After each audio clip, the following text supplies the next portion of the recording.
Hey y'all, it's your girl Erin. I hope you're doing well, and I'm not actually the one who's going to be hosting today's video. I'm going to be handing over to another character, but I just wanted to say hi, give you a heads up as well that this is a really long video. You may have already noticed, but I don't know if anyone's going to actually even want to watch something this long. You might want to just let it play in the background as like an audiobook or something if you are interested in the content, but I will probably make a summarized version in the future, but you're gonna have to give me a bit of time for that because this kind of stuff is very time consuming to make for reasons. So yeah, I think just content and trigger warning for everything involving gender and sexuality. I don't think there's anything left to say except, yeah, let's get on to the main video. Greetings, comrades. I am Caller Kathy, and I'm here to divide the left. Hashtag down with left unity. No, I'm just kidding.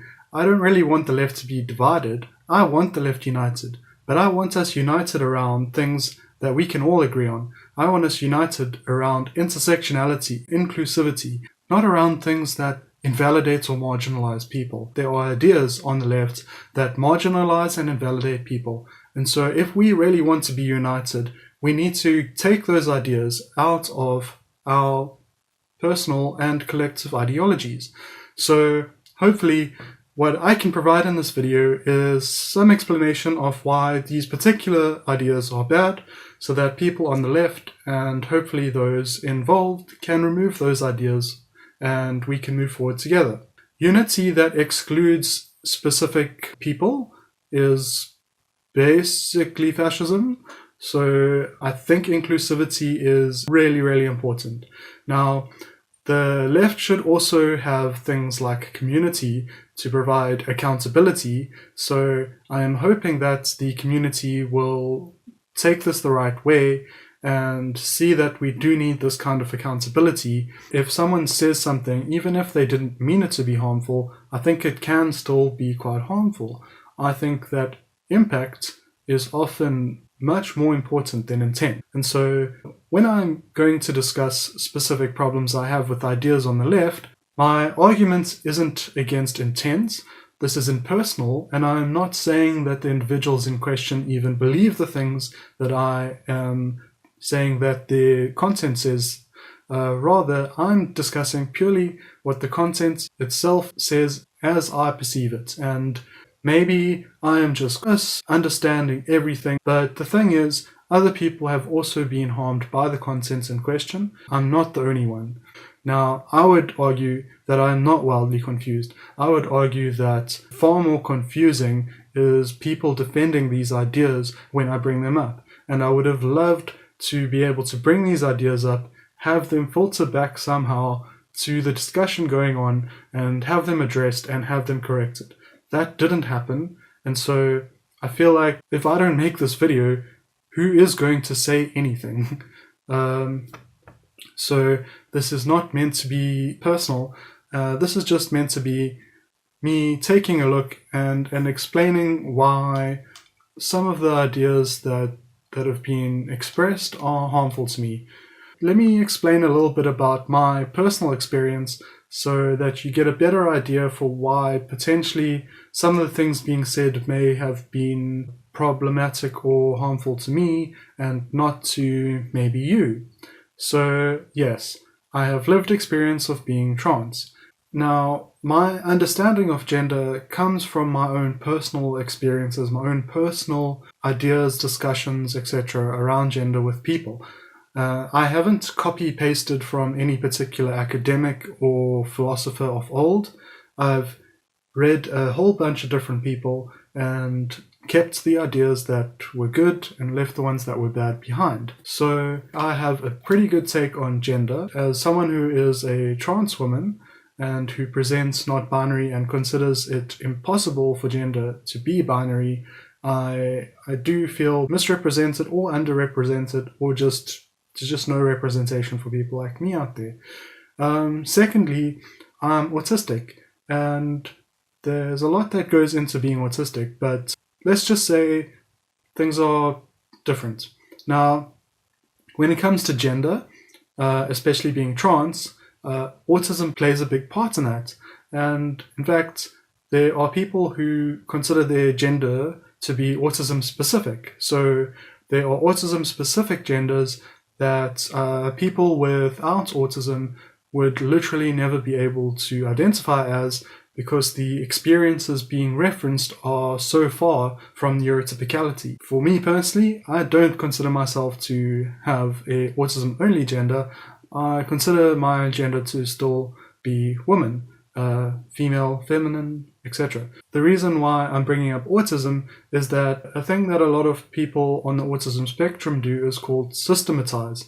And what that means is we take all the input around us that we experience and all the information we find, and we try to find it fit for it in a model of the world. For me, it's mostly subconscious, but I have this idea of the world that includes things like gender. And so every piece of information or experience I have regarding gender, my subconscious is comparing the information to my model. And if the model is not catering for it, then it bugs me, and I need to find out whether the model is wrong or that I'm missing some of the information. If the model is wrong, I just update it so that I have an accurate system model. When we talk about gender, there's something that's fairly fundamental that I think needs to be at the forefront of today's discussion. And I'm someone who is somewhat of a materialist, although I'm also a spiritualist. I don't think they're mutually exclusive, but I am somewhat of a materialist, and that means that I am concerned with the material conditions. I don't believe that there is an objective truth that we can know, but I do think that we can verify our assumptions, that we can make experiments and tests, we can study and make sure that the things we are assuming are actually in line with the experience people have. So when it comes to gender, it can be difficult for us to find good studies in science that validate us. And so it is totally understandable should somebody not have come across the science, and part of the problem in society is that the science has not penetrated. I tend to feel like this is the same situation that there may have occurred back when people discovered that the earth was round, and everyone on earth believed it to be flat. Now, the people who believed the earth were round, they couldn't just go back to believing the earth was flat. They knew. They had seen for themselves. The evidence was clear to them.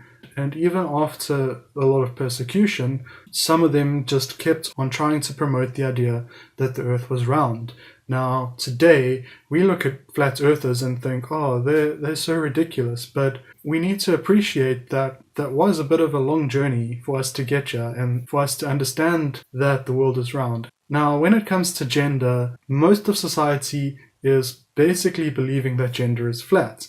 Now, the science has given us information, shown us that gender is round or way more complex than what people thought. And that goes far beyond just that trans people exist or that non-binary people exist. That goes into things like characteristics that people consider to be masculine or feminine. Those are already arbitrary definitions. Any one characteristic that falls under one could theoretically also fall under the other. Now, let's take beards for example. Generally, facial hair like this would fall under masculine. They would say that that is secondary sex characteristics of being a man or whatever. Now, you get cis women born with junk and genitals to make the binary people giddy with happiness, but yet their bodies just create beards. They grow beards. Then there's a lot of women who have to shave every day or often because society is expecting them to be clean shaven, because society arbitrarily thinks that beards, despite occurring on many, many women, are somehow a masculine thing. And hopefully we can break that in the future. But beards aren't just it. There are a lot of different things that are considered to be characteristics of a person's sex. And there are different genes that affect those different expressions. In fact, there are like more than 20 different genes that have links to things that would change what your sex characteristics are. So each person might have a mutation on any one of those genes. You do get genetic mutations, and it's entirely within the realm of possibility that someone would get a genetic mutation on genes that affect sex representation. So this is all an exercise in futility to try and put certain characteristics into feminine or masculine. Now, that leaves us in a really weird place. A lot of people have gone to the extreme of saying, well, if that's the case, then we don't even need gender. Gender is literally meaningless. And I would say that gender is inherently doesn't have any meaning, but I think people imbue it with meaning. And so that just means that masculinity and femininity has only that which we imbue it. If we say that beards are masculine as a society, we are imbuing beards with masculinity. If we say that beards are gender neutral, then we are not imbuing it with any gendered specific traits. I think probably we are moving to a world where all of our physical qualities will be considered gender neutral. Now, we already know that your genitals are gender neutral. I believe that we need to get there with beards, we need to get there with everything, because I think people need to be comfortable identifying as the gender that they do in the body that they have. I don't think we need to try and get people to change what's comfortable for them and change their bodies just to fit into a specific gender norm. And I think that they should be able to identify as genders without fitting into that norm. And I'm basically living proof of that, even though nobody seems to be okay with it. That isn't the only place where we find sex to be non-binary. We also find sex to be non-binary when it comes to the brain. Now, they did a bunch of studies. They did brain scans of like thousands of people, and they looked at their brain scans and looked at their anatomy, whether like the doctors would have called them. Actually, I've got a pretty cool graphic. Let me bring up that graphic for you. So you can see here we've got gender attribution at the top. We've got sex assigned at birth, the bottom left, and we have gender expression on the right. And then in the middle is gender identity. Now, let's say somebody has the lucky ticket. They were assigned the sex at birth that they're happy with, attributed the correct gender by society. They want to express that gender, and their gender identity lines up with. Even in that case, I think that they should be able to explore. They should be able to say, maybe I'm agender. Maybe gender isn't even something I want to participate in. And so I think we should be moving to a point where characteristics are gender neutral by default until imbued with meaning. Now, when it comes to people, something like your pronoun, you're imbuing that pronoun with meaning when you say that it should be applied to you. Maybe we can think of people as sort of like being books with covers. Now, let's say the cover is your physical appearance. So I guess in the triangle, then that wouldn't really have any representation there, because gender expression there is what you want to express, but maybe you aren't able to express it because of the society you live in, your social environment or whatever. Maybe it's not safe for you, etc. And so what we understand from the study about brains is that our brains are mosaic. They are not categorized by our anatomy. Our anatomy has no correlation. In fact, some studies have shown that a person's gender that they identify with, that those brain scans correlate with the gender that other people identify with who were assigned that gender at birth. That isn't really that surprising to me, because people who are embracing femininity, they're going to have similar thought patterns. The point is that nobody is binary. The point is that to claim that somebody is binary means that you first have to say that it is possible to be binary. Now, there's over 20 different spectrums just for sex. On top of that, everyone's brain is intersex. Where's the binary coming into that? Now, there's an arbitrary sense of a binary where you have masculinity on one end and femininity on the other end. But studies show that even in people's own internal ideas of themselves, almost nobody is at the extreme ends. So to frame them as being two poles, to frame them as being ends of a spectrum, rather than just these two different and neither binary affinities, you could have masculine, feminine, something completely different, something completely different. They could all coexist equally. It doesn't need to be just two. It doesn't need to be you're either here or you're on a line somewhere or here. And you can't be anywhere else because you have to be either that, or a line in between them. That isn't how sex works. That isn't how brains work. That isn't how gender works. Nothing about that correlates to any of the material conditions. That is a pure idea. It is an abstraction. There is no material evidence for it. And unfortunately, most of the world thinks there is.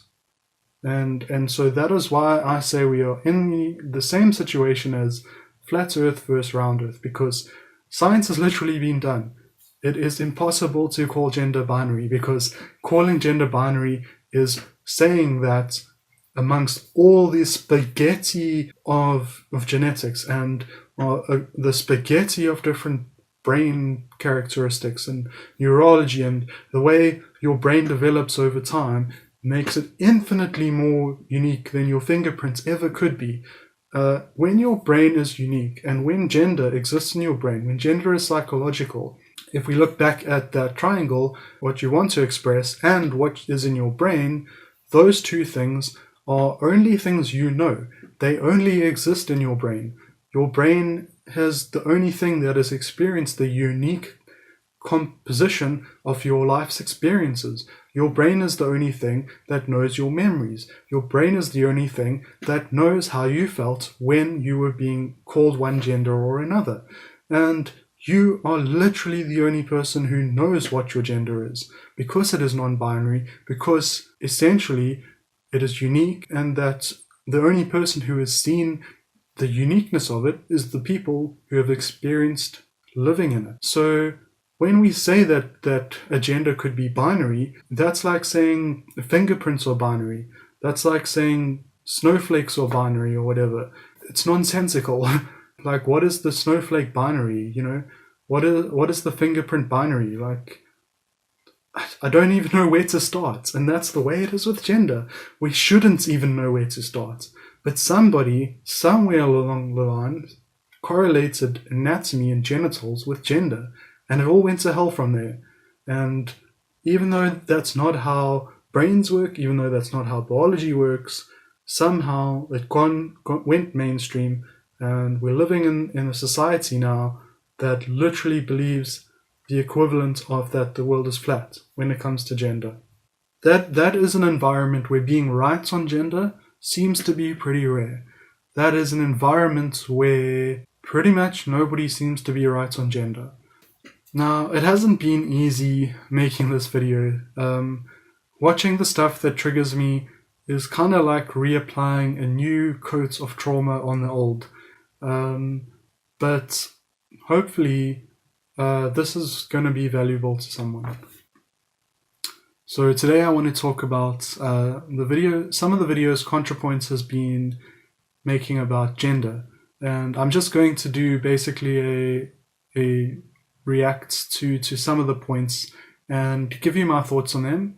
And yeah. Okay, so the first video that I wanted to go through is Contrapoints video called Autogynephilia.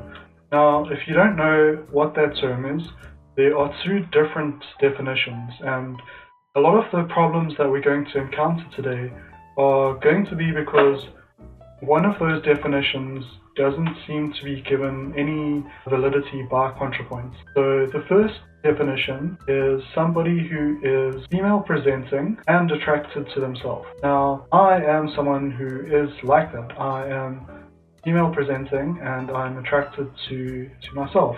Personally, don't see much point in specifying gyne.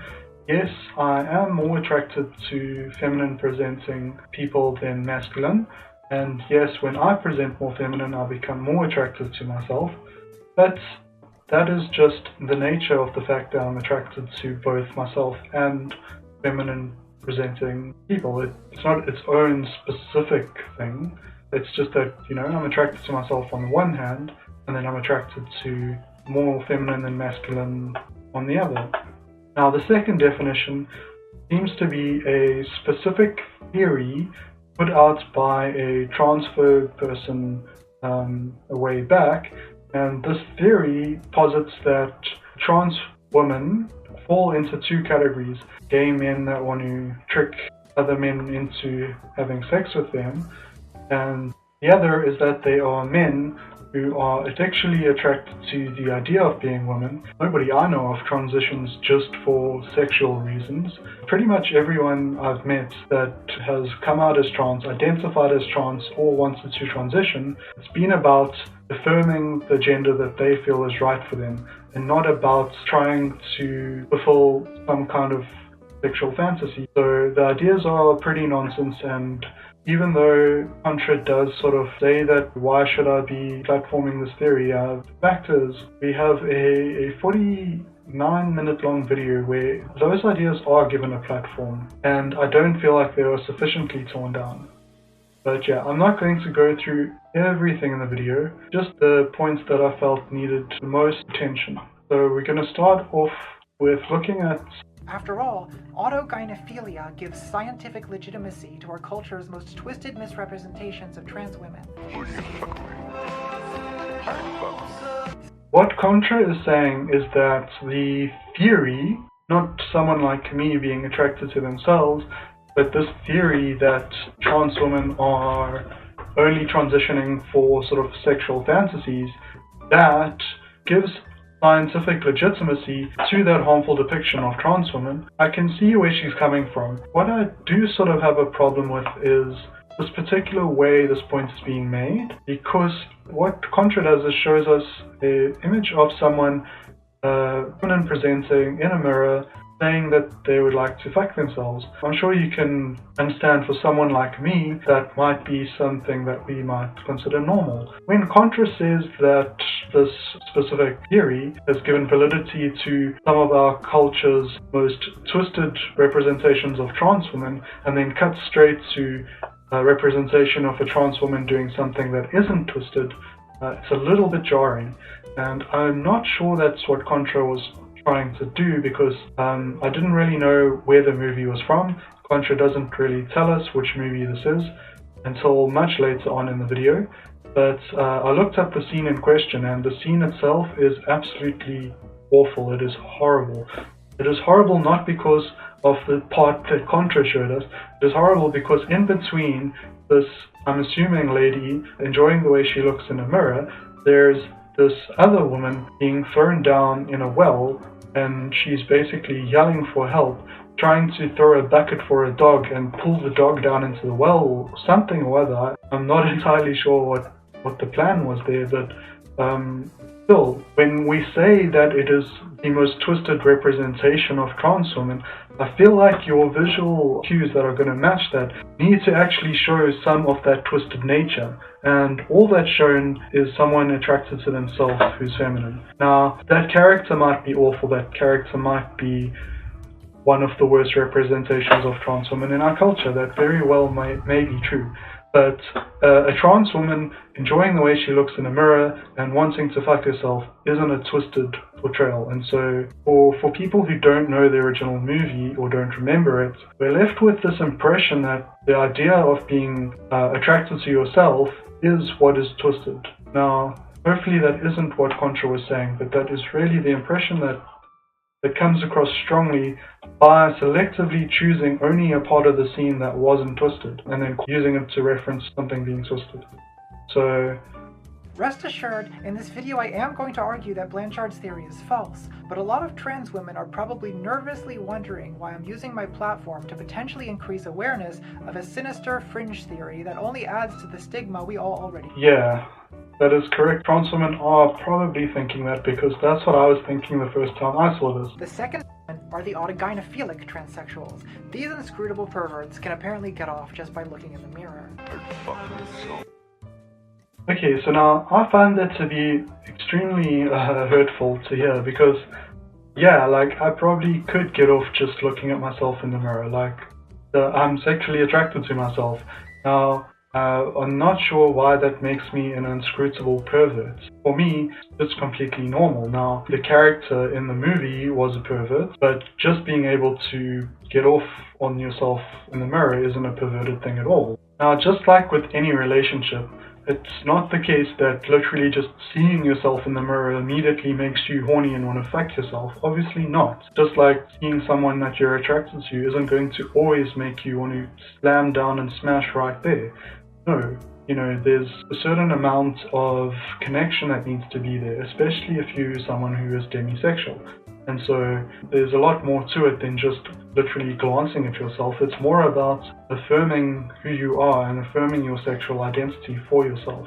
When he's done drooling all over the homosexual transsexuals, Bailey moves on to the autogynephilic transsexuals, focusing almost entirely on a single case study of a trans woman he calls Cher, whose backstory is a stomach-churning nightmare of autoerotic mania and transvestic masturbation. Bailey describes how Cher made videos of herself wearing female masks and vaginal prostheses while receiving anal sex from a sex robot of her own construction, all to the accompaniment of a Donna Summer's album and the moaning audio from a porno film. It honestly sounds like something I would do in a video as a joke. Okay, so to me, what that person's experience sounds like is someone that enjoys being feminine presenting, someone who is attracted to themselves, someone like me, and someone who's not afraid to get creative, and that's maybe a little bit entrepreneuring. Who knows what they would have done with that video, but they may have been planning on selling it. So, those are totally valid reasons to video yourself. Even if it's just for looking at later, that's fine too. I honestly don't see the problem with videoing yourself, having sex with yourself. And if you're someone who is attracted to yourself, and if you're someone who wants yourself to be feminine, then sure. Why not try whatever you can, whatever's at hand to make yourself look as feminine as possible? If that's what validates you, go for it. I really don't like that Contra calls it a nightmarish, stomach-churning, autoerotic mania and transvestic masturbation. This framing is just super negative, and it's really hurtful to people that think of those kinds of things as being totally normal. To hear it framed as this twisted or out there or perverted thing, people masturbate all the time. Ridiculously normal. It might be the most normal thing about being human. Anyway. So well done, Bailey. You found an honest-to-God pervert. And look. Well done, Contra, because apparently I'm an honest-to-God pervert too. I may not have a sex robot and a feminine mask, but I made videos of myself masturbating to enjoy later? Cool. If you haven't, that's fine, but I don't see how that makes me a pervert. Honestly don't. And I don't think that Bailey found a pervert. I think Bailey just found somebody who wasn't scared to be themselves. Bailey just found somebody who was attracted to themselves. Now, the theory and the conclusions that they came to from meeting these people were horrible. But the people themselves were just normal. Yet we just got slammed. We just got totally presented as being perverted and gross, as sort of the butt of a joke, and then just sort of saying, oh, but it's all fine afterwards, doesn't take away the initial harm done. If you intentionally punch someone and just oh, sorry, I'm just kidding, no, it doesn't make up for it. But as a transsexual, I mean, Bailey, this has nothing to do with being trans. You just found a person who built a sex robot. Wondering if I'm not a fetishist and not essentially a woman, then why am I transitioning? Well, I keep saying this, but dysphoria really was the primary. Okay, so part of the thing I skipped over was Contra talking about the gender essentialism, which is believing that your gender is part of your soul or whatever, which is something I also don't agree with. So Contra doesn't agree with gender essentialism. I also don't. I do think that you can know what your gender is even from when you were a toddler, but not because it is essential to you or some kind of divine right of yours or whatever, but just because you might be really quick at figuring out affinity to which gender you have. Gender does develop as your personality develops. Young kids do present personalities. And so if they present personalities, they can present genders, and they can know which they have a better affinity for. Even for me, for someone who is sexually attracted to themselves and who does get more attracted to myself the more feminine I present, that isn't why I want to transition. It still has pretty much nothing to do with my transition. Why I want to transition is to address dysphoria. So things that cause dysphoria, I'm trying to address those. And the things that cause dysphoria for me mostly center around what types of clothing I can wear and that kind of thing. So for me, something like my beard doesn't cause dysphoria for me. In fact, shaving my beard is something that causes me dysphoria. Wearing pants, for example, does cause a lot of dysphoria for me. Yes. You have to keep in mind that transitioning is not just for the bedroom. When you decide you're going to live as a woman, you have Okay, now I agree that transitioning isn't just for the bedroom. There's some phrasing here, and this phrasing, we're going to come back to it quite often, I think. But the phrasing is when you decide to live as a woman. So it is an idea that I find to be dangerous and harmful. There's no such thing as needing to be permanently one gender, or permanently wanting to present one gender to identify as that gender. You are someone who is bigender and you identify as a woman 99% of the time, but you identify as a man for 1% of the time. It's okay if you want to simplify things and just identify as a woman. You don't need to tell people you're a man in that 1 out of 100 days that you wake up feeling like you're a man or whatever. Like, whatever fits you as a person may not be what fits you every single moment categorically. So I think that there's kinda no such thing as living as a woman, but according to Contra, what it seems to mean is when you choose to only present feminine and only present as a woman to society and not ever anything else. And I guess if you are going to make that kind of commitment, then maybe it is a big shift that you could say is something that you started doing. But for other people, they aren't actually interested in making such a commitment. They're a woman now because they feel like they're a woman right now, and they don't need to be any type of ongoing, they don't need to commit to living as a woman permanently to be woman. do that at the grocery store and on airplanes and at Thanksgiving dinner with your family, if you even still have a family. Now, again, I don't agree with that. I think you can come out as a woman, and maybe for safety reasons, you go in stealth mode. Maybe you just do whatever it is you can to present like you're masculine for your own safety or comfort in particular circumstances. I don't think it's true that coming out as a trans woman means that you have to present yourself as a woman 100% of the time. Maybe you present yourselves as masculine at work, but you present yourselves as feminine at home. You can still be considering yourself a woman the whole time. It's just that you are hiding your gender. And I mean, to be honest, why can't people wear any clothes anyway? Even though people might be assuming the wrong gender in those moments, you might still be sticking to one internal gender in your mind, and you don't need to be the same gender at Thanksgiving and the grocery store and the airport, etc., etc. You can just be whatever it is you feel comfortable with. If you feel like comfortable identifying as a woman only when you're at home, that's fine. Do that. You're still a woman. You still have valid claim to womanhood. That said, is there some sexual aspect of being transgender? Well, of course there goddamn is. How could an adult decide to switch genders without there being some connection to sexuality? I agree that sexuality does have some part to play. And that means that for people who are attracted to themselves, or like, let's say, autophillic, that yes, there is going to be some degree where that comes into play, where you might want to be more attractive to yourself. Again, dysphoria for me and for pretty much everyone I've ever met has been far greater of a motivating factor, but you are still going to have a little bit of a desire to be more attractive to yourself. And, you know, that is also completely normal. But just take a bit of offense right here to the statement switching genders. Because again, Most trans people that I've met and come across have expressed that they haven't actually experienced any gender switch.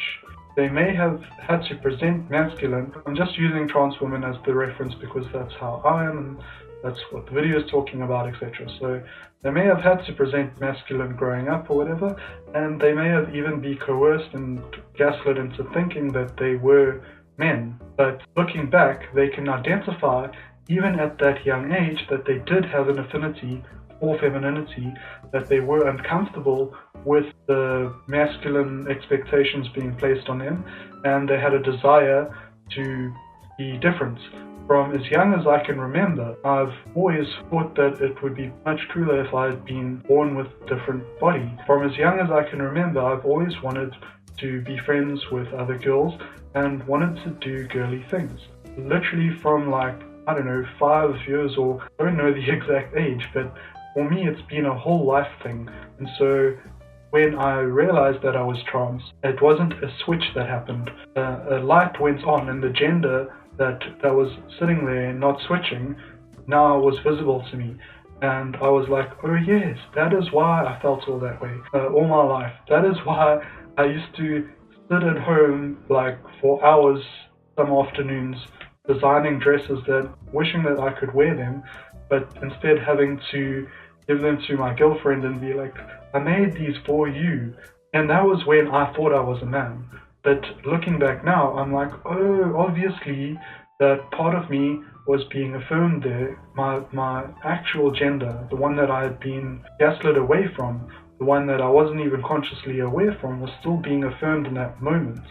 And in fact, a lot of people used to say gender affirming things to me when they used to say things like I have feminine eyelashes, or nice skin, or whatever, like nice hands. I've often, or even hair, like before I started losing it, I used to often get gender affirmations for the gender that I didn't even know I was. And those things were positively impacting me, even though I didn't know it, because when I started to lose hair and those affirmations dried up as I kind of started to look not that feminine anymore, the dysphoria spiked tremendously. So even when I was under the impression that I was a man, my subconscious and my dysphoria knew that to be wrong. So yes, it is possible for some people to switch genders, and gender is fluid, and it is part of your psychology, it is part of your brain. Have you ever had different tastes in music over your life? Sure. So you could also have different genders over the course of your life. Now, not everybody will experience that. Some will. Some will experience it backwards and forwards from two different points, or it might be a continuous flowing from one to the other. It might be more than two different genders. People who might experience really honestly being one gender then might become fluid for a particular time in their life and believe that they have switched genders. But for a lot of trans people and for a lot of trans women, for me and a lot of my friends, that isn't an experience we identify with. It's just a little odd when switching genders is the only phrasing that seems to be presented, and not the option to have always been the gender that you believe you are. Not for gender essentialist reasons, but just because you naturally had an affinity for those things. The same way we can't explain any of our other affinities, I don't think we can ever try to really explain where our gender affinities come from. We just recognize when they are there. The problem is, autogynephilia is not a good description of that connection in most cases.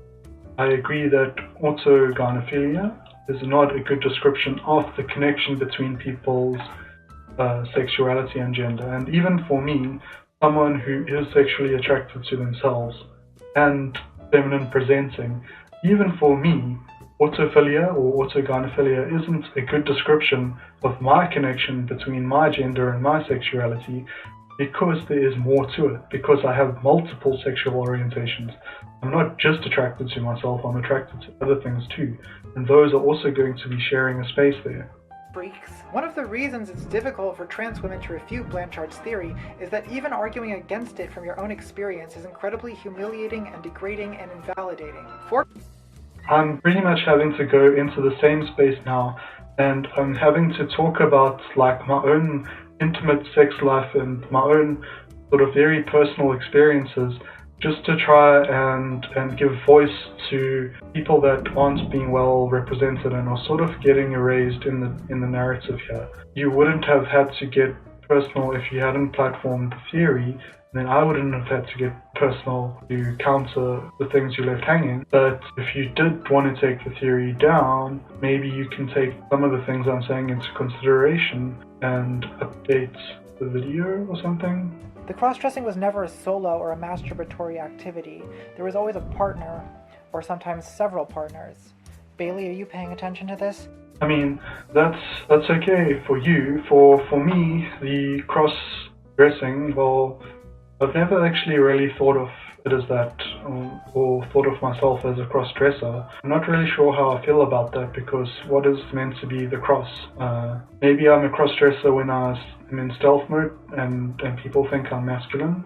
I'm not really sure how that works. And of course it's totally fine if your exploration of your sexuality, if certain parts of it do always come with partners. Maybe that's just a case of not being sexually attracted to yourself, the fact that it never goes solo. Bailey, are you paying attention to this? This is for you. What I liked about it was the way that dressing like a woman changed the way partners interacted with my body, how they would kind of treat me like a woman. And I can totally relate to that. Again, when people have even unintentionally treated me or my body as though it's the body of a woman, it has always been like super validating to me. I can definitely relate to that, and I can definitely relate to dressing differently so that other people will treat you more as the gender that you identify as. But I think it is also valid to dress differently simply to validate your own self, regardless of there being anyone else involved. We don't all live super highly connected lives and stuff, so maybe someone out there doesn't really have anyone else in their life. Maybe they feel totally alone. But for them, without any partner or external person there, they might still be dressing differently, and it might still be a sexual experience for them. And that's normal. And I think maybe if Contra knew that kind of thing was normal for some people, even though, she even later on goes over reading about many of us, if she would just acknowledge that that was a reality, then a lot of the sort of mistakes I'm pointing out may have been avoided. Let's go to 24. I'm guessing that most people would be pretty reluctant to admit that they take any kind of sexual interest in their own bodies. I think I'm more reluctant to just talk about my sexuality in general. But if we are going to get into it, then I actually have no problem with it at all. It's sort of like admitting that you enjoy your own body odor. Yeah, I kind of do enjoy my own body odor too, so that also is supposed to be a problem. Ew. But how? I don't know why that's you, actually. If you can like the body odor of other people, why can't you like the body odor of yourself? Seems arbitrary. How unusual is it to check yourself out, to take some sexual interest in the sight or touch of your own body? I've noticed that cis men seem to really like their own penises and taking pictures of their penises and sending them to other people. Does that make them auto-androphile? Taking pictures of your dick and sending it to people doesn't make you anything. Now, again, I'm not 100% sure if it's that useful to put the andro in there. I think it might be useful for them to just call themselves autophillic, but I think some of them sure are actually attracted to themselves and do enjoy the sight of their own penis. I think that's entirely possible. Yeah, I'm pretty sure I fit into that box in some way too. I think it is a pretty attractive penis, but yet I don't think that people are just taking pictures and sending them to people just because they personally find it attractive. Maybe they're seeing if the person's down for being lewd. I don't really know what specific reason any person might choose, but I think for some people it might just be that, they will like the way it looks, like sure. And I think if they did, then that would be fine. And I don't really get the point of saying autoandrophilia there. I think those people could just be called autophillic because autophillic tells you all you need to know. You don't need to know if it's andro or gyne. The person is what they are. The person identifies and presents masculine or identifies and presents feminine, as I do, then that's going to adjust the autophilia respectively. But I think autophilia itself, as an orientation of attraction to yourself, is fine. Let's not jumble it by trying to lock it down to specific genders or body types or whatever. I know a cis woman who, having just bought some expensive lingerie, told me, "It's not for men, it's for me." What does that mean? It means she enjoyed wearing sexy lingerie under her clothes because it made her feel hot. Okay, so yeah, that's an example with cis women who also sometimes present behavior that makes it seem like they could also be attracted to themselves. And there may be other reasons for that too. I know oftentimes it's something that makes you feel better about yourself. It's validating because the clothing itself might just be really pretty and putting it on might make you feel more pretty. So I don't think it's always an attraction thing. But yeah, I think for some people when say that there is genuinely attraction there. And again, I think it's completely normal. Likewise, I used to date cis women. I know what they do, and I can tell you that women touching their own breasts during sex or while masturbating is not at all uncommon. Is that anatomical autogynephilia? Twitter user Nathan of Oz pointed out that in the October 2017 issue of Cosmo, an article on self-love tips recommends that its apparently cis female readers try stroking their own feet or running a feather over their skin as a prelude to kneeling in front of a full-length mirror and rubbing one out, possibly while squatting on a dildo. I mean, yeah, that also sounds like maybe an example where people may find attraction to themselves. Again, there might be many reasons why people might want to squat in front of a mirror. Maybe seeing themselves helps them to imagine someone else being there with them, or maybe it is actual attraction to themselves. It's entirely possible, and again, it's treated as normal when it comes to cis women by contra. Although maybe it's not what she actually thinks, when trans women are experiencing attraction to themselves, it always gets framed as twisted or perverted or something. But when cis men and cis women do it, then it's like, well, it's normal for them. Like, yeah, it is normal for some of them, and it's also normal for some of us. It's so simple to me. The level of paraphilic male fetishism that would be read into this if it was written by a trans woman? I mean, it's one step away from filming yourself fucking a sex robot. Now, if someone who was a trans woman had written that, I think that would also be completely valid. I don't see why a trans woman shouldn't be able to write magazines about how to screw yourself in front of a mirror or whatever. And it kind of is just a step away from fucking yourself with a sex robot in front of a camera. Both are completely normal and fine. The tone of voice being used as if these are outside the realm of normality. And again, the fucking a sex robot thing, like, as I said before, that shouldn't be the butt of the joke. That somebody who was being open and honest about their own personal experiences, maybe they wanted those experiences to be normalized, but when you make them the butt of the joke, then breaking down why they may have been sharing that information in the first place. And okay, Cosmo's sex advice is often ludicrous, but the point is, it seems like it's only when it comes to trans women that we feel the need to whip out the suffix philia. Definitely, I think there is some criticism against just slapping out philia everywhere, and like I was saying, I think maybe it's something that should be something self-determined. Maybe people should say, that they are autophilic and not something that we just assume. And the fact that this theory is assuming it is very problematic. Seems what's going on here is a lot of pathologizing of normal female sexuality when it exists in trans women. That is definitely what's happening. Pathologizing it is bad. That raises the question, what is normal female sexuality? 8. I think normal female sexuality isn't really something that needs defining. It's how females like to have sex, isn't it? Switching from male to female hormones causes your sex drive to be completely obliterated and then regrown in new form. That does happen to a lot of people, but it isn't a universal experience. A lot of that is also psychological. Like, for example, with me, before even taking hormones, experienced drop in libido and regrowing of sexuality, and that is because I've had to reframe in my mind my own picture of myself as it comes to my sexuality, and that's something that is obviously an ongoing process. And so I don't think it's something that the hormones themselves cause, although the hormones do eventually contribute to a drop in libido. I think the whole rediscovering your sexuality thing is actually fairly separate from the hormones themselves, especially if people who aren't even on hormones go through it as well. It was more of a relief to me than I expected. I don't think I realized the extent to which my own sexuality felt like a demonic possession or alien infection until I was free of it, thank God. When I had male hormones in me, I needed to have an orgasm like every day. I was turned on mainly by visual arousal cues. I was at a Kinsey 1 relative to my birth sex, and I had a couple mild, typical, straight guy periods. Birth sex is, what are we talking about? Because you know that sex is non-binary, and we know that brains are intersex.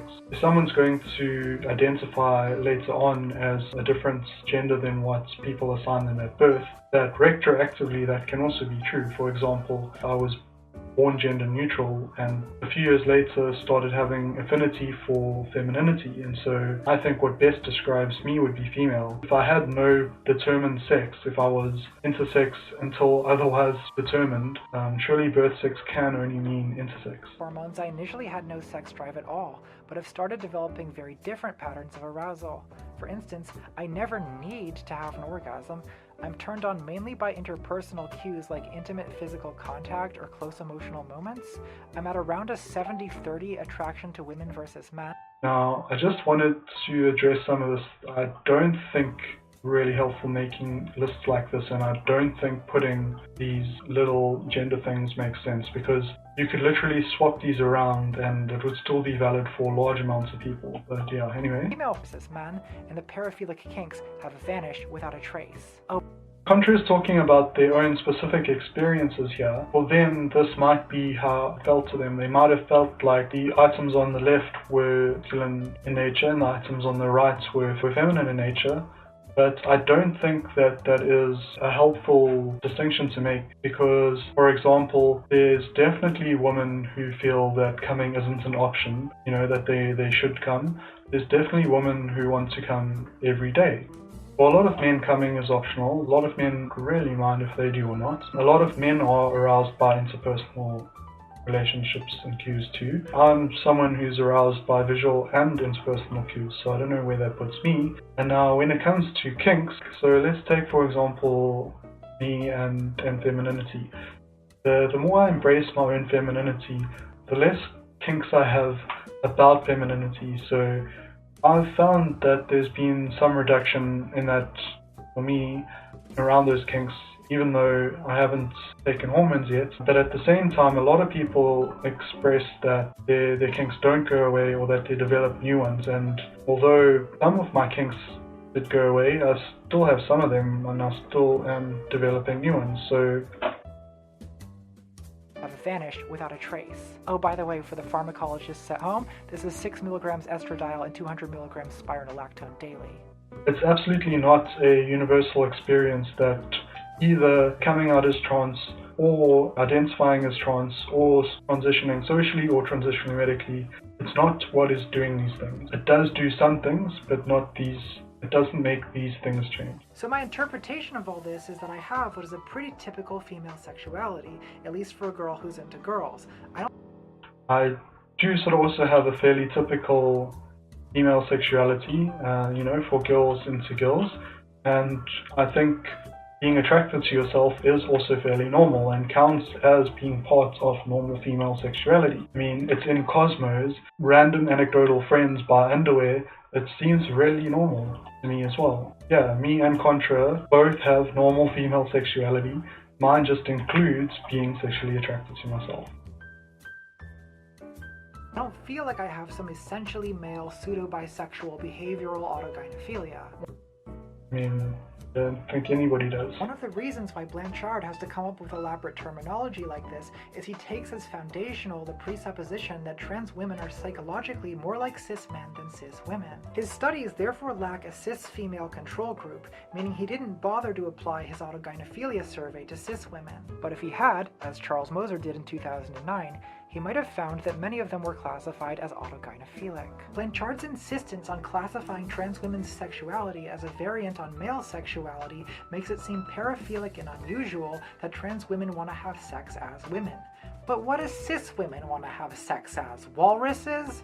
I mean, that's essentially the correct point being made, that cis women do want to have sex as women, and so, trans women want to have sex as women too, and it's something that's completely normal. He also explains his claim that non-exclusively androphilic trans women are pseudo-bisexual because their attraction to men does not resemble gay male attraction to men. The idea is that these trans women's attraction to men is not based on raw physical lust, so it is therefore unlike gay male attraction to men, and is therefore pseudo. That is, from the perspective of female sexuality, I mean, men's bodies are nice. They have great hands, great abs, great this part. It's all great. But it's not... Don't really know what the point is there, because those abs may have just as well belonged to a woman. So, yeah, women have nice abs and nice this and nice that too. The point being made that for men, sexuality is more about physical lust, and for women it's more about emotional connection, is completely arbitrary and not what people experience. Like, you get women who it's intensely physical, and you get men who it's intensely interpersonal. This distinction that keeps being reinforced is farcical. That great. And if you read pornography written by women, and notice that it's usually written and not... I've actually come across a lot of pornography photographed or even videoed by women. Yeah, camgirling is a thing. There's a lot of women who enjoy the more visual aspects of sexuality. I'm not sure the distinction between cis and trans really matters when it comes to that. And I mean, also, even if we do look at porn written by women, there's definitely porn written by women that is intensely focused on the physical.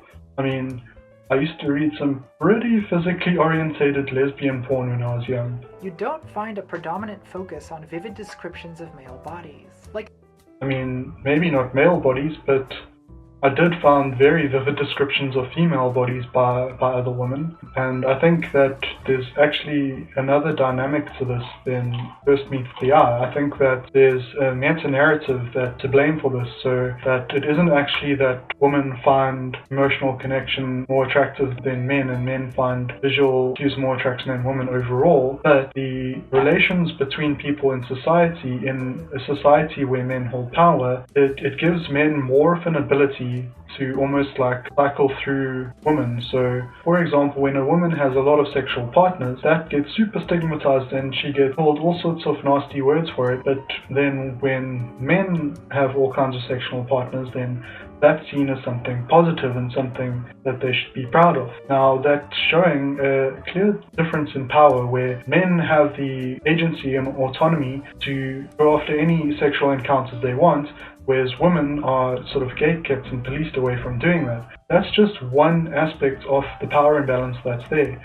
But what I think happens is that men almost see women as disposable, maybe subconsciously, and maybe not all men, but I think to a large degree that they do see them as disposable, and so for them, porn that's going to make a personal connection, that's going to make them feel something, is going to make them feel guilty, because they're going to want to think of that woman as disposable, and then now they're not going to be able to. So maybe men might enjoy the visual porn because, they can get aroused and move on, and the emotional aspect to it wasn't actually that important. all along. Whereas I think for women, living in a society where men hold pretty much all the power, and living in a society where men are pretty much abusing that almost every chance they get, that an emotional connection becomes more important because it is rarer, because women are so used to being treated as objects, because women are so used to being stuck with until the men no longer see value in them and then swapped out for a better model or whatever the strokes they make. And so for women, a strong personal connection is maybe more attractive because that is something that they aren't getting out in the world. They aren't getting someone being interested in them for their personality. They are getting men only interested in them for their looks, because for people who are seeing others as disposable, it literally just matters about how they look in the moment. Whereas when we achieve gender liberation and, men are no longer hobbled and entertained and are no longer allowed to just abuse women and get away with it, I think they're going to have to start paying more attention to emotional connections, and they're going to have to do that because that is going to be the way that their sexual encounters happen. They aren't going to be able to flash privilege or money or whatever they are to get what they want. They're going to have to earn it by being decent people. And so the interpersonal connections then are going to be far more important. Yeah, I think there's at least one, if not more, other takes on why there might be different kinds of porn than just that it's something inherent to men to be visual and inherent to women to be emotional. And this sort of super reductive thing is all being done as a way of Contra trying to reinforce her own normality as separate from people who are sexually attracted to themselves, who I believe are completely normal and who apparently when they're cis are completely normal. And I don't think that distancing is helpful here. If some trans women want to distance themselves from the trans women who are attracted to themselves, there's nothing we can do to stop them, but it hurts that they want to, I think. It hurts that they don't want to include us or consider ours part of normal female sexuality. Heavy, contemporary, crystal. It's like... So Contra now goes to Twilight to use Twilight as an example of how the book is actually about wanting to be loved for who you are, and so it's about emotions. So I don't see that as being good enough evidence that that's what all women are like, or that it is something inherent to our sexuality and not just our social standing. Like a Crate and Barrel catalog. I'm getting so wet. Christian is established as a man of good taste, as evinced by his contemporary crystal, his playing Bach at the piano, and that's hot because it's sexy to be wanted by someone who's qualified. I mean, I'm not so sure that it is the qualified nature as much as it is the power and the wealth and all that. And I think we can do with a lot better examples and things to base our arguments on in Twilight. The art critic John Berger wrote in his book Ways of Seeing about the European oil painting trope of depicting a nude woman with a mirror and calling the painting vanity. The mirror was often used as a symbol of the vanity of woman. I just wanted to make a quick mention about the whole mirror thing. I don't think it's okay that men were painting women with mirrors just to sort of make them seem vain, but I feel like the reason that they were doing that was probably because women were hyperfixated on their appearance, not because that's part of femininity or being a woman, but because men holding the dominant position in society were expecting women to live up to certain super high standards, and men would disfavor women who didn't meet up to those standards. And so women had to hyperfixate on the way they look, not because they were vain or thought they were all that, which honestly it's kind of fine if they do, but it was probably actually because they needed to try and look as good as possible, because that was what society was rewarding, and maybe that was what they saw as their path to success, was to master their own appearance like that. And I don't think that's a particularly negative thing for them to have done, but obviously these painters, being actual full-on jerks, took the fact that women were at times hyperfixated on the way they looked and tried to portray that as women being vain or whatever, and that's pretty not cool. But that's sort of what right-wingers always do, is they'll marginalize people, and then when that marginalized group does something to try and cope with that marginalization, then they'll further marginalize them because of that behavior and use it to try and reinforce the original marginalization. So yeah, right-wing logic is really not fun. I think the concept of the autogynephilic transsexual woman is a combination of this trope with a homophobic trope. If we're talking about the original theory, then it's entirely possible that tropes are to blame. The autogynephile is the ultimate combination of the two, the hypersexual pervert vainly in love with the image of himself as a woman. Now, although we are talking about the theory, apparently, it still really hurts to hear these words said, especially when we aren't given any positive representation for trans women who are attracted to themselves in the rest of the video. We're just constantly either being called twisted or perverted, or being completely erased and treated as though we don't exist, and that this theory is so terrible because it implies that we exist, when that isn't what makes the theory terrible. Obviously, we're just normal people who just find ourselves attractive, and even though that theory blows that out to become like one of two reasons why people transition, which is complete nonsense, that doesn't mean that people like us aren't normal and don't exist too. So this whole video I've been treating autogynephilia kind of like an accusation from which I have to exonerate my... Yeah, I'd say that's pretty accurate. That is kind of what you've been doing, and that is hurting people like me who experience autophillia as trans women. Now, you're about to tell us how maybe it's something that might be real for some people, but it doesn't change the fact that you didn't say that all the way in the beginning. It doesn't change the fact that every time you call being sexually attracted to yourself in a mirror or whatever perverted, you're not saying that for some people it's also normal. Now, you did do that when it was the cis woman in question, but every time we're talking about trans women, then it's like, oh, someone fucked a sex robot, or oh, what, we're just the butt of the joke. And now, 33 minutes into the video, now is the first time we're about to be given our first acknowledgement that we may be real. And I think it's justifiable considering I'm objecting to misrepresentation. But some people might wonder, isn't this whole conversation getting kind of kink-shamey? Like, is autogynephilia so wrong? I mean, I don't think it's kink-shamey because I don't think it's a kink. I guess autogynephilia, the theory, is pretty trash, but the trans woman being sexually attracted to themselves is normal and not wrong at all, and doesn't even need to, the question doesn't even need to be asked, it's just completely normal. Well, no, it's not. It's fine. There definitely are men who get turned on by wearing women's clothes or thinking about having a female body. Yeah, I can definitely see that there are men who feel that way. Yeah, but there are also women who feel that way.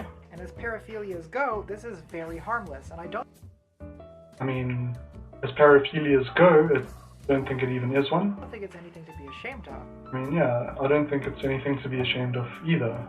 The question of whether genuinely autogynephilic trans women exist is more complicated. The reason...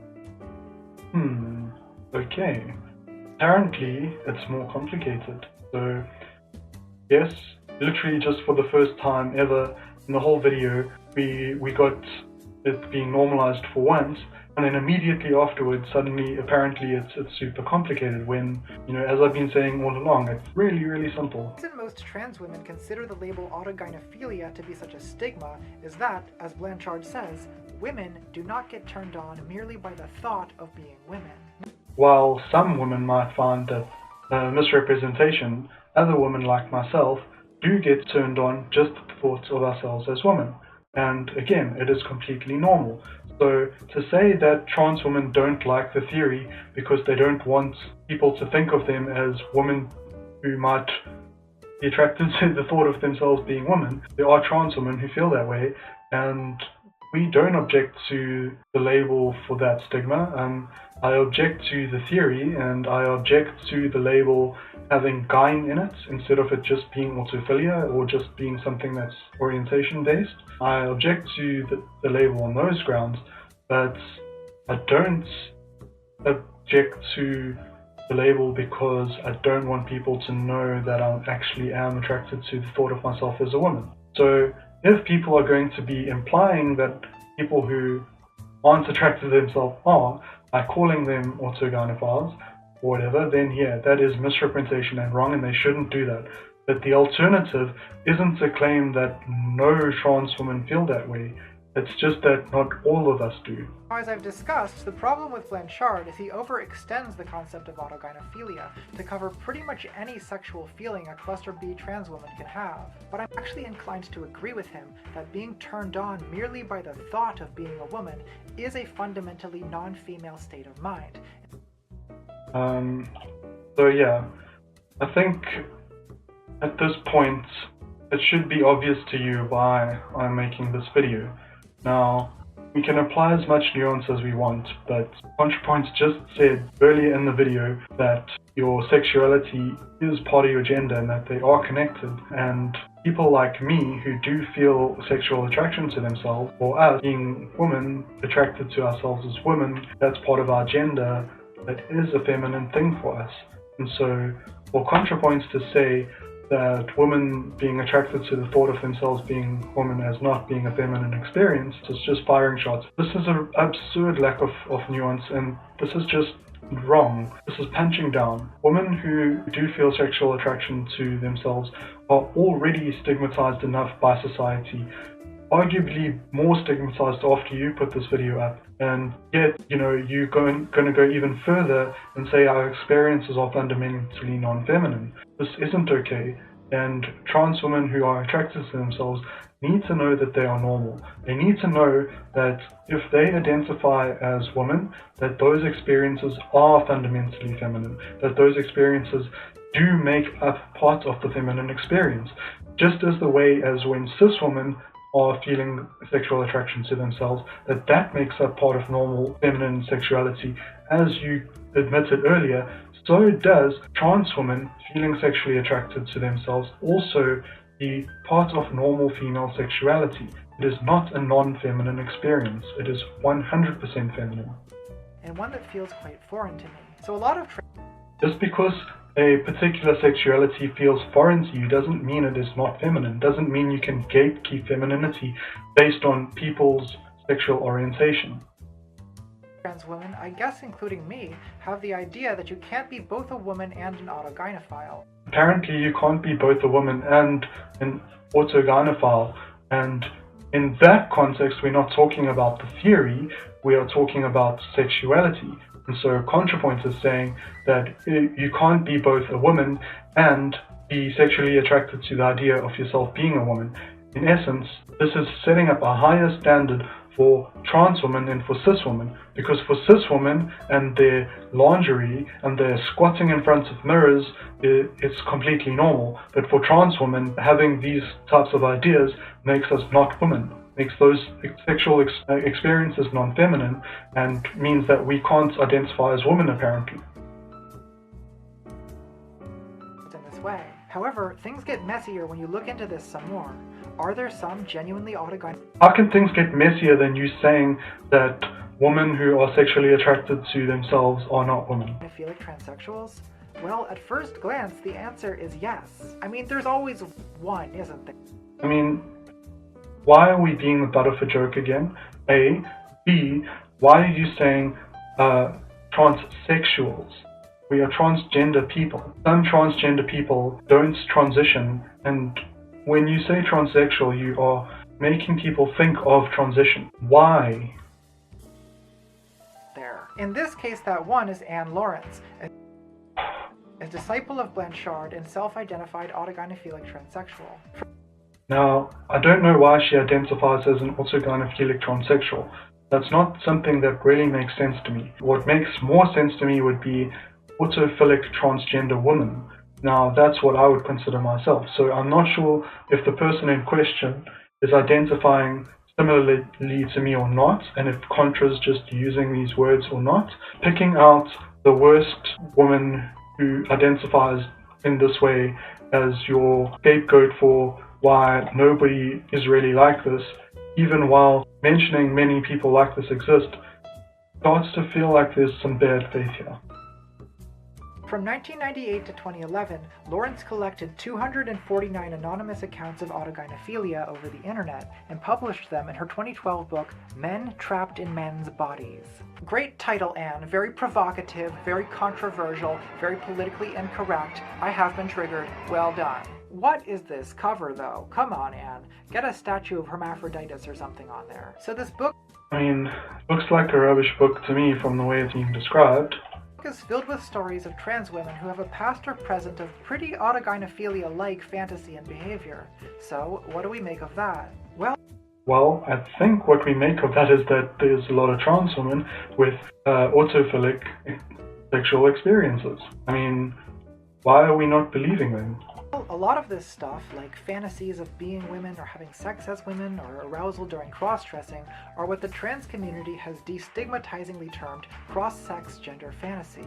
Now, I don't agree with that statement. First of all, there's no monolithic community who can decide what an experience is called or not. Now, there may be a sort of consensus, but to me, what this sounds more like with talking about cross-sex there is obviously not talking about what I experience. I wouldn't describe my experience as being cross-sex. Now, I do have fantasies about myself to be even more feminine than I already am, but, I've experienced this autophilic feelings even when I thought I was a man, and even back then, I still found myself attracted. It had nothing to do with the gender I thought I was, and it had nothing to do with the gender I wanted to be. It was just me being attracted to me. It wasn't cross-sex. It still isn't cross-sex.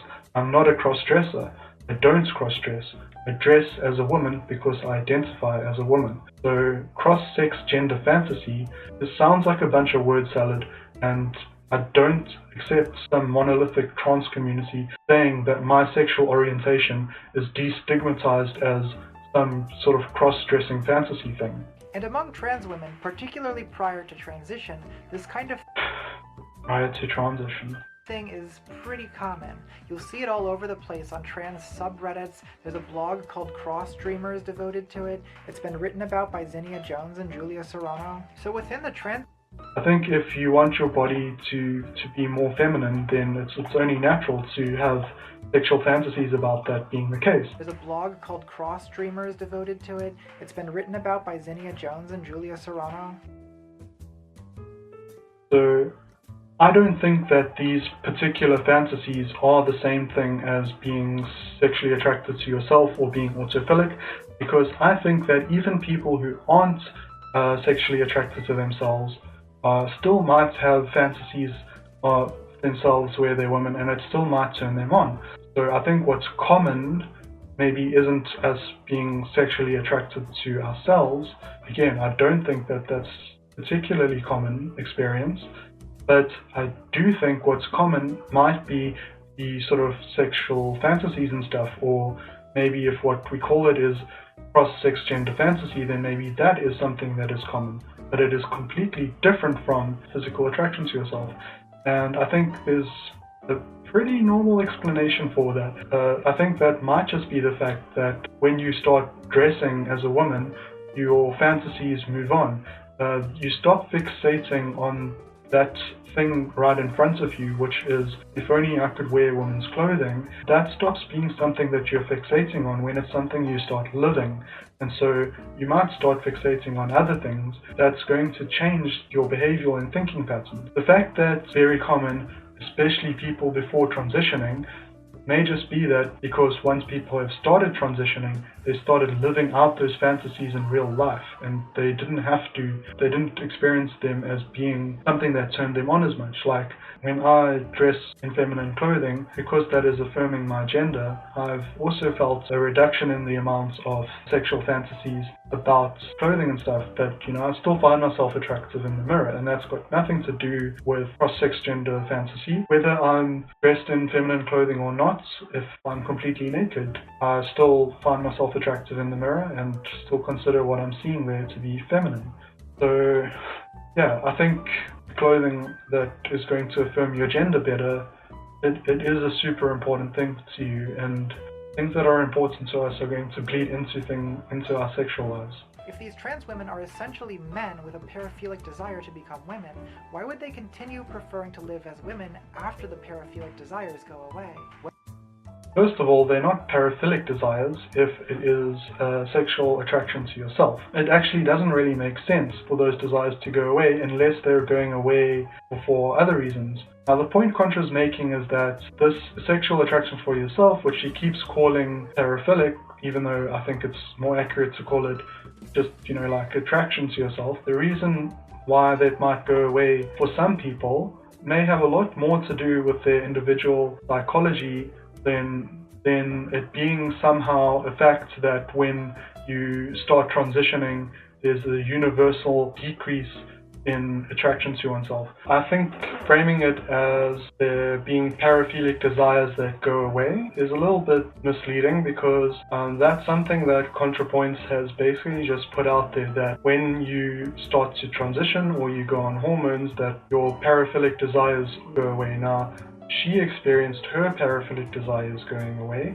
but not all trans people do experience that. Yet, even amongst those who do, while it might be possible to experience a kink for yourself, I think for a lot of people it's more like a sexual orientation, which doesn't go away when they start taking hormones or anything. Now, the first time I came across this argument, I started to worry that maybe there was some factor to hormones I wasn't previously aware of, where it did fundamentally change you enough that sort of attraction to yourself might disappear. And as someone who's beginning to transition, kind of didn't want to stop finding myself attractive. It sort of did worry me, and what I did was I went onto Facebook and went into one of my Facebook groups I'm in with trans people in it, and I just created a basic poll to gauge where people stand on whether they feel sexual attraction to themselves and whether hormones affected it one way or the other.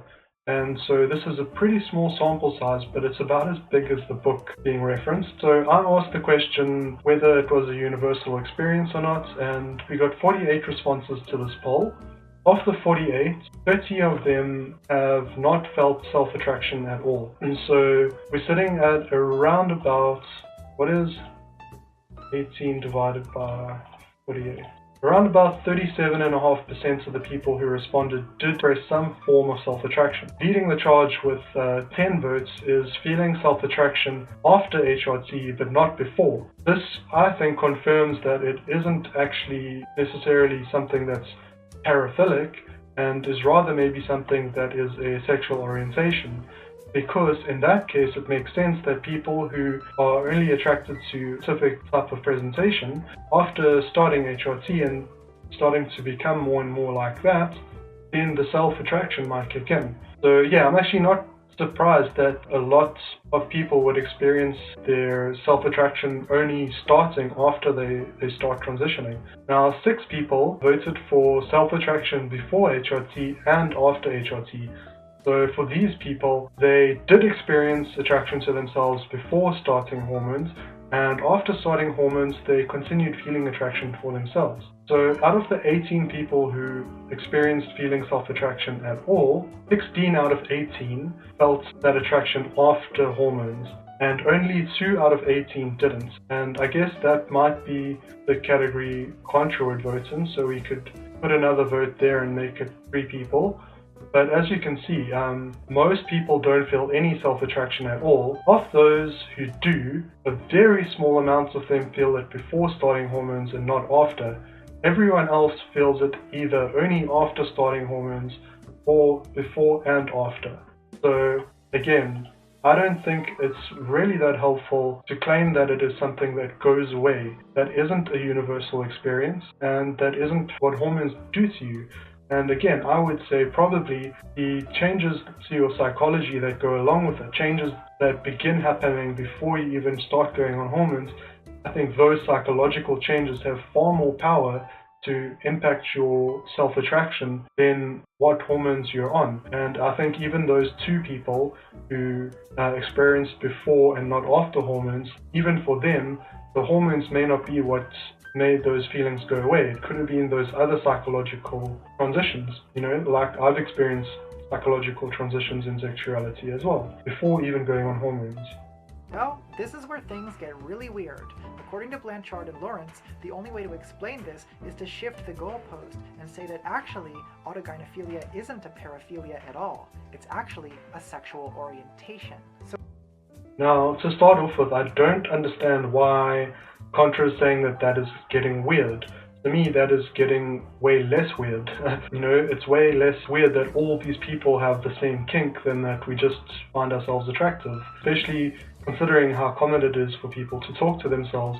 Having relationships with yourselves isn't weird, and having attraction to people you're having relationships with isn't weird. So it's not weird to say that it's actually a sexual attraction.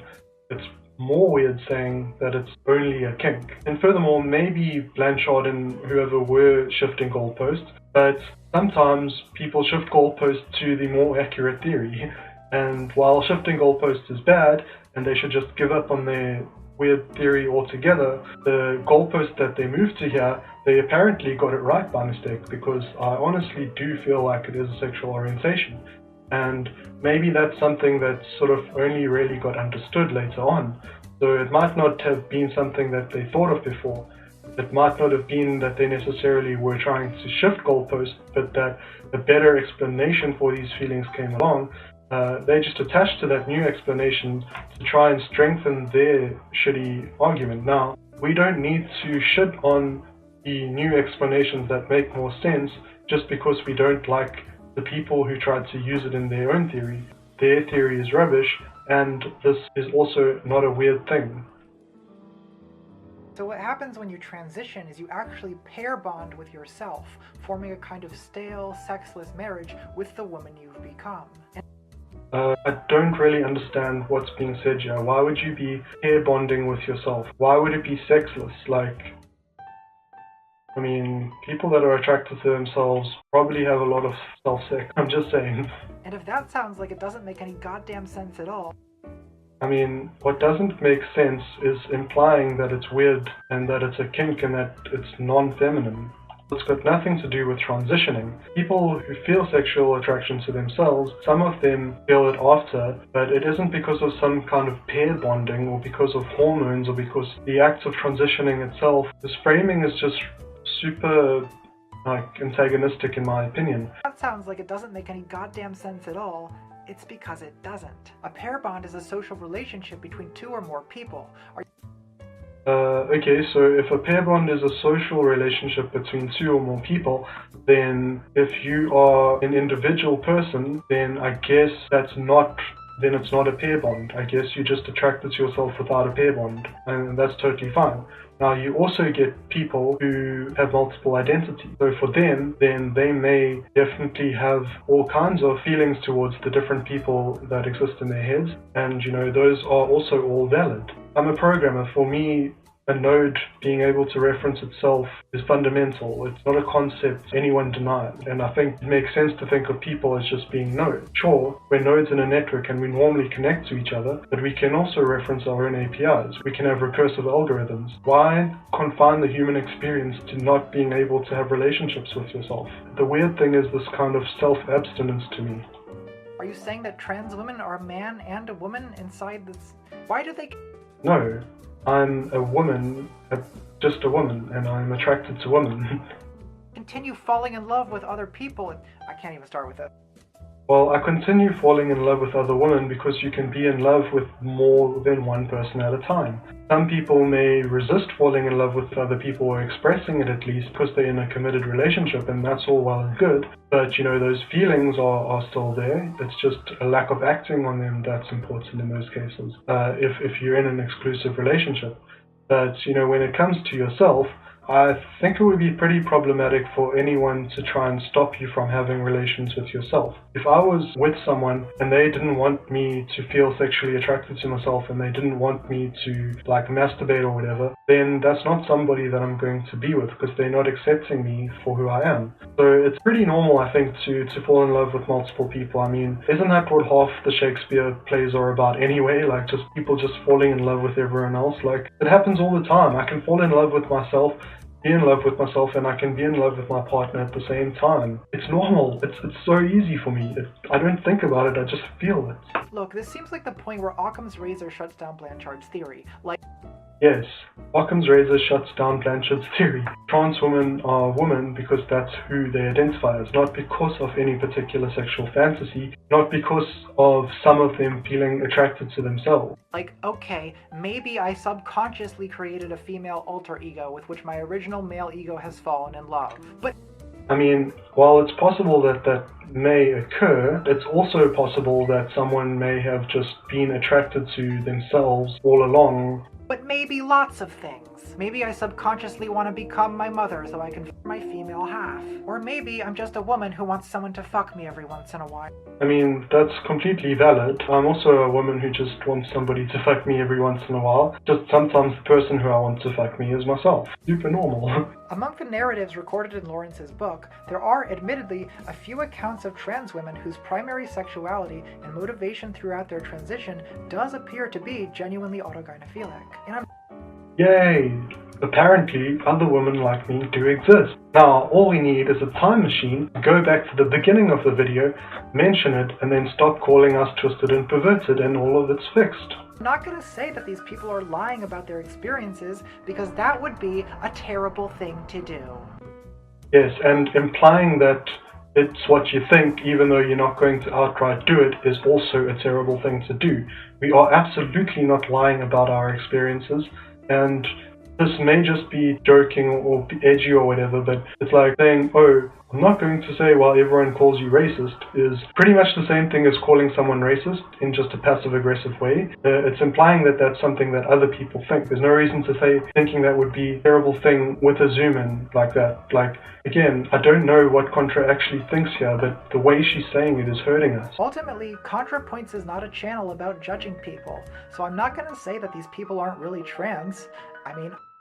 Yeah, she's not going to say that we aren't really trans, but earlier she said that we're not really women. So it doesn't really help if you admit that we're trans if you're not going to admit that we're women. I find it weird and hard to imagine, but... And I find it weird and hard to imagine that you have no sexual attraction to yourself.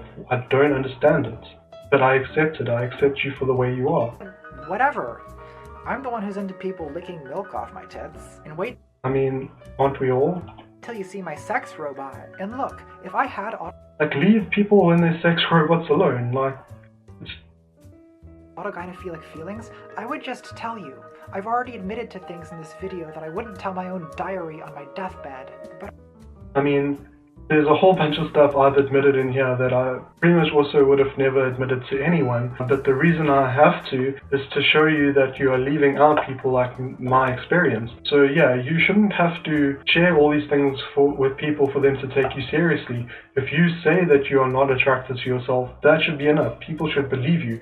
But at the same point, people who do feel sexually attracted to themselves and who feel that they are women, then you don't get to say that they're not women. But I just don't. This theory doesn't describe my conscious motivations to transition, and that's ultimately the reason most trans women hate this theory. I would say most trans women hate this theory because it's making our sexuality the fundamental reason for us to transition. Be very surprised, but I wouldn't be entirely dismissive of people whose primary reason for transitioning was sexual and did involve attraction to themselves. Like, if that's you out there, you are also valid too. But for me, it's been a thing about dysphoria. And so most trans women hate this theory, not because it claims that trans women are sometimes attracted to themselves, but because it makes our sexuality our driving force. And that's kind of just par for the course in cis heteronormative society, where everyone's assumed to be sexual objects. Nobody is allowed to be asexual without it being pressed as well. Wounded narcissism or shattered erotic delusions, we just don't like being misrepresented. but and I also don't like being misrepresented. So if we're going to try and stop people from misrepresenting you as being autophillic, then can we stop them from doing that without also misrepresenting people who are? Can we try and find a place where we both get represented? We're not either of us getting represented by Blanchard's theory. We're not getting represented by you saying that having sexual attraction to yourself as a woman is non-feminine, and that we can't both be women and feel aroused at the thought of us being women. You know, I realize that by talking about this, I'm subjecting myself to a lot of ruthless psychoanalysis. I don't know if this is meant to be an attempt at deflecting criticism, but I would say the ruthless psychoanalysis is the psychoanalysis being performed on trans women who have sexual attraction to themselves. The psychoanalysis Contrapoints is performing on us claims that we are experiencing either we are lying about them, or that they are non-feminine in nature, or that we can't both have them and be women. That is some pretty ruthless psychoanalysis. Me standing up for myself, me pointing out that you said things that misgender me pointing out that you are trying to gatekeep womanhood from me, that isn't ruthless psychoanalysis. That is just analysis of you saying the things you're saying. Now, sure, some people might engage in ruthless psychoanalysis of you, but this isn't some kind of attack. This is just trying to clear the air. This is trying to say there's things that you've said here which I don't think can go unanswered and unchallenged. Whether it's going to come from TERF Reddit or trans people who are mad at me for even talking about this, or... Trans people aren't angry at you for talking about this. Trans people are angry at the way you've talked about it. And if you knew that you were going to be getting anger, why didn't you speak to trans women first? Find out from them. Why didn't you go and make a call out and say, like, yo, any trans women who feel feelings of sexual attraction to themselves, hit me up so I can find out what your experiences are. Then we could have spoken about it. You could have realized it wasn't twisted, perverted, lying, or non-feminine, and you could have not made those shots. You could have still made this video maybe to take down the theory, but you would have missed out on firing shots at other trans women while you did it if you understood us and took us seriously. But you didn't do that. And so claiming that, oh, I know people are going to get angry, is just admitting that you didn't do your research properly. When you're living as a man, there aren't a lot of socially acceptable occasions to try out cross-dressing. Basically, Rocky Horror, Halloween, pretty much any time it's socially allowed to be a freakish monster. And come to think of it, the scary monster autogynephile is a trope I've played with since the beginning of this channel. The whole Contrapoints aesthetic is very like Autogynephilia chic. I originally was gonna have the narrator of this channel be more of a fictional character. The idea was to be like autogynephile Harry Plinkett. And part of that is that I kind of hated myself. I thought I... So if I'm understanding correctly, Contrapoints wanted to use the autogynephile aesthetic while denying that she's ever felt those feelings, or that she potentially may have felt them as a kink, but she's been gender fluid, so she's changed genders now and doesn't have that kink anymore. We're real people with real feelings, and yes, there is negative media representations of trans women, especially trans women who are sexually attracted to themselves, but if that isn't feelings that you're able to embrace, if you are trying so badly to distance yourself from those feelings, trying to use our aesthetic while denying the validity of those feelings is literally just appropriation. was just disgusting. Part of it is that representing yourself as a scary monster actually does capture something of the horror of gender dysphoria, and part of it is that identifying with the scary monster version of yourself is actually kind of empowering. Like, now, when Contra says this, what's coming across is that for her, the monster version of herself was this autogynephilic monster like Frankenfurter figure. Now, I think it is fine to identify with your monsters, and if your own individual monster has certain characteristics, then fine. But if the characteristics are that they felt attraction to themselves, that isn't monstrous. There must be other parts to it that make the thing monstrous than just that they were attracted to themselves. Otherwise, you're literally just calling people like me a monster. Okay, but monster version or not, real women do not wear fishnets and garter belts and corsets. This is just male fetishism. Well, it's true that cis women generally don't dress that way, no. I mean, Unless they're doing Rocky Horror, it's actually pretty popular. But I never wear shit like that anymore. In fact, it actually causes gender dysphoria because it makes me feel like a male cross-dresser. Just because Contrapoints no longer wants to dress that way doesn't mean that it's something that all trans women grow out of or whatever. There's cis women who do dress that way. This whole mock trial is just bad ideas on platform. I have a trial about this. Well, that scene depicts a kind of anguish, not sexual pleasure. Would You Fuck Me is obviously a reference to Silence of the Lambs. Okay, so Contrapoints was in a video before where them looking in the mirror was referencing some monstrous character and not a person who is just healthily attracted to themselves, which is okay. But again, this is being brought up to deny it as a way of denying that she has those feelings, to distance herself from us. Is what is known in the trans community as a joke. The corset... Don't know about that. I don't think it's really a joke I've heard of. I think it's something completely normal, and if the trans community has adopted this joke of looking in yourself and saying, would you fuck me? If that's a joke to some trans community, then that's just internalized prejudice against people who feel attraction to themselves. It shouldn't be a joke. It's not funny. How is it funny? Welcome to the freshest jokes of 2019. We'll have you laughing until you are rolling on the floor. So, to start off with, we have a banger of a joke. It goes like this. Knock knock. Who's there? A woman. A woman who? A woman who's attracted to themselves. Thank you. Thank you. Okay, so now we have our second joke of the night, and this is even funnier than the first one. Pay close attention. Hey there, Aaron. You're sexy. Oh my god, that was so funny! Sarcasm.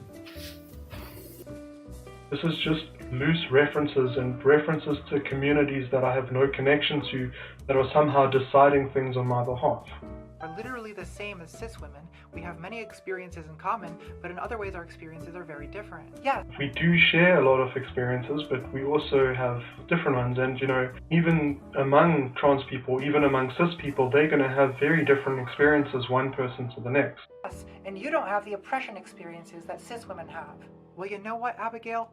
You're right. Actually, Abigail is kind of wrong, because trans women do experience a lot of misogyny. Many cis women don't experience the oppression of having your gender denied you basically from the moment you were born. That is an oppression that trans women have that cis women don't have. Women who do experience that oppression are experiencing an oppression that cis women haven't experienced. Now, there's going to be oppressions that trans women experience that cis women don't, and there's going to be oppressions that cis women experience that trans women don't. But trans women are existing at an intersection of oppressions. They exist at the intersection of transphobia and sexism. And so they experience both forms of oppression in some measure, as well as new forms of oppression that are a combination of them. And you are none more oppressed as a trans person than any cis person.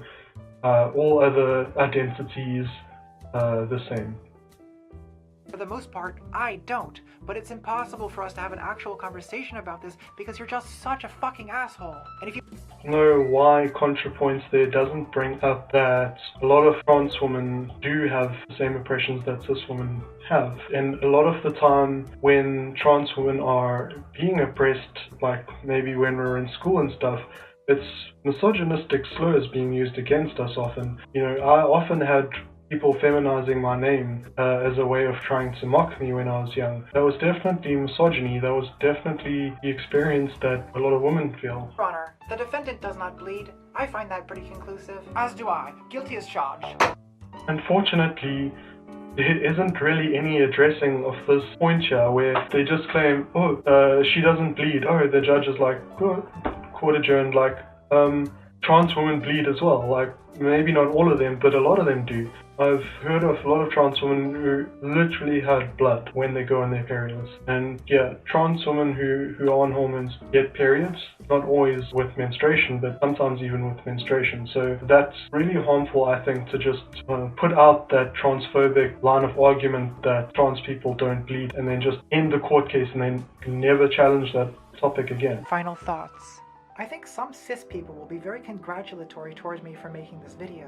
Some of them will say things like, why can't all trans people be as calm and rational and open about their experiences as you? Well, I'm getting a vibe that maybe the cis audience was more important than the trans audience to Contra here, because, you know, she said earlier how she knew trans people would be offended at what she was saying multiple times. She said it in the beginning of the video and later on in the video, and here she's saying that she knows that there's cis people who are going to thank her for making this video. So, you know trans people are going to hate it, and you know cis people are going to like it. Doesn't that raise any alarm bells for you making this video? Maybe what you're doing is helping the cis more than it is helping the trans people. And if cis people are going to wish that more trans people were like you, maybe that's because trans people like you aren't really challenging the gender binary, aren't really challenging what it means to be a woman, but rather conforming to what they already think it should mean. So I don't know if there's any particular cis people that Contra had in mind that they were hoping would like this video, or if there's any specific trans people that they knew wouldn't like it. But I think in general, if you're making a video that is about trans people, you should try and not know you're angering them and making cis people happy. I don't know, is this video or this channel meant to be your idea of what trans people should be acting towards cis people as? Because it would answer a lot of questions if that was the case. I'm very happy if you found the video elucidating, but I'd like cis people to think a little bit harder about why not a lot of trans women talk about this. I mean, talk about what in particular? Maybe trans women don't talk about feeling sexually attracted to themselves because even other trans women use it against them and use it to deny them their genders. Now, I do want to say that I accept Contrapoints as a woman. I don't have any reason not to, and I have no desire to deny her womanhood. Even just stating that that's what you want should be enough. Trying to break down these theories does involve exposing a lot of your own personal sexual experiences and feelings, and like I've had to do this as well, and as well I'm making this video quite a bit after the Autogynephilia one was released, because I wasn't going to make a response to it at all until I sort of got annoyed enough at people who didn't think that there was anything problematic being said on this channel. For trans women, this debate is intensely personal and risky. Our lives and happiness are at stake. Meanwhile, Blanchard and Bailey are not just neutral, devoted pursuers of scientific truth. They've continuously and needlessly been derisive and cruel toward trans people, and they've misused their power as academic authorities to misrepresent and humiliate us. No part of my present experience corresponds to the core claim of their theory. I may drape myself in 100 layers of defensive irony and depravity, but I am at core a woman who is very thoroughly not in love with myself. I mean, that's entirely fine. You can drape yourself in as much self-privacy or whatever as you want. Go for it, that's fine. But that doesn't mean that you get to claim that feeling sexual attraction to yourself is one of those depraved things. It isn't at all. It's not self-deprecating to say such a thing. I have to hope, for the sake of my own happiness, that someday I will be loved by someone who thinks of me as a woman. I mean, I love Contra, and I think of her as a woman, so, and I mean, you've got in there, but maybe what you mean is on a more personal level, but I would say it is always hard to find love, but you're definitely going to find it, I think. I wouldn't give up there, and if theories like this are making you feel like you aren't valid and stuff, then ignore them, they're nonsense. If you feel compelled to respond to them, then sure, that's fine, but, you know, maybe speak to some of the people you're going to be talking about in person and find out from them what their experiences are, instead of making assumptions like that it is outside of the norm to feel that way. It could be completely just a mistake, and maybe Contra honestly thinks it is not something that is common, and that her experience is the common one. But according to my poll, it's the other way around, and it's actually quite rare for someone to feel attraction to themselves and for it to then go away later. And so I'm inclined to think that for Contra, those feelings were in some kind of paraphilia. For many other people it isn't, and I think that simply missing that point is what has led to all of these missteps along the way. So maybe that's just something that Contra can correct. So I have to hope, for the sake of my own happiness, that someday I will be loved by someone who thinks of me as a woman. Otherwise, I'm fucked. Also, another short note just to say that I think people should strive to find happiness from within themselves more than from externalities.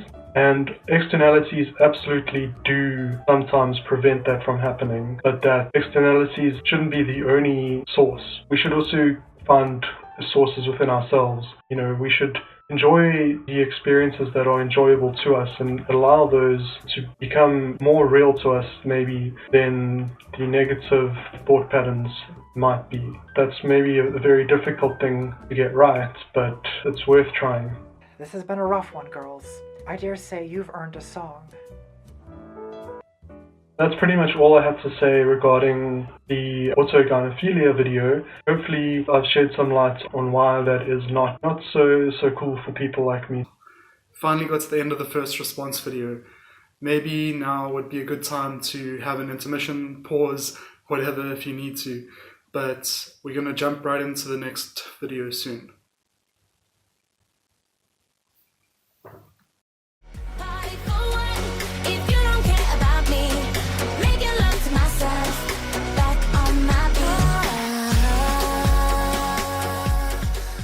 I did want to get onto a couple other videos today, but I just wanted to say one thing quickly, and that was that let's talk about the things that trans women experience when they're kids. So I remember I got a love letter once when I was a young person, and the romantic relation at that time had put lipstick on and kissed the letter with the lipstick and sent the letter to me. I remember thinking it was so cool and wishing I could do that, and that lipstick was a thing for me too. So this was some feelings I had even when I, from my understanding, thought that I was a man. And I just wanted to point out how you have the experience of wearing lipstick. Trans women and cis women both experience it. We just experience it in a different way. The fact that we want to and we can't, or the fact that they can and do, we both have a relationship to it. Let's go on to the next video. So the next video I wanted to go over was the aesthetic video. It's also a relatively long video, and I'm not trying to address every single thing in it. Some people say I'm a man dressed as a lady, but I'm actually a lady who used to be a man dressed as a man dressed as a lady. Explain. Yeah, I just did want to point out that the majority of trans people that I've met do not have that experience. The majority of trans women that I've come across, and most trans people, don't experience a change in gender, although that is possible. What we experience is a confusion and a misunderstanding of our gender, and society enforcing a certain gender norm on us that is never really sat comfortably with us as far back as we can remember. Even though at the time we didn't know better, we never really felt okay with everything that was being pushed on us when it came to gender. Now, some people might be different. Some people may genuinely have been totally comfortable and just experienced gender fluidity. And we know that gender is fluid, for one, because people self-report it all the time, but for two, because we know that gender is something psychological and brains change over time. So anything that has to do with brains can change over time, and it may also not change over time. For someone like me, their gender hasn't changed over time, only my understanding of my gender has changed. For other people who experience gender fluidity, actual gender does change by being fluid enough to go from one to the other. As far as I know, the norm, which shouldn't really matter, but I feel like the norm doesn't sometimes get representation even, but the norm is that you don't change genders when you're trans. So maybe just be careful talking to trans people that you don't assume that they've changed genders, but then if they tell you that they have, then obviously you can respect that because they are reporting on their own personal gender fluidity. And they may not even identify as gender fluid. Just because they experience a gender fluidity doesn't mean that that is a word that they want to put on themselves or that they feel accurately describes them anyway. Gender is extremely complicated. Who are you people? I'm Dr. Abigail Cockbane, Associate Professor of Women's Studies and author of many, many books. Most recently, my doctoral thesis, Sacred Passage, The Divine Feminine in Flux and Flow. Oh, yes. basically the TERF. The divine feminine in flux and flow is a reference to this idea that you're a woman because that's what's in your soul. It's not a materialist theory. It's a very not linked to reality theory. Yeah, anytime someone says the divine feminine, just double check what they mean, because if they just mean that their femininity is divine, that's one thing. But if they think that all femininity is divine in a sense that it's a God-given, nature-given, or whatever it is, gender that is therefore purely biologically determined, that's bullshit. And, well, you look familiar. Who are you?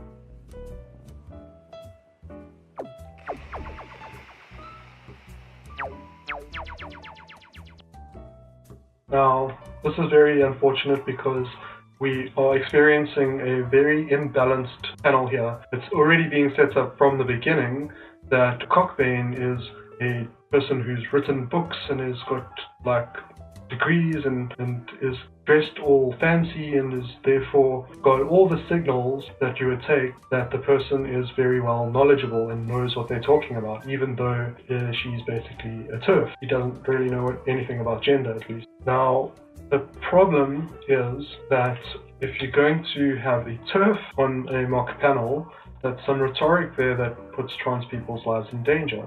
And I'm sure that's something that Contrapoints knows.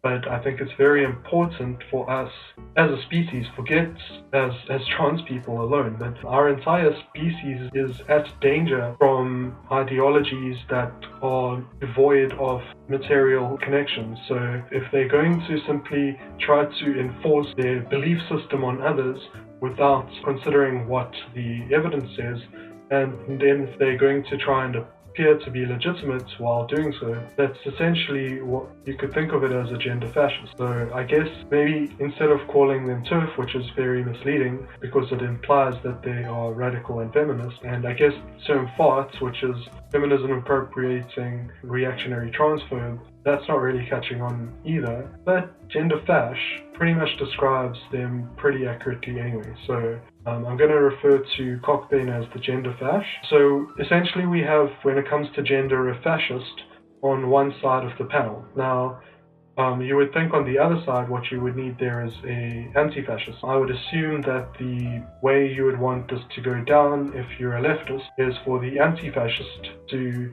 appear to win the debate and appear to have better arguments, to know more about what they're doing. So this is a confusing setup because the character who's expressing inferior knowledge and inferior communication skills and inferior understanding of the context, I mean, they're being interviewed for Pete's sake, is the anti-fash, and the person who is appearing to know everything and is the Jordan Peterson of this panel is being portrayed as being super knowledgeable. This is not a great look, and Should it be illegal to use the wrong pronouns for a transgender?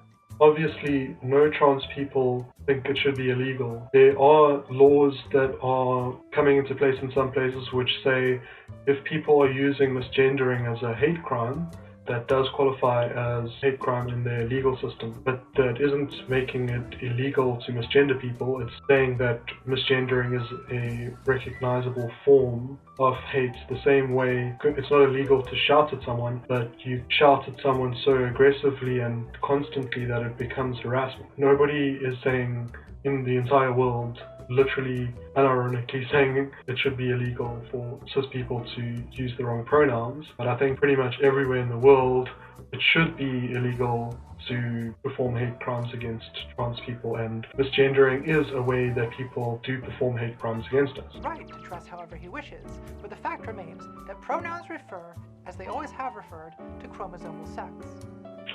Okay, so now we see the ideology of the gender fascist coming out.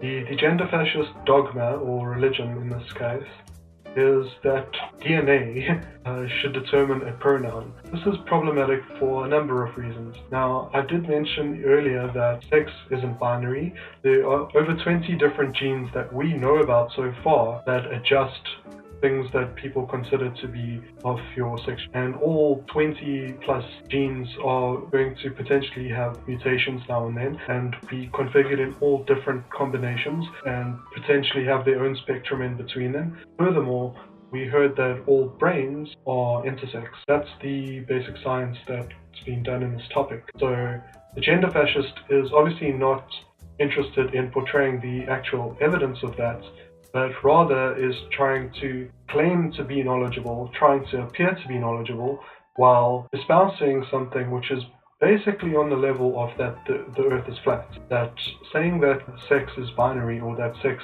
can be determined just by DNA is so reductive and simplistic and insufficient in describing gender as to be like describing our earth as being flat. You would hope in the video that, this is something that the anti-fascist side of the panel would say, but I don't know. But perhaps you disagree, sir. That's a human rights violation! I'll smash your fucking face. And here we have...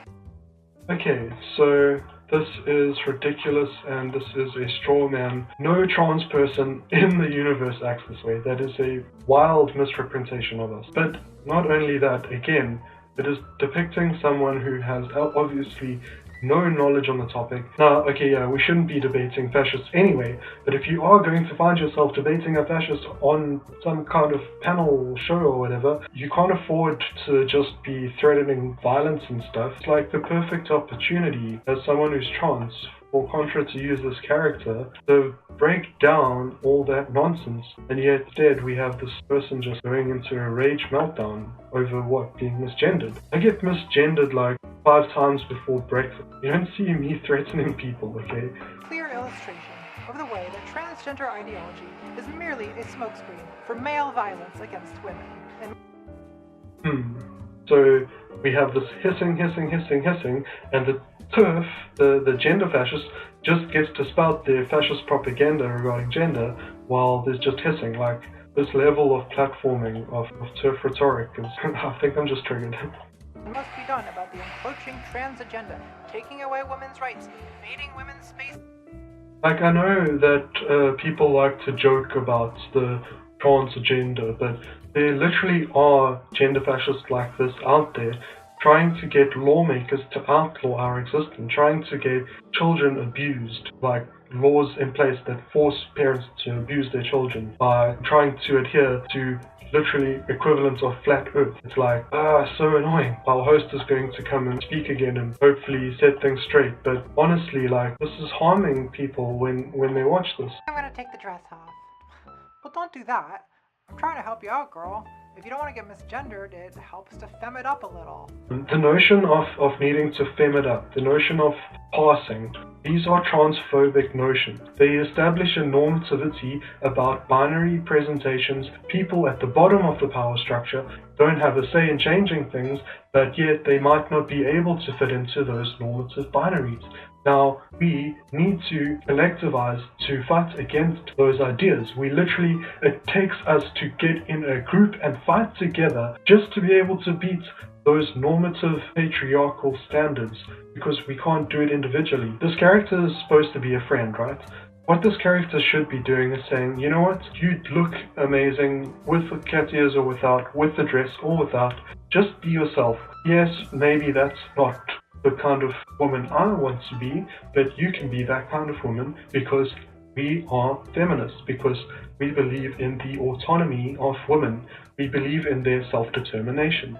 Just hit on me. I thought you were into men. Well, I swing both ways. I like boy dick and girl dick. That's not how that works. I hate that. The heart wants what it wants. Why did you...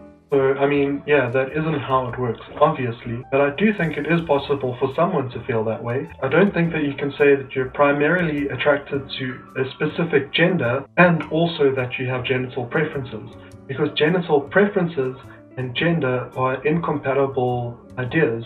If you're attracted to gender, that means that you're attracted to the gender itself.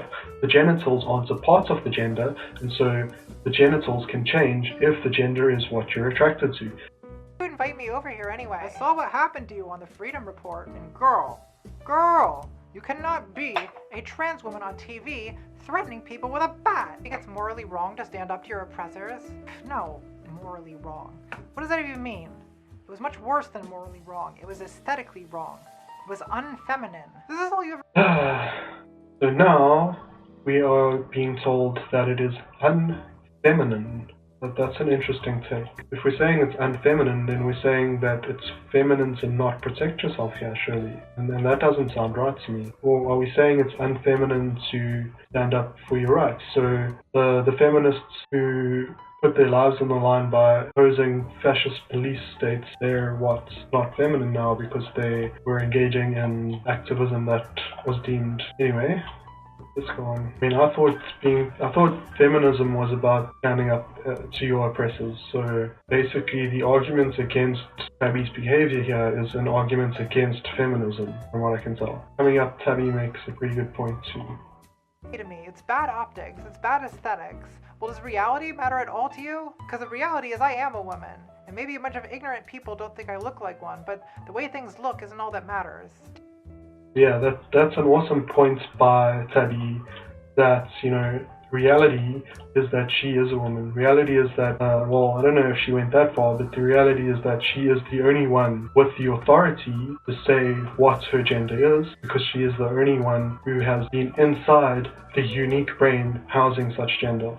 Tabby, this is politics. Have you ever had a conversation with the average voter?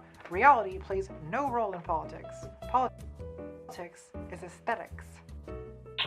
Now, I kind of disagree with that point. I don't think people don't care about reality. I don't think people only care about aesthetics. I think people get tricked by aesthetics into thinking a different reality to what is actually real. I think that happens quite often.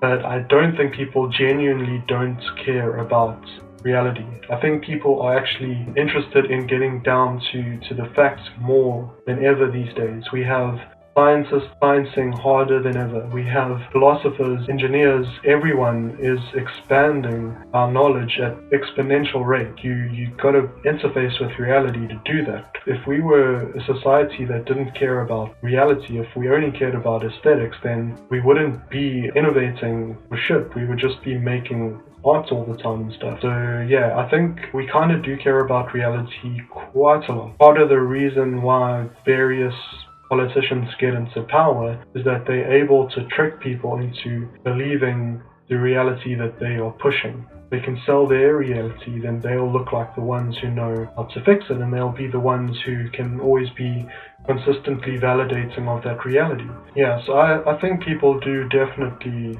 care about reality, and I mean, if voters cared more about aesthetics, we would have seen very different people winning the politics, because the politics are being won by people that are not very aesthetically pleasing to look at very often.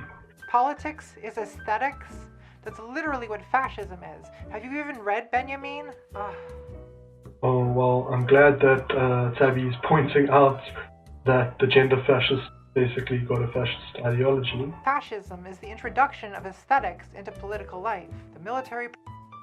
I mean, fascism is a lot more than that. I think fascism does introduce aesthetics into politics in order to dissociate people from the truth so that they are able to manipulate. And so almost always fascism is going to go along with that, simply because it is such a useful tool, if they can wield it, to get their narrative believed over reality. The fascists aren't going to want to get into power and then set up like independent journalism and stuff that's going to report on all the bad shit they're doing. So yeah, obviously they are going to lean heavily on aesthetics, but that isn't what makes fascism fascism. Parades, the pageantry, and communism responds by politicizing art.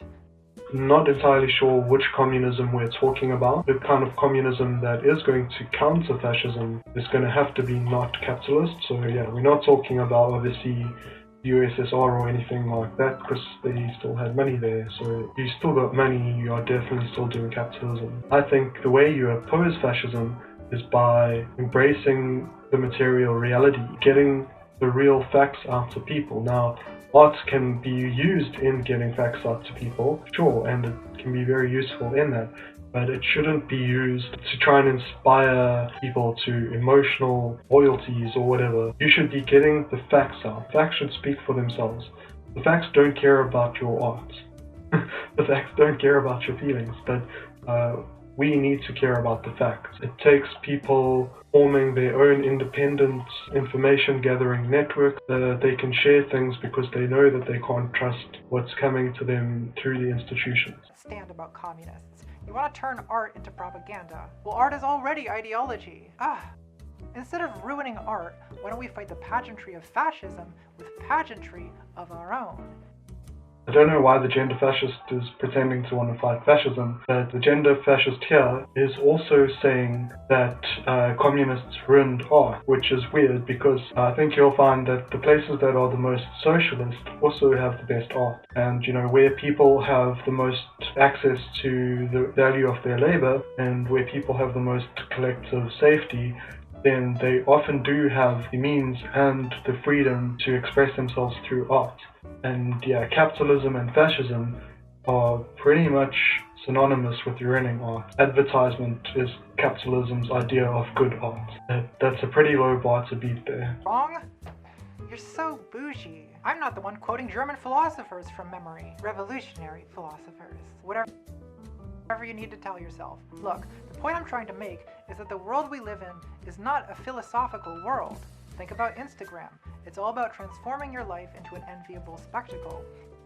I would argue that we are actually living in a philosophical world. Now, the philosophy isn't always that well tuned, but someone like a Donald Trump, someone like an Alex Jones, someone like a Jordan Peterson, these are all people peddling philosophy, and these are people that are tremendously popular for no apparent reason other than their philosophy. Yeah, I think if people didn't care about philosophy, then shouldn't they rather be picking like the most good-looking candidates, or the candidates who don't care about philosophy? I think the bourgeoisie probably care a lot less about it than everyone else. Everyone else, we actually need to understand the way the world works in order to navigate it. So there's pressure on us to understand the world. So that's where we get philosophy. Now, religion is also a form of philosophy. So I would say that people that didn't care about philosophy and only cared about aesthetics would also be people that didn't have any strong feelings of religious faith or anything. Religion and faith to them would be purely aesthetic. They wouldn't actually have feelings of devotion or commitment to those ideals. And I would say we are experiencing an upswing in religious devotion to fundamental ideas. I would say that a lot of the successes of neo-fascists around the world are riding waves of neo-fascism in the religions that they find themselves in there, the majority religions, which in a lot of places that this is happening is Christianity. I've been on Facebook. Thousands and thousands of people have argued with me over philosophy. So sure, you can pick Instagram as literally the one example where philosophy maybe doesn't matter. But I mean, in that sense, maybe for them aesthetics matters more. But in another sense, I've seen memes on Instagram too. So I think people that are sharing memes are also kind of caring a little bit about philosophy there, if you ask me. If you cry yourself to sleep every night, who cares? No one sees that. They only see the If nobody cares that you're crying yourself to sleep, then that really sucks, and that kind of loneliness that I don't wish on anybody. But in that case, I'm not entirely sure if promoting yourself as this all put together person on any platform, Instagram or other, is such a good idea. Because I think it's really hard to make connections with people when they see this amazing put togetherness. It's a bit intimidating because they might not be able to feel like they are there. What might be more helpful in those cases would be for you to be a little bit more vulnerable, a little bit more authentic, and just share some of those experiences that aren't as polished, but that let people in behind the curtain a little bit and show them a little bit of, what's going on in your life. And maybe there'll be things that they can relate to there that they couldn't relate to in the polished version, and you can form a connection over what you relate to in common there. So yeah, it sort of feels like trying to promote yourself as this put together spectacle and trying to get that to become something super enviable and popular is the wrong way around of trying to build connections with people. But life is not a show. Politics is a show. Look around. I mean, sure, politics is a show, but politics is a show intentionally. In an ideal world, politics would not be a show. Around you, Tabby. Try to understand what's happening to the world. The President of the United States is a reality TV star. The 21st century is an aesthetic century. Just because the President of the USA is a former reality TV show doesn't mean suddenly that nobody cares about philosophy and only cares about aesthetics. Yes, the fascism of Trump is pushing heavy on the aesthetics, disassociate people from the fact, but Trump didn't win on aesthetics. Trump won on promising people material change. Trump won on promising people, unlike everyone who had gone before, which had done only surface level changes, that he wouldn't be like that, that he would make actual structural changes. And to be fair, he's trying, not in a helpful way, but he's trying to make the border a permanently militarized zone. That is a structural change to the way the USA functions. Now, that's something presidents before didn't do. And that is why Trump's popularity is still so high, because even though he is awful on the optics, one scandal after another, and he has to lean on aesthetics, but people still care about philosophy. They just potentially care about a philosophy we don't agree with. People care about in white ethno-states. That's a philosophy they believe in. That's something that Trump promises them. And no amount of aesthetics is stopping them from voting for him. Trump is not aesthetically pleasing, and I don't think that's why people are voting for him. I don't think the aesthetics of making America great again is what people love about the phrase. I think people love the philosophy behind the phrase, the fact that it is almost a complete one-to-one mapping to America First, a known US fascist white supremacist slogan. I think that's what they love about it, not the aesthetics itself, but the philosophy that the aesthetics are promising.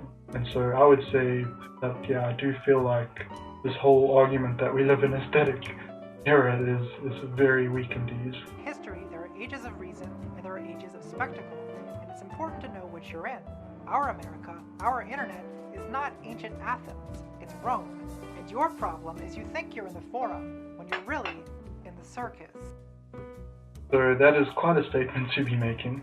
I don't even know if this whole age of reason, age of aesthetics thing is bullshit or not. Like, it seems like a little bit bullshit to me, but even if we did take it as something that happens, I don't think a strong argument is being made that we live in the age of aesthetics here. Like, is the implication that because fake news worked, that aesthetics is what people care about? Because, again, I think it's what's behind the aesthetics that people are caring about. The comparison is basically being made between a more democratic society versus a more authoritarian one. I guess what Contrapoints character here is saying is that they don't live in a democracy, but they live in a dictatorship. And to some degree, I do agree with that, because I think that their elections are all but meaningless. However, they do have certain political candidates that aren't openly fascist and that aren't so far being locked up. So I wouldn't say that it is a full dictatorship by any means here. I think people care about what people believe, not just how they look or how charismatic they are. We are in a circus, which is capitalism, but we are also in a forum, because we have things like social media where we discuss things. And we have things like YouTube where we share our opinions and our counter opinions. So I think we are both in a circus and a forum. I think there's a lot of people with fascist tendencies, and I think people who are able to promote fascist ideas or behaviors, or at least for the audience to know that that's secretly how they feel, those people can ride the popularity of all the fascists in society. And how they do that is actually to hide their fascism, to cryptify it, rather than to portray it openly. So the fact that they need to hide the truth, to me, also indicates that aesthetics aren't enough to outweigh the actual weight of the material beliefs being held there. And those beliefs need to be shielded through aesthetics of obfuscation of the facts, because people care about the facts. Otherwise, why go to all that effort? And it's a very powerful aesthetic. If you're a man, and what if you're a woman? Oh, don't be a woman. That's not a good idea. That's just a really gross thing to say. Being a woman is a great idea. And in that debate, Blair looked like she had 2 X chromosomes, and the other one looked like this awkward dude in an anime wig. What does 2 X chromosomes look like? An awkward dude, like, It really annoys me. Camera, I vaguely remember. I think I wrote an angry blog post about it. Well, the pink wig lost that debate so bad. It was embarrassing to watch. Not really. I mean, she was right, and her arguments were better. People care a little bit more about what's being argued, I think. I feel like a different timeline that I even have to say that. Sweetie, honey, angel, darling, princess, baby. Stop with the patronizing bullshit, seriously. Arguments don't matter. How pretty you are matters. Gross. Now, to start with, is she implying that one of those people in that debate earlier was prettier than the other? Isn't that something subjective, based on each individual person's own opinion? Am I not allowed to think that a different person was prettier? Does that mean each of us is going to think a different person won the debate now? I mean, I'm not even judging the debate based on looks, but what's being presented here is that there was a clear person who clearly looked prettier, and that they clearly won the debate because of it. And I'm just not buying it. I think both people presented in that debate looked pretty, and judging them, I would actually probably say the person with the wig would have won, because the person with the wig is showing me some pretty cool creativity. That is, if we were basing it on aesthetics, which, you know, is not really something I think we should be doing, or even that or entirely do. But I guess it depends how you frame it. Is this really where you're going with this? Tappy, if you want to be a public figure, sooner or later, you're gonna need to take the trans girl black pill. If you're a trans woman in the public eye, what matters is one thing and one thing only, and it's always been the thing that matters. What? The realness. Verisimilitude. You have to look like a fucking woman. There it is. The implication is that unless you look cis, you don't look like a woman. Maybe we just need a lot more women like me in public figures, so that everyone else just realizes that women like us exist, and stop saying things like that you need to pass if you want to be a woman in the public figure. That is such a harmful argument to make. There it is right. We don't. And now, instead of the anti-fascist in this setup being the ones to say all that, what I just said, they're just like, oh, there it is. Like, yeah, you realize that there's like potentially people who don't really know where they're standing with their gender identity watching this video, and they're being told now that they aren't going to be able to be a public figure unless they can pass. And if they know passing is an impossibility for them, that's going to be immensely discouraging. There's going to be people out there watching this video feeling like they can't be public figures, they're not pretty enough, because they won't be able to pass. Because when given the opportunity to validate people after that invalidation, all Tabby can do is say, there it is. Like, I just imagine people who aren't maybe in as good a place as me, who aren't maybe have as much progress with handling their mental health and stuff, and just being completely devastated, like I would be if I watched it a couple years ago. And so frustrating. Like, someone needs to be talking to her and telling her that this format, the way of presenting these ideas, it causes more harm than good. The validation isn't following the invalidation immediately. There's a gap there. And by the time you get to the validation, the invalidation has sunk in already. You feel like shit. We don't say it in public, but we all know it, and we all feel it. What does it even mean to look like a woman? Oh, don't give me that. I don't know what it means. Women have a lot of different looks. There are bald women, bearded women, muscular women, wide-shouldered women. And what is society's opinion about those bald, bearded, wide-shouldered women? When I look at myself in the mirror, when I'm completely naked, to me I see a woman. I pass to me, okay? Because I don't pass to other people, that's their problem. What is society's opinion of us? Well, that we are freaks. Literally me, who has always cared a lot about people, I'm now turned instantly into this monstrous figure simply because I was honest enough with myself to admit that the experience I was having wasn't masculine. That's what society thinks makes me a monster, and now we don't need that to be perpetuated. We don't need that to be reinforced. We don't need people telling other trans women that that is such a strong force that they need to conform to it in order to be taken seriously or be a public figure. Bullshit. We need to break those molds, okay? We need an anti-passing movement because passing is such a bullshit topic. Passing is so transphobic. There's people who will never be able to pass according to society, but I can tell you something, they can pass in the mirror to themselves, and that should be enough. They shouldn't need other people in the mirror with them.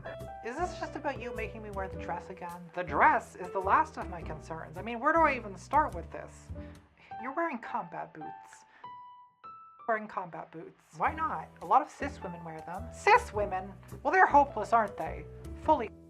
No, cis women aren't hopeless. Cis women are legit, they are stylish, they're amazing. And the women in Rojava seem to be doing a pretty good job of wearing combat boots.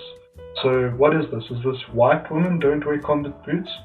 I honestly don't get it. To start with, why imitate anyone? Why not just be yourself? Now, if you are going to imitate people, imitate the people that inspire you. And if a cis woman inspires you, imitate them. I don't care. There's no fucking rules about how you should dress. That is bullshit. And any society that starts enforcing dress code on their population is fucked up. Let people choose. But trans women have to overdo it. You need to be so good at makeup that every cis woman you know comes to you for advice. That is such bullshit. Trans women can dress and be however they want. They don't need to be someone that cis women come to for advice. You can be a trans woman who's a slog. Go for it. Be your true self. Be the trash you were born to be. To toss your hair and cross your legs. You need to smile even at people who hate you. Eliminate every aggressive impulse. You must be a blossom floating along the surface. Womanhood is not about being submissive. Your hands are not tools.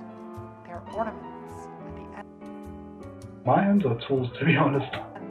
Of your arms. So you literally are what TERFs think trans women are. Literally a man's idea of a woman. Well, men have the power, men make the rules, and it's ultimately men who are the judges of womanhood, so... Whoa, what? Men hold the power, yeah. Men make the rules. Men are the judges of what womanhood is. That is a huge leap of logic right there. That is basically the denial of the autonomy of women. That is to say, yes, even though we live in a patriarchal society, the men are in power, still don't get to define womanhood as a woman. Men get to define it. Fascism about gender. You can't really blame me for having to deal with that situation. I can blame you for dealing with it by demanding we all conform to a bunch of ridiculous stereotypes. Not stereotypes. I feel like Abby should be going a little harder over this fascism. I can blame you for dealing with it by demanding we all conform to a bunch of ridiculous stereotypes. Not...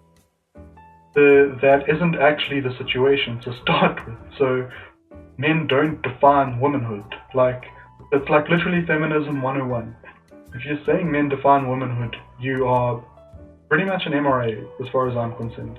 But anyway, even if we took it at its best possible understanding that women still define womanhood, but men impose some kind of institutional power over them, and maybe that's what's trying to be communicated here, okay?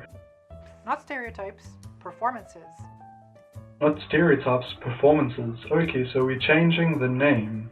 Now, we're talking about the things that men want women to do, and we're calling them performances. If I'm not misunderstanding this. You like philosophy so much, haven't you read Judith Butler? Ooh, Judith Butler? Don't throw her under the bus. Judith Butler wasn't talking about performances as sets of things that men wanted women to do. If I'm not mistaken, Judith Butler was saying that gender is performative in a sense that you get to forge your own reality of gender through your performance of it. That you expressing your gender to others makes it real in a sense. Now, I do think you can have a gender experience devoid of any expression whatsoever. So I wouldn't say gender is only performance, but I would say that, yeah, there's a strong component of performance in gender, but it is a performance, as at least from what I understand of Judith Butler, it is a performance that comes out of self-agency and autonomy. It is a self-reaffirming performance, not meant to be spoken about as a performance where men get to decide, or not even as a performance where other women get to decide, or some arbitrary monolithic of womanhood. No, each individual person performs the reality of their own genders. I haven't studied Judith Butler, so I could be wrong about her, but either way, I think that is a much better idea of performance, something that is reaffirming, that is something that you can do to put your reality out there.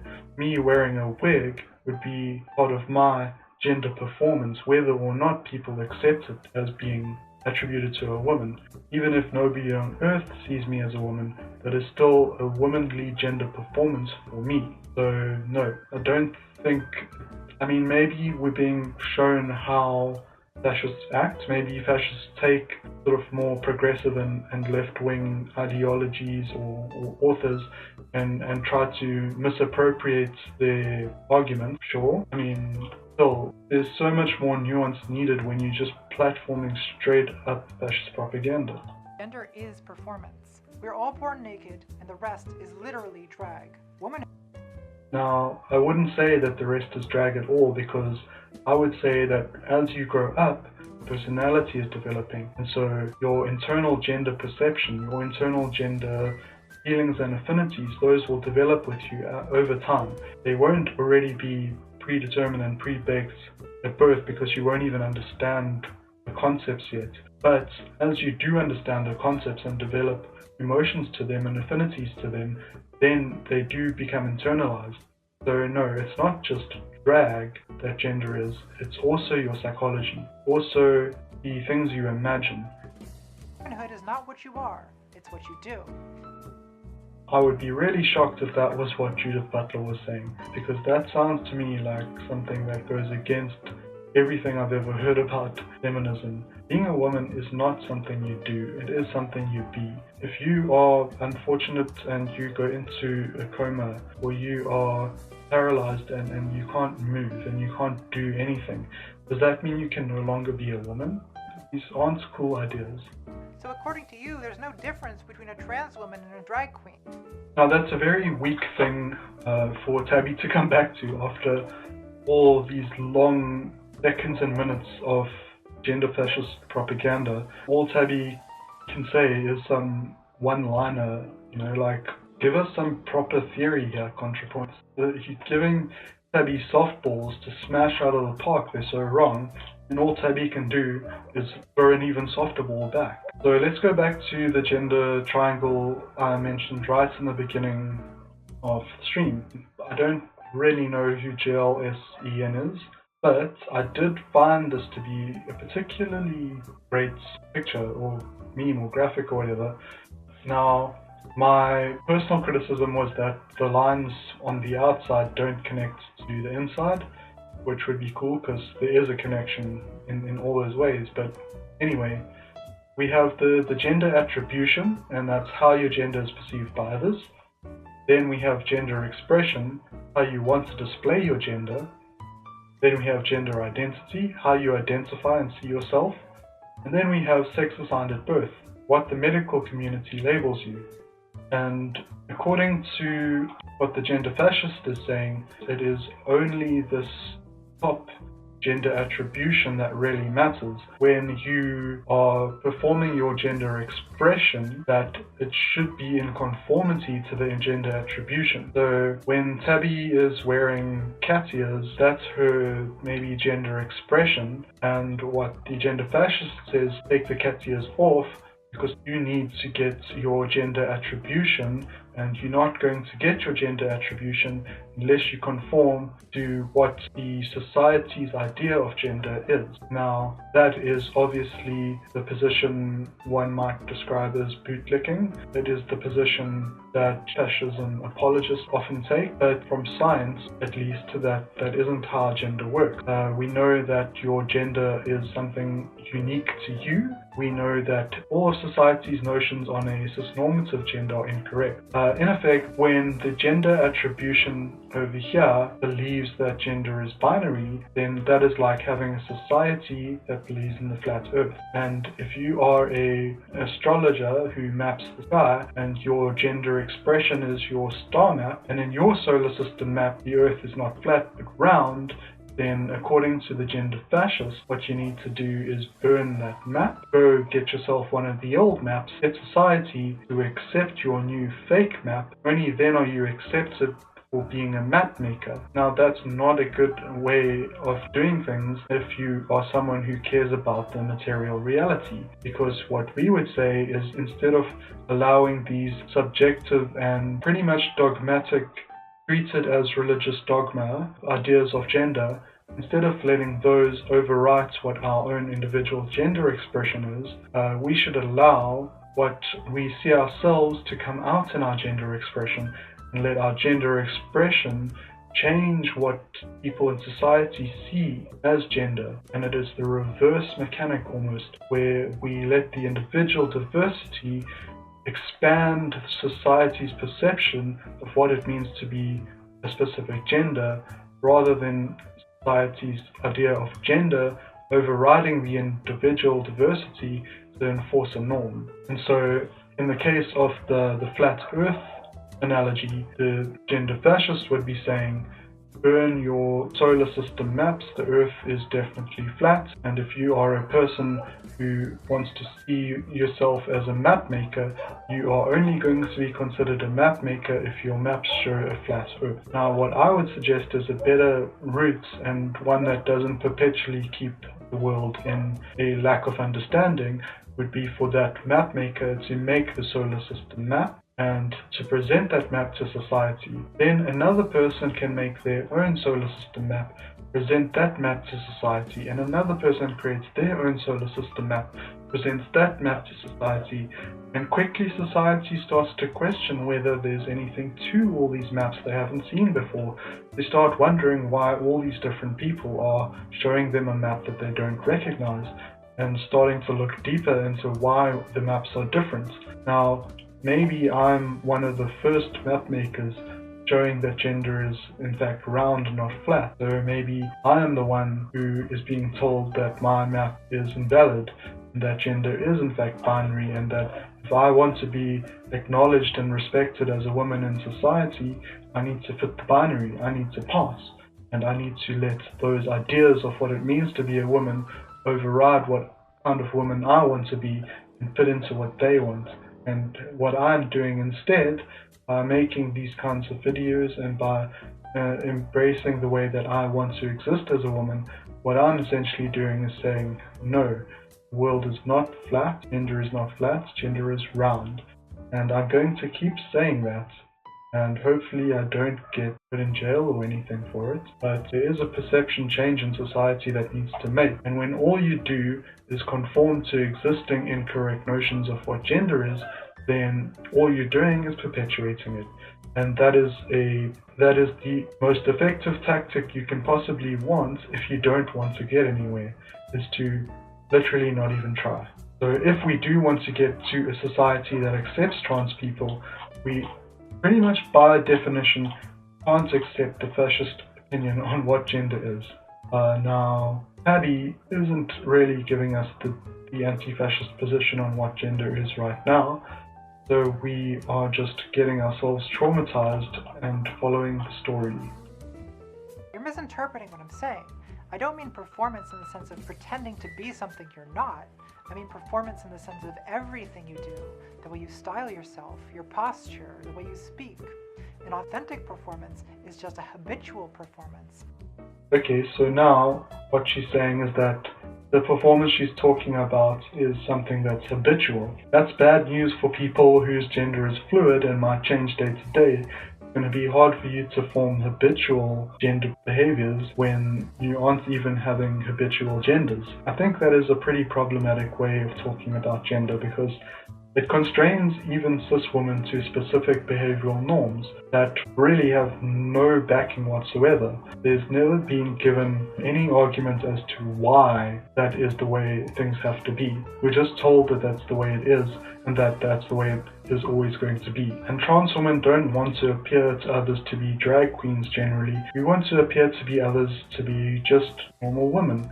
We don't really want to stand out as being all that different from cis women. Sure, we might not pass, but I'm not talking about whether we pass or not. I'm saying In terms of this sort of vibe we give off, this everything we do, we want the everything I do to communicate, the gender that we want it to. I want everything I do to communicate that I'm a woman. Now, some people don't see everything I do as communicating womanhood. Some of them might see certain things I do the other way.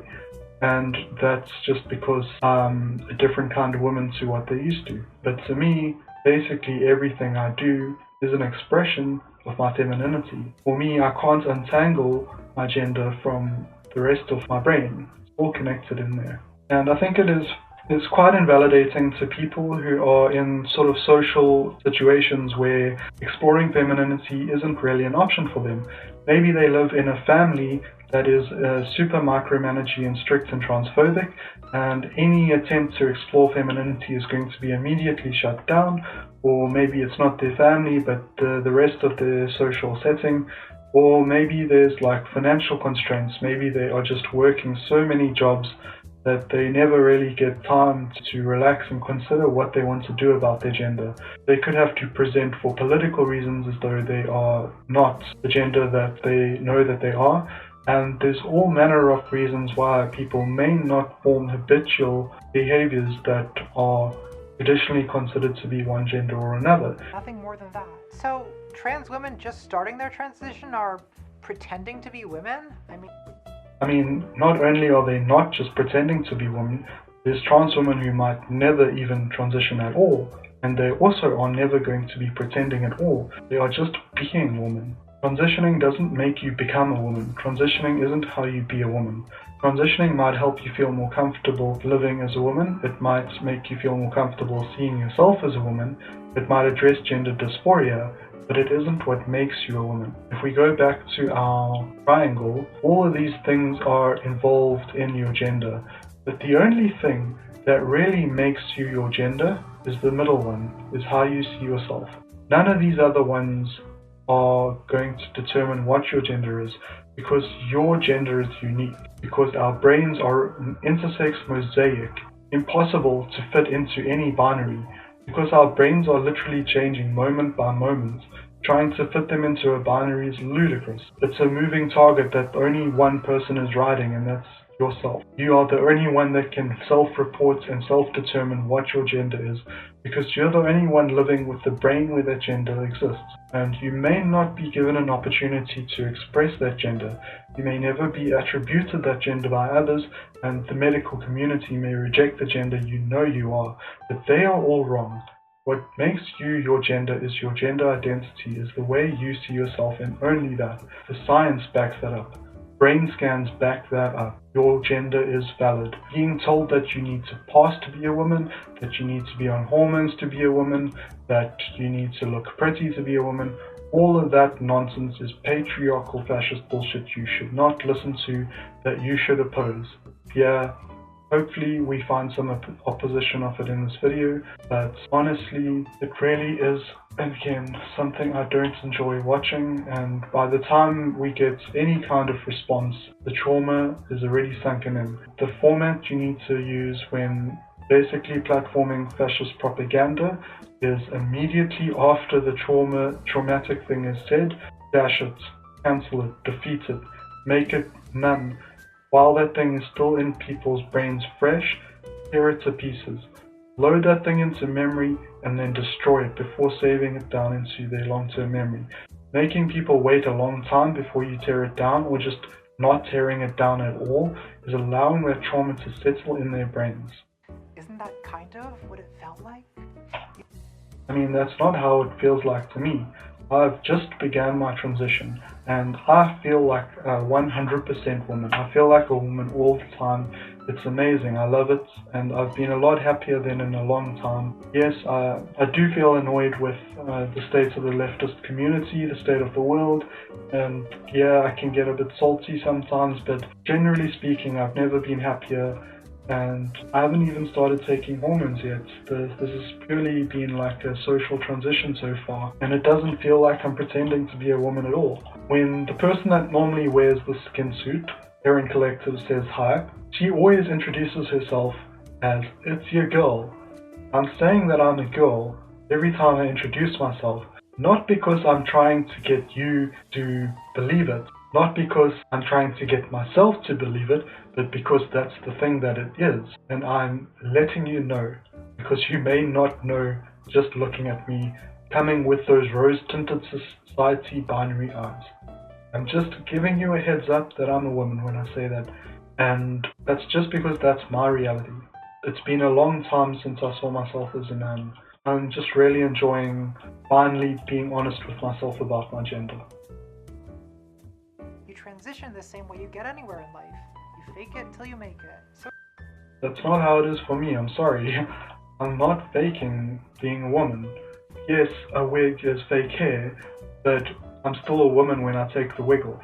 So according to you, a trans woman is just a full-time drag queen. That's what any woman is. What about...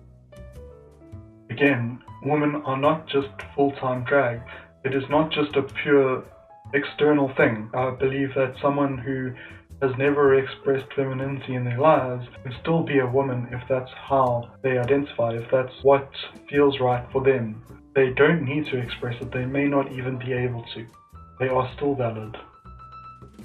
What about gender non-conforming cis women? They're not doing womanhood in that way. Well, yeah, that's why those women are marginalized. They're going off the grid of what society recognizes as womanhood. I don't entirely agree with that point. In terms of going off the grid, I would say going off the grid is a good thing. I would say if society thinks women can't have beards, then all women should just grow beards if they can and prove society wrong. Collectivize against the fascism about what womanhood is. You don't want to end up like that, do you? And hold on, are you saying that if a cis man dresses like a woman, talks like a woman, takes female hormones, is gendered female by other people, and spends his whole life pretending to be a trans woman, that he's literally as much of a woman as we are?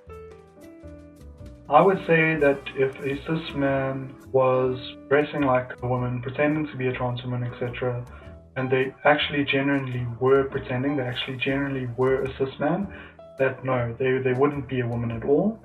But I would also argue that if somebody is going to all that trouble, maybe they're not being entirely honest with themselves. I mean, sure, they might be, but I can't really imagine anyone going to all that trouble unless part of them actually enjoyed being a woman. Maybe they're just lying to themselves that they are a cis man. I'm not sure, but you get a lot of hate for going trans. You get a lot of hate for backing the binary. And if a cis man is willing to experience that hate, and if that hate doesn't somehow lead to them understanding gender enough to know that being cis is an illusion, then sure, they can still identify as a man, and I would respect that. Yep, that's absurd. But it's absurd. That is absurd. Absurd because the example is absurd. No cis man would do that. It's like asking, is a straight man gay if he only sleeps with men? Like, the question may be absurd, but it's still giving us an insight into what the gender definition really is. When you go through the fringes and see how things play out, then it kind of gives you some insight into what implications your ideology has. And so if your ideology is leading you down a road where a cis man and a cis woman are the same gender, then maybe your ideology is ridiculously broken. I'm just saying. like, yeah, pretty much. See, this is a philosophy at its worst. Pointless speculative fiction. When I'm talking about it, it isn't pointless speculative fiction. When I talk about it, it's about real material consequences. If we're going to say that people like me aren't women, then if there's going to be some events that's supposed to be women only, people like me are going to be excluded. This isn't just about philosophy, this is about the real world consequences that result from people believing one philosophy over another. Distraction from what we're really talking about, which is you getting rid of those combat. We shouldn't be talking about society as a whole, we should be talking about her trying to pass. Boots. I thought we were talking about philosophy. No, we're talking about shoes. Why do I always have to justify what I wear to you? You're apparently fine wearing designer dresses around your communist friends. The left will abide a regal queer. As far as I know, the left is against authoritarianism, against hierarchy. Regality and kingdoms are a form of structured hierarchy. That is kind of why people on the left don't tend to tolerate the bourgeoisie. Not because we think that they are somehow aesthetically displeasing or their dresses are offensive to us, but because it represents them holding a philosophy where exploitation is okay. Because to be rich and to stay rich, you have to be okay with exploitation. That is why the left doesn't tolerate the bourgeoisie. Look, your performance theory doesn't explain why trans people exist in the first place. If gender is just a bunch of learned behaviors, then why did we reject our male upbringing and decide to live as women?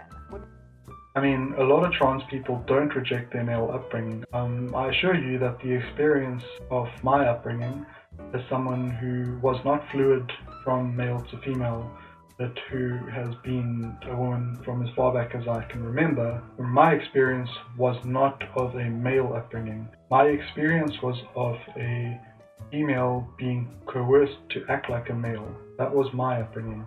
I've never experienced what it's like to be brought up as a male while also being a male. I only know what it's like to be brought up as a male while being female. Is that we identify as women. We can express that identity in different ways, but it's the identity, not the performance, that makes us women. Tabby makes a really good point. It is your identity, not your performance, that makes you a woman. And that is the most inclusive position, because that means that all the societal oppressions and exploitations placed upon us cannot stop us from being who we are. You can't be a woman without performing womanhood. Of course you can. As I just mentioned, somebody who may not be allowed to perform any kind of womanhood exteriorly, they may still imagine in their minds that they are a woman. If somebody is paralyzed from neck down and they can't do anything and they can't perform anything that might be considered womanly by society, if they just know in their hearts that they're a woman, they are a woman. That is enough for them. They don't need to perform it. Without action and without social recognition, the identity is meaningless. Now, I think that is bullshit. I think we can create our own meaning. I think that when you imply that recognition gives meaning, you're inherently talking about a kind of fascist society where might makes right, where someone recognizing you is a sense of power being imbued, where the person with the social capital is accepting you in to the club. It's where there's an in-group and an out-group, and you get to be included into the in-group. That is the implication of that kind of society. If womanhood is nothing to you but a private daydream, then you may as well do what those assholes say and identify as a helicopter. I mean, that isn't extremely invalidating to people whose womanhood is something that they wish they could be expressing, but that the society that they find themselves in isn't allowing them to express. It is extremely frustrating for them to be told, oh, you might as well just identify as an attack helicopter. No, let them identify as the woman that they are. Let's call them she, if we can. Maybe you'll be coming across them on social media, because oftentimes that's the one place that people are able to get away with expressing themselves in very micromanaging societies. And even on social media, there's a lot of time where it's not safe to express being trans. So even there it may be difficult, but still, let's not trivialize people who aren't able to express their gender. Let's not compare them to people who would identify as an attack helicopter. And for that matter, I really don't think anyone out there like this exists. But if there is someone out there who genuinely does feel affinity to attack helicopters so strongly that they can't separate that affinity from their gender, then I would be okay with them identifying as an attack helicopter. Not because that is a good idea, but because I respect their autonomy, and I think that them being able to identify if that is really how they feel more important than some notion where everyone's gender has to follow some strict pattern of previously recognizable standards. Everyone can have their own custom gender, that's fine. I would be really argue against fashioning your personal gender on attack helicopters, because attack helicopters are not really good for society. But you're so in love with them that you just wish you could be one, then maybe that is your gender. I don't know. And I don't think we can be so afraid of people having weird gender identities that we go the other way and say that people have to conform to cis-binary normativity. Because unless you're living womanhood, the identity is literally that meaningless. Now, what does living womanhood mean here? Because what's being said is that if you are only imagining yourself to be a woman, then that's somehow in contradiction to living womanhood. That really doesn't make sense to me, because if somebody knows in their heart that they're a woman, then surely they are living womanhood. Surely everything they do, they are seeing it as themselves being a woman doing it. For them, they are living womanhood. Now, other people might misgender them, but other people misgendering them shouldn't invalidate their womanhood. That is an idea of womanhood being so easily erasable that it's laughable, and no feminist should be saying anything like that. Now, again, I'm not assuming that this is what Contrapoints really thinks. I'm just responding to the shit on the video because I don't feel like it gets a strong enough response in the video itself. That's very unfair to pre-transition trans people. Well, like, what the hell is a pre-transition trans person? That's some kind of implication that transition has to occur. I don't think pre-transition is a term that the trans community or trans people in general should ever use, unless you are talking about an individual who's expressed a desire to transition. If you've expressed a desire to transition, then sure, if you haven't transitioned yet, you can be pre-transition. But if you haven't expressed any desire to transition, then it's a little bit going too far to claim that you are pre-transition. So maybe we are talking specifically about people who have described that they want to transition but haven't yet I kind of feel like that isn't what's being said. I feel like it's kind of being said that when you are pre-transition, that is a place where you aren't able to live womanhood. And that's super concerning for me, because transmedicalism is an ideology that exists and says that in order to become a woman, you need to transition. Pretty much turf rhetoric again. It's a type of gender fascist ideology that can, when you follow it down its logical conclusion, lead to trans people dying, either because people so hate the way that they are living, or because they put under such high mental anxiety that they don't want to keep on living. That's what happens when you try to push fascist ideologies of gender onto people. This isn't a Tumblr cuddle party, girl. I'm trying to talk about what's really true. If she's trying to talk about what's really true, why isn't she talking about the fact that everything she's saying is a lie? I didn't say it was insensitive. I said it was unfair. Identifying as a woman before you transition is a psychological reality that implies a potential to live your inner truth. I kind of disagree with that quite a lot. First of all, I don't agree with the phrasing of before you transition. I think people should be able to identify as women regardless of whether transition is coming into the picture.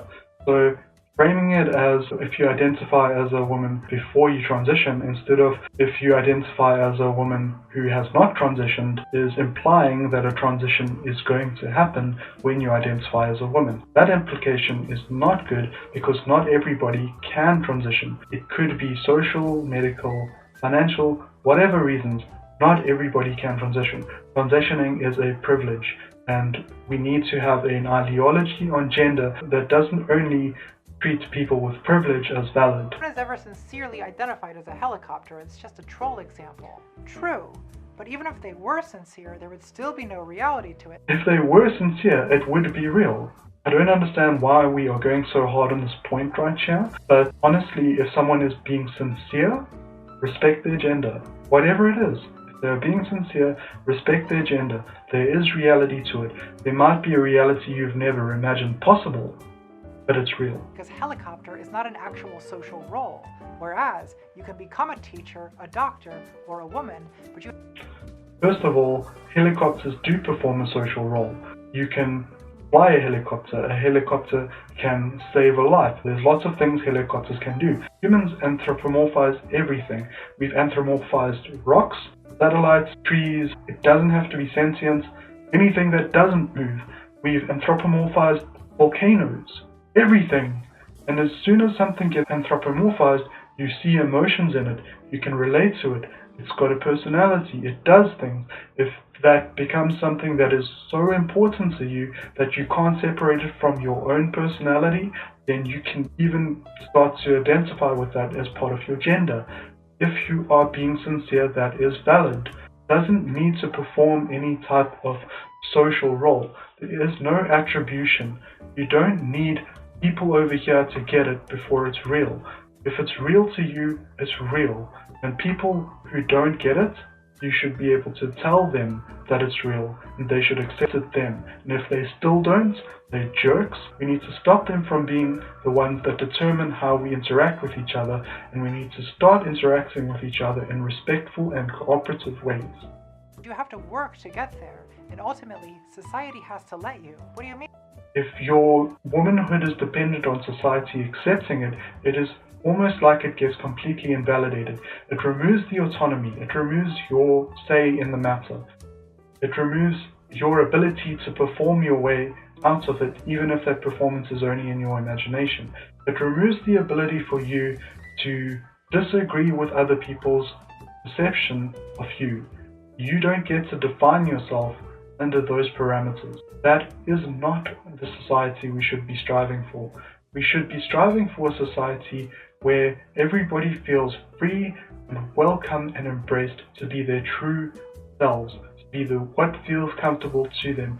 If it's something that society has never come across before, we can learn. We come across new stars, we come across new animals, we come across new elements. We are constantly coming across new things, and you know what? We manage. We survive. We find a way to coexist with new things occurring. We can coexist with new genders occurring on the spot too. People can identify as whatever they want, and it is still valid. I can identify as a doctor and go around handing out diagnoses, but if no one recognizes me as a doctor, then I'm not really practicing medicine, am I?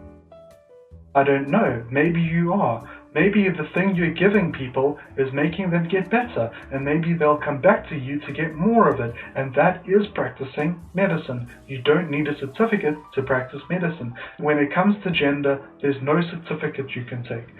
Implying that there's a certificate you need is kind of like implying that whatever is on your birth certificate, that is your gender, whether you like it or not. People who are gender fluid, sorry, we're not going to be able to update this on a whim. You just don't get to have a gender. It is removing people's autonomy. We aren't ever going to be 100% able to conform to those molds.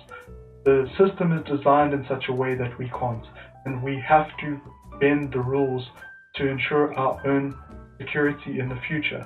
Society as a whole is going to need to become chill with people identifying as whatever, even if they've never heard it before, and even if it doesn't make sense to them. That is the kind of society where trans people aren't murdered all the time. That is the kind of society where trans people don't feel like killing themselves on rates triple plus as many as other people, because they can be embraced for what they are. And being so afraid of people identifying as something weird that you force fascist ideology onto gender is literally the opposite of how you should be responding to gender. But that analogy means that our womanhood can be revoked at any moment. All it takes is being misgendered. It's scary, but isn't that the situation we're in? No, that is not the situation we're in. Being misgendered does not take away anyone's gender. Being misgendered is like looking at a plane and going, it's a bird, it's a plane, no, it's Superman, and actually all along it was a duck. Okay, that's what misgendering is. You're not turning the thing in the sky into a plane and then you turn it into a Superman, or you turn it into whatever the next thing is. By misidentifying it doesn't automatically change the thing you're pointing at. It stays what it is. And misgendering someone who's trans is not changing their gender. Their gender is constant. You are just getting it wrong. Why did you get so angry when the TERF called you sir? She got angry when the TERF called her sir because she is communicating to the world that she is a woman, and she is having that be denied. She is being disrespected. She is being called a liar. But because it is denying her autonomy, that is why it is upsetting. It is because it is trying to enforce a microaggression of a macroaggression of trans people not existing. Ridiculous. I am a woman. That's my reality. It doesn't depend on other people's opinions. Okay, that's a good point by Tabby. Your gender doesn't depend on other people's opinions. I know you're a woman. I'm just saying that in that one moment, you effectively had your gender cancelled. No, she didn't. In a moment when you get misgendered, the only place your gender gets cancelled is in the brain of the person misgendering you, or potentially other people looking and thinking that that is the correct gender. But what it doesn't do is change anything within you. What it doesn't do is overwrite what you know to be true. If we look back at our triangle, if you are here, whether you're putting it out there or not, if these people get it wrong, it doesn't change what you know to be true here. It's just not the way gender works. What matters to me more than whether someone at the grocery store misgenders me is whether my best friend misgenders me. Because my best friend has had time to get to know me, has had time to realize how important it is to get my gender right, has had repeated instances of being able to correct themselves when they get it wrong, so that now, after enough time, that they can kind of get it right. And if they misgender me then, even if it's a mistake, it is going to hurt me. But someone at the grocery store, they're not going to get my gender right. Like me. They're not going to get my gender right. Probably. That's not something I can ever expect in my whole life. From my point of view, if I allowed the cashier to misgender me to cancel my gender, then I'd probably just have to cancel my gender myself, because I'd pretty much never get my gender affirmed. And I mean, this YouTube channel wouldn't exist if I had cancelled my gender, if I allowed those misgenderings to become my reality. Another way of looking at it is gender is aesthetic, not rational. Again, I don't agree with this at all. I don't think gender is just aesthetic. I think gender is also rational. I think a lot of people spend a lot of time trying to figure out what their gender is. They think it over, they talk to other people, they discuss, they share experiences, they see what identity fits them best. That is rational behavior. That is people trying to figure it out. People write blog posts about new gender identities all the time. People are thinking about gender all the time. Gender isn't aesthetic. Even as a kid, let's say I wanted to wear a dress. When I got told no, you don't wear dresses because you're a man, you're a boy or whatever, and boys don't wear dresses. That is a rational thing. It's not a, oh no, that looks bad on you discussion. It's not aesthetic. It's rational. Gender is rational. It might not make sense, but it does involve reasoning. Either you're perceived as a woman or you aren't. There's no reasoning your way into it. We can reason our way into knowing that society's perception of our gender isn't what determines our gender. We can know that society is misinformed. If society understood science of gender, that they would see us as the gender that we want them to when we are signaling it in ways that we do. When painting nails, growing our hair long, dressing feminine, whatever it is. Society is going to be able to see those things as indicating a gender when they are informed that gender isn't binary, and that process of education is going to take a while. But don't worry about that. I don't argue I'm a woman. I smash. I know. We should be arguing that we're women, the same way that I'm doing now. I'm telling you that I'm a woman. For me, it is a truth. For me, it is a truth I want other people to know. I don't want people to think people like me don't exist. I don't want people to think there's only one way to be a woman. I want people to know. I want people to see for themselves that there are multiple ways to be a woman. I want trans people who can't transition to see me. All your advice is just trying to turn me into you. Well, that's not what aesthetics is. Aesthetics is the expression of an inner truth. And I'll only ever be a second-rate Justine, but I can be a first-rate Tabby. Well, kids, Yeah, that's actually a pretty good point by Tabby. learned a valuable lesson about the importance of being yourself. Shut up! Look, I know I'm not cool, okay? I know I'm not pretty. And I know you think you're too good for me because you mostly pass. And I know you and your friends laugh at me behind my back. People stare at me because I'm a transgender furry and that's weird. I mean, people stare at me, people have stared at me my whole life. People stared at me when I was someone who thought they were a cis man. Staring at people who are different is just what society seems to do. I'm a fucking queer icon because I'm not like you, because I'm not like anyone but myself, and because I'm willing to stand up to the people who oppress us, and I'm willing to stand up for the girls with beard shadow and deep voices, the girls even other trans women make fun of. We need that to become mainstream womanhood. Passing as it stands in cis-binary normative society, passing is something that needs to die. Passing in cis-normative binary society means transphobia. When, in the history of the world, has anyone but me ever stood up for that? You're right, you have to be yourself. Trying to be someone else is always a bad look. So, I guess if combat boots are your aesthetic, then wear them well and make it work. But sometimes being yourself is not enough. I think being yourself should be enough in all cases. Trying to say like, okay, you were right 17 minutes into the video, again, it's not really that helpful. This is in a very immediate format where people say things and those things sink in, and then people say more things and those things sink in, and then many things sink in before you actually start telling them that those things shouldn't have sunk in. Maybe lead with it. Maybe that would make this format work. Sometimes you have to become yourself. And for you, I think that means that the smashing has got to stop. The Nazis, it's one thing, but you cannot be menacing radical feminists with a bat. I wouldn't Wow, okay, wait. Menacing radical feminists with a bat. This is the gender fascist basically calling TERFs or other gender fascists radical feminists. So that is a pro-extinction of trans people position.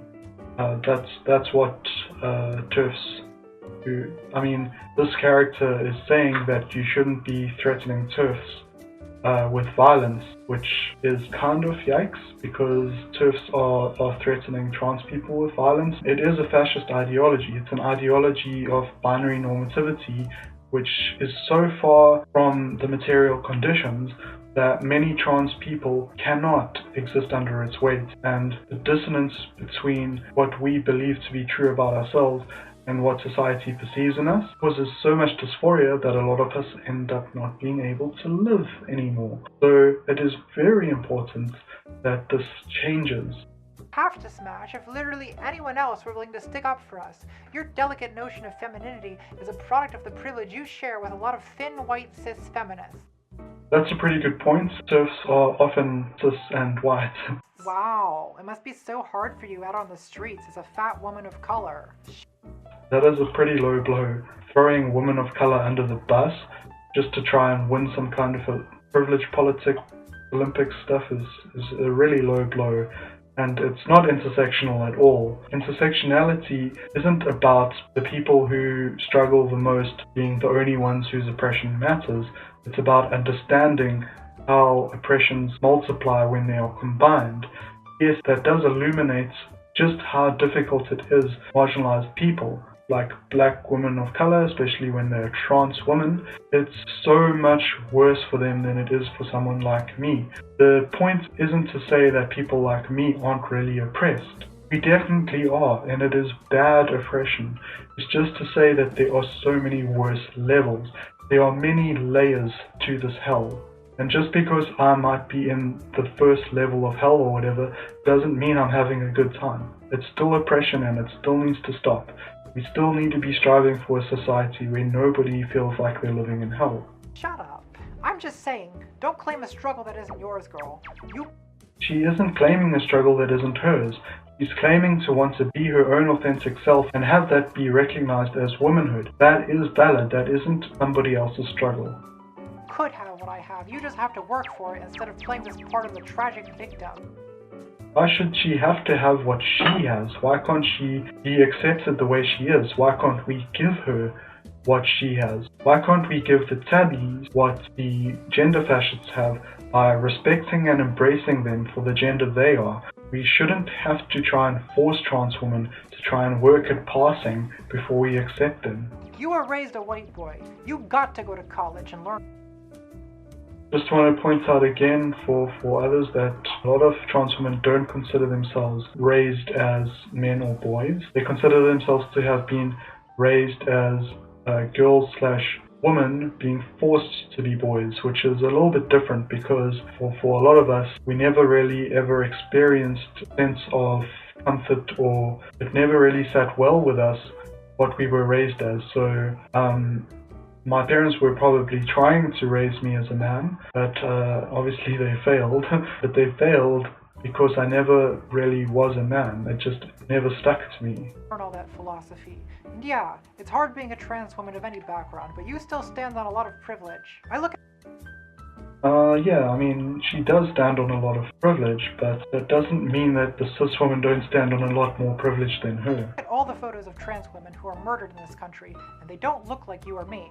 People who experience multiple marginalizations are under a lot stronger oppression. The way that often manifests is in murder. If you aren't going to be murdered for speaking, or you probably won't be murdered for speaking, then use that privilege to speak out. And that's one of the reasons why I speak out and stuff, because if I were to just take that privilege and do nothing with it, then that would be unfair on the people that don't have that privilege. And I can own my own oppression by fighting it. And when I fight it, even though I'm not experiencing the strongest form of it, people who are experiencing stronger forms of it will still be having somebody out there represent, still does a little bit of good. Why don't you use your privilege and use your education to actually do some good in the world instead of this elective, revolutionary LARPing? You make... I mean, do some good in the world instead of this revolutionary LARPing. So what is that trying to imply? That the answer to society doesn't come from socialism? Me sounds like the self-indulgent one. I'm sorry I'm not hard-working enough to go to brunch dates and cocktail parties with transphobes. I mean, going to lunch dates and cocktail parties with transphobes isn't really how we're going to change the world, I don't think. Transphobes aren't going to change their mind by us fitting into their norms.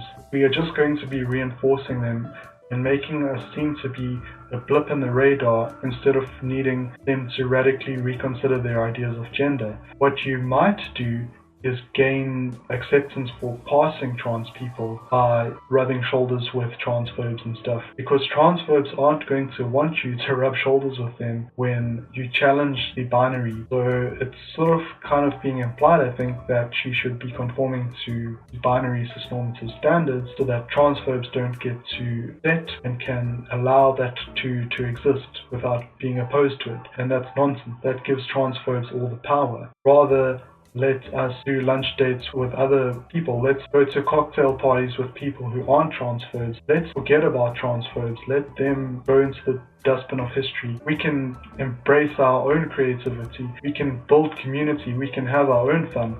We can have more fun than them. We can make them feel like losers because we're having so much fun. Let's do that. Find everyone who's not a transphobe and have as much fun as possible with them so that transphobes feel like they're missing out. That's the kind of revolutionary praxis I think we should take here. Not that we need to conform to the transphobe cis-normative standards so that they tolerate us, because then they are still not going to tolerate people who break those standards. And so that's not fighting for trans liberation, that's fighting for passing trans liberation. Minds change and hearts soften before my eyes. You don't win friends and allies with a bat. We're not talking about with a bat, but if you spend time with people just being yourself, whether it is passing or not, that's going to change their minds.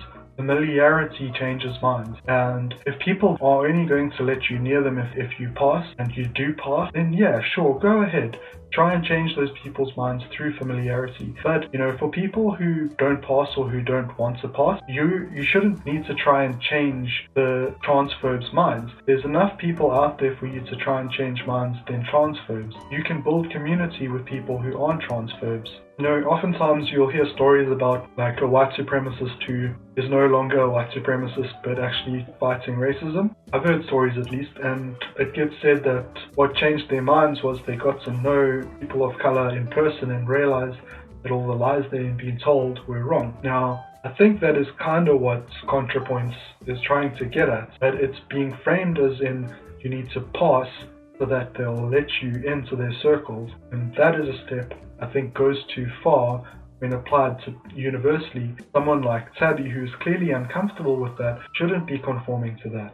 She should find other ways. There are creative spaces, there are cis people who are allies that we can hang out with. We don't need to force ourselves to be with people who hate us. That's kind of self-harm. If you can take it, go for it. But if you're not comfortable with it, that's fine.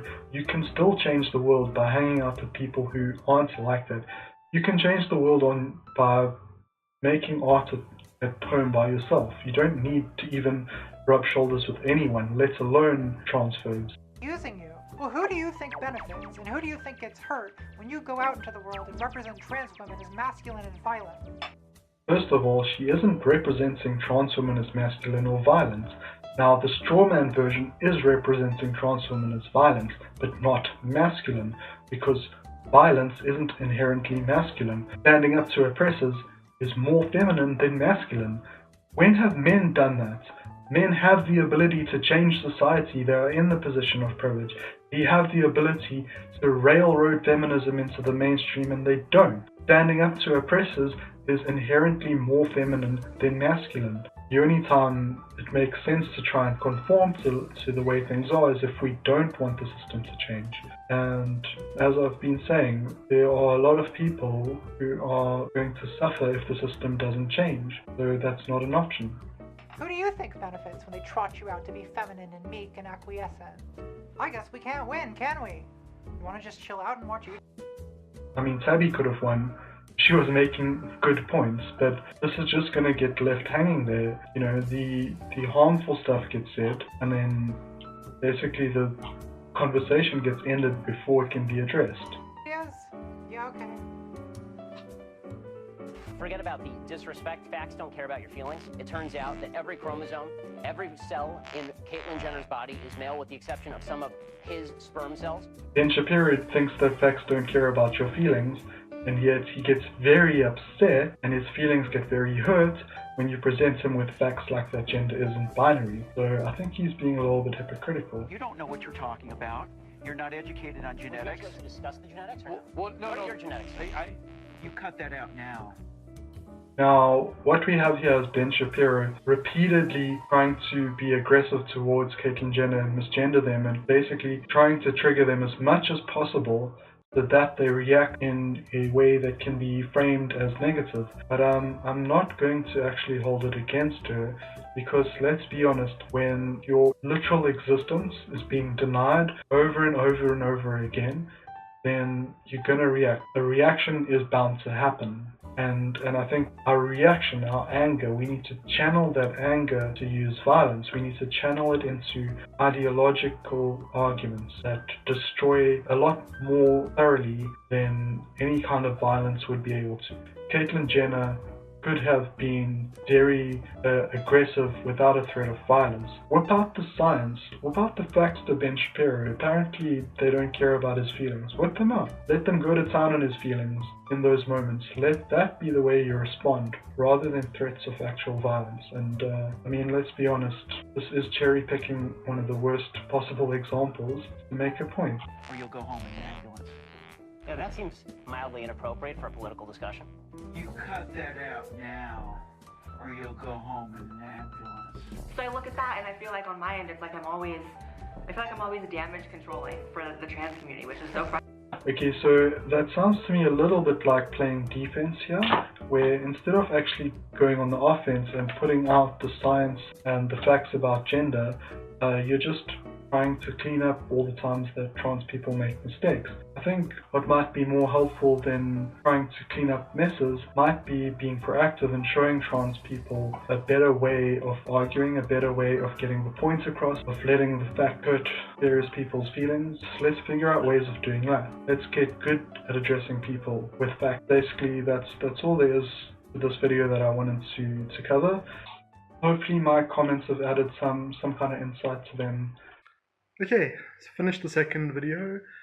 This one was really difficult for me to make. You might have noticed. For whatever obvious reasons, it's quite triggering for me.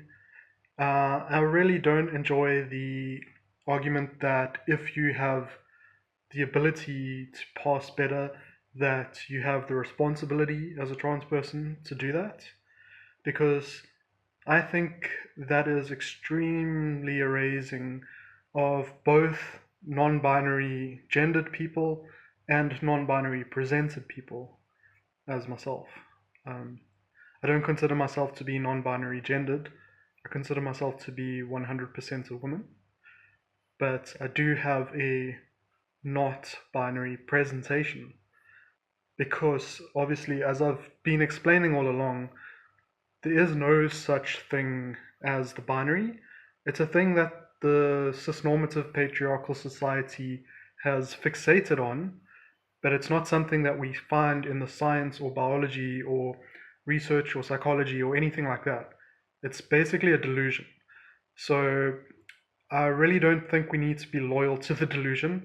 I actually said it kind of as a joke, but I think we do kind of need a movement for people who are trans that don't want to pass. And we need to get the message out there that passing isn't a goal for trans people. Like, for some people, it might be their own personal goal. It's not something that we should be expected to do in order to be treated with respect and have our gender validated. For the longest time, I've thought about maybe shaving, like shaving my beard, because obviously it would help with people getting the pronouns correct more and stuff like that. But you know what? The reason I don't is because it's just, there's like physical reasons. Like, first of all, shaving causes me massive dysphoria. Secondly, my skin doesn't react well to it. And if I don't shave, like if I am clean shaven and I'm trying to go back to having a beard, that's one of the worst experiences in my entire life because of how itchy it gets. It's like my entire face feels like it's burning for like a month. It's really, really, really, really bad. And so that's why I've just been like, I don't want to take the chance of shaving and then going through a month of that horrible feeling if I don't like it. And at the same time, I feel like I really don't see my beard as being masculine. I see it as being feminine. And there are cis women with beards. So if people are going to refuse to call me a woman, if people are going to misgender me or claim that I am not really a woman or whatever because I've got a beard, then they are not only transphobic, they're also sexist against cis women, because cis women have beards too. They're invalidating people. They're just being really, really mean-spirited, and I don't consider people that push that kind of narrative to be allies. Now, it's really difficult to tell if that's in the intention of Contrapoints was to push that narrative or not, because the format of having like all these characters and basically kind of never appearing as herself just leaves you with wondering like, which of those characters is the real her? And so it makes it hard to do this kind of response, because it's so easy for people to say, oh, but that's not what Contrapoints thinks, that's just what the character said. And that's kind of why I did it in like a bit of a character. So maybe this isn't what Contrapoints thinks. Maybe she is actually fine with people like me identifying as women. Maybe she's fine with women being public figures when they don't pass, etc. But the video itself didn't get that message across. The video left me feeling like the expectation she had was that if I want to be a public figure as a woman, I need to pass as a cis woman. And I guess now you know why I've never recommended any of her videos on LeftTube tonight.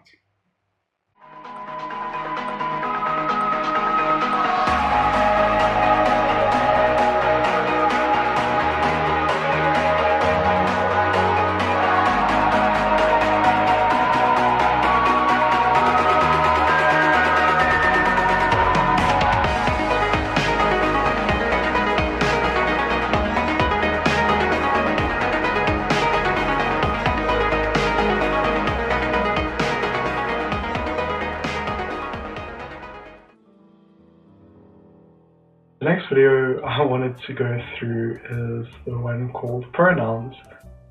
And this will be the last video that I share today. I dislike this trend toward regarding as a conclusive argument the proposition, "this makes me feel invalidated," because sometimes things that make you feel bad are true. I think that saying that something makes you feel invalidated should be taken seriously. The society that I think we should be living in is one of mutual respect and cooperation. When I watch this, it's titled Pronouns. I'm trans, I want people to call me by she, and I'm being told now that sometimes things that make me feel invalidated sometimes true. It makes me feel bad that I used to be a sexy boy with rippling abs, but too fucking bad for me. Again, I just wanted to point out to some people who might not be familiar with it, most transgender women, as far as I know, don't actually identify with being a man at any point in their lives. They feel that they, as far back as they can sort of remember, or as far back as gender matters to them, have had an affinity for femininity. They don't consider themselves to have been men who are now becoming women. They consider themselves to have always been women and not being able to understand that that's how they felt. But looking back, they do see that the feelings they feel now and can identify as being ones for femininity and womanhood, that they held those their whole lives. Yes, it is possible that you wouldn't have had those. You might have been happy with masculinity and really embraced manhood. For you, you may have experienced gender fluidity and then gone from man to woman. And that's valid. That happens, but that isn't everyone's experience, and many people don't experience it that way. And not all people who experience gender fluidity identify as gender fluid, especially if it's something that only happens once to you. It's way easier to just say that you were a man and you became a woman. It's just worth adding the nuance that a lot of trans women don't ever become women, they just are women for as long as they can remember. And for them, they don't identify with being a man at any point in their lives. And this also has some implications to the debate on whether trans women have experienced male privilege or not. There's no doubt that anybody who presents masculine is going to receive male passing privilege. Even a cis woman presenting masculine is going to receive male passing privilege. But male privilege is something different. Male privilege is the institutional security of your own gender's dominance over other genders. That's something, as far as I know, only men have experienced. And as somebody who has never been a man and never experienced any institutional reinforcing of my gender, I have never experienced male privilege. I did experience male passing privilege, given preferential treatment type of thing. Now, somebody who has experienced gender fluidity and gone from being a man to being a woman, they may have experienced male privilege when they were experiencing maleness. Contrapoints experience isn't default or even that common among transgender women to experience being a man first. So look, I want to be treated like an adult. I don't want to be indulged. If I'm delusional, I want to be disillusioned.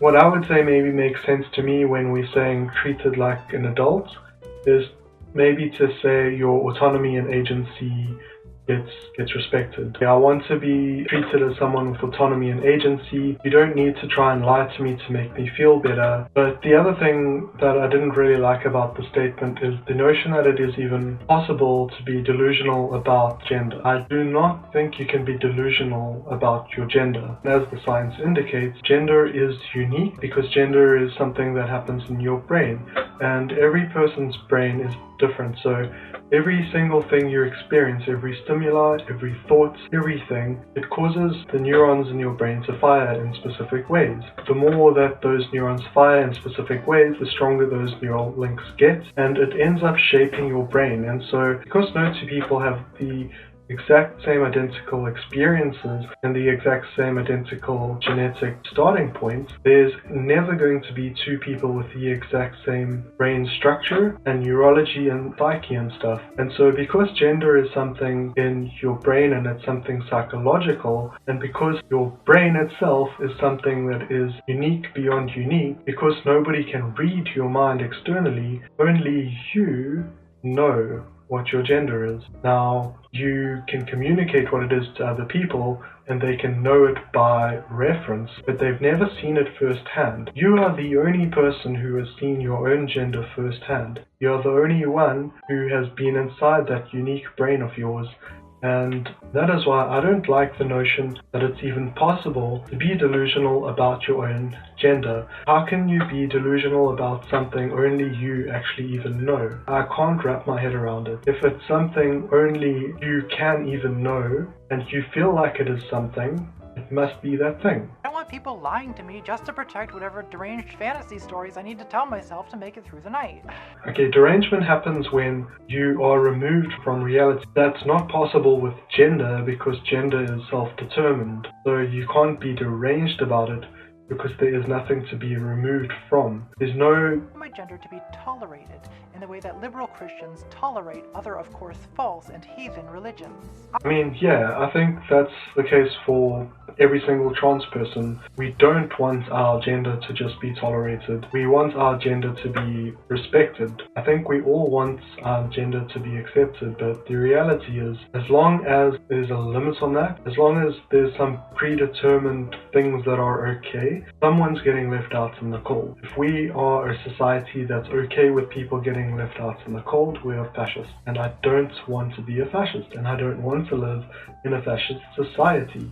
So I want everybody to feel valid, and that means recognizing we will never be able to define it. We will never be able to get everybody to conform enough that the standards get met perfectly. Somebody is always going to break the standards, go off the grid, and those people are still valid. They're still worthy of being embraced, respected. There's no reason to value those people any less, to value what they feel is right for them any less than anyone else. Just because lots of people think one thing and only a few people think another thing doesn't mean that the few people need to stop thinking it and start thinking the big thing. If we stuck to that philosophy, right, we would still think the earth is flat today. We just would keep making up excuses for why it's flat. And that's what the flat earthers do, but we would all be doing it if we followed the philosophy of never allow people to break the mold. Why do we keep fighting it? Why do we keep trying to build these molds? Really what we need is to just stop putting molds on people and say, you tell me that you're a woman, I will believe you. Your reality will be my reality for you because I respect your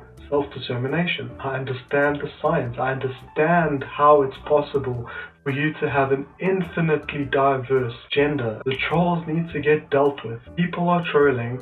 We can figure it out and we can deal with the trolls. We don't need to hold our entire species back because we're scared of trolls. Let's embrace the freedom. When trolls come up and they are not being sincere, call them out. Don't let them control your ideology. Don't let fear of trolls stop you from having an open stance on gender. This is the great debate. This is fascism versus anti-fascism. The anti-fascist position is inclusivity, intersectionality, openness, transparency, acceptance, self-criticism, etc. The fascist position is whatever I want, I'm going to try and make that happen, and if anyone else gets screwed over, tough luck for them. Okay? I believe in self-interest, but I believe that every single person in our species has the self-interest in cooperating with each other. The temptation of fascism is once you've gained a portion of privilege, you see you might have a far way to fall should society become more egalitarian. It is almost our duty to oppose the norms, because the norms are there to keep people who have achieved amounts of privilege in that position of privilege. That's the purpose those norms are serving, because the norms are things that they are able to control. Like, they don't want binary non-conforming people to be in positions of power, so they want to make sure the binary stays in place so that only people who are binary conforming end up getting given positions of privilege. That is how they perpetuate that privilege. Now, the anti-fascist position should be that it doesn't matter whether you are fitting the norm or not. What matters more is you as an individual person in a society, socially. How can we make you feel like you belong in a society? I get kind of emotional when I think about this stuff because it's really hard watching these videos. These ideas are just so invalidating. Sometimes, when something makes us feel invalidated, that is our pain receptors going off, that there's something really whack about an ideology being pushed on us. Don't want toleration, damn it. I want converts. Excuse me, sir, do you have a moment? Now, if this were being framed as I want converts into accepting my gender, no matter how I would express that, I'd love it. But it feels like it's talking about passing again, and that just really bothers me. Half the things we consider feminine today were considered masculine a few hundred years ago, and the other way around too. It is literally so abstract. But how do we decide on the correct way to use a word? Well, there are two kinds of arguments we could make, descriptive or prescriptive. If we take the descriptive approach, then what we must do is act like anthropologists and study the way a word, for instance, she, is used by a linguistic community. And whatever the social convention is what's correct. But if Not necessarily. The social convention doesn't always determine what's correct in language. There isn't often any such thing as correct. People who get the most credit for creative wordplay are those who use words in ways other than what are commonly understood. So I think it's a little bit too simplistic to just say that the socially accepted definition is correct. should be used, meaning we either defer to an authority such as the dictionary, or my ruler on your wrist, you naughty boy, or we must have some goal that we want to accomplish by approving some uses of the word and prohibiting others. Now, What I would think makes sense for pronouns would be prescriptive if the prescription is the person telling you.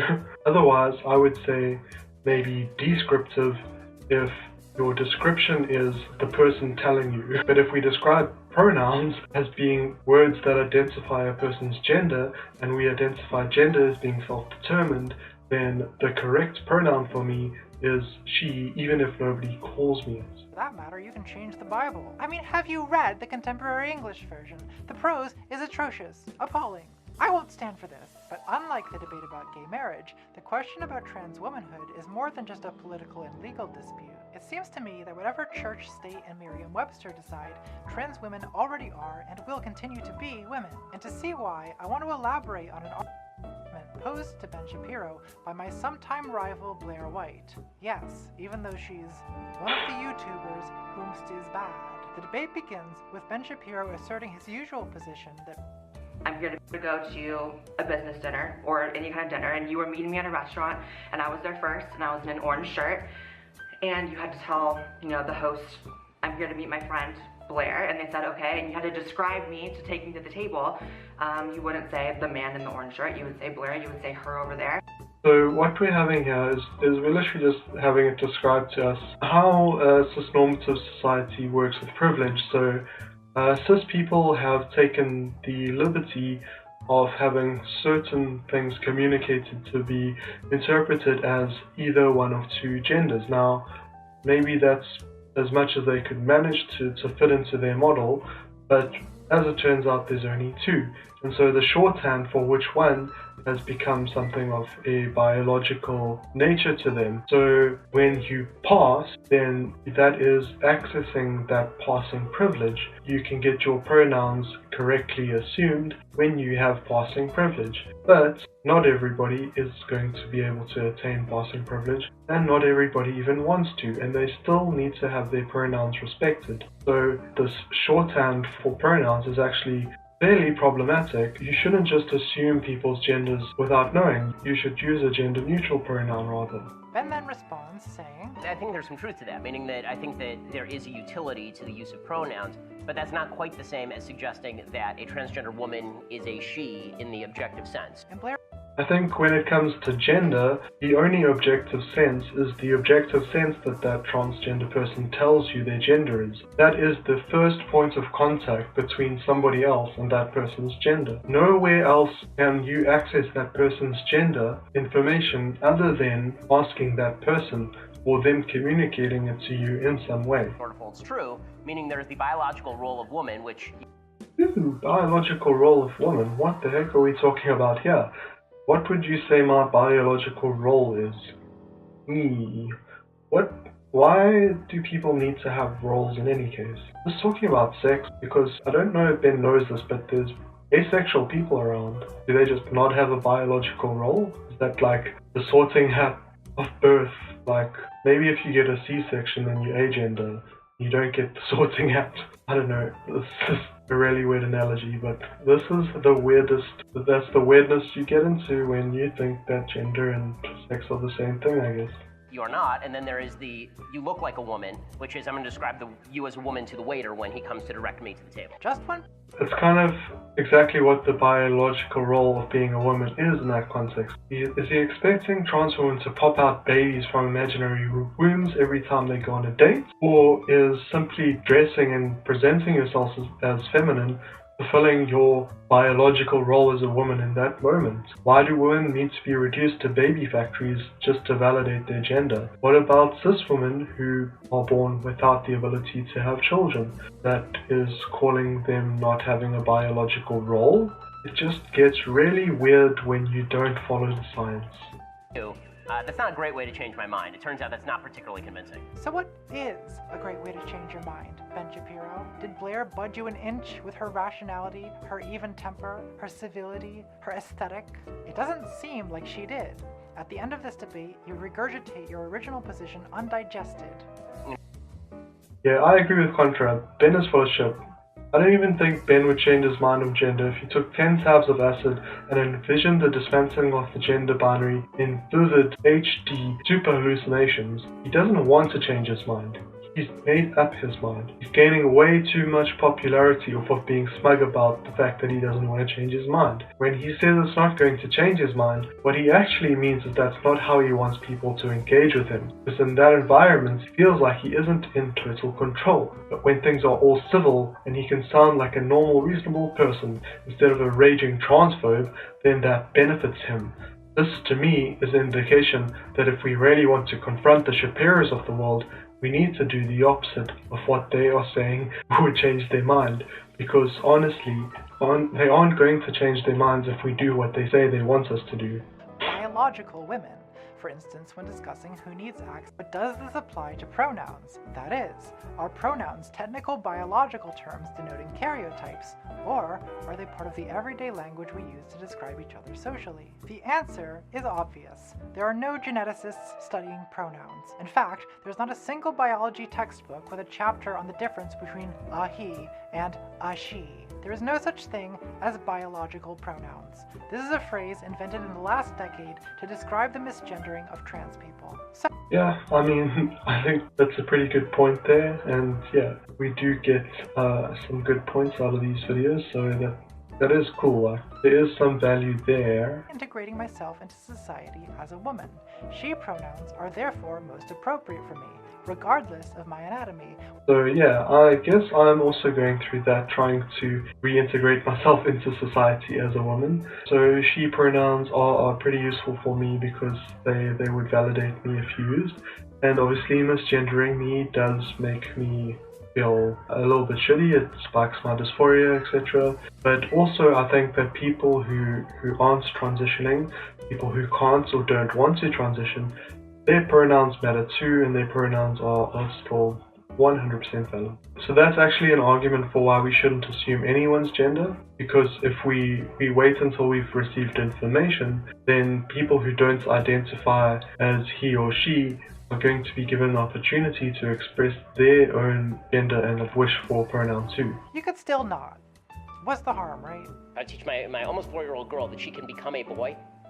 Then I think that is not only lying to her, I think it's confusing her, and I think it's damaging to her psyche. Okay, so obviously it isn't damaging to anyone's psyche to explain to them what it's like to be gender fluid. A little bit obviously confusing because Ben Shapiro is using terminology that applies to people who experience gender fluid, that is talking about the universal transgender experience. Yes, you should definitely be teaching your children that they might be transgender. Don't necessarily teach sons that they might become daughters, rather teach children that they might become sons or daughters or something else entirely. That it is up to them, that they have autonomy and agency. Empower them and allow them to experience life without coercion on their gender. Classic argument. How do I explain to my child? Kill your shitty child for all I care. That's simply not my problem.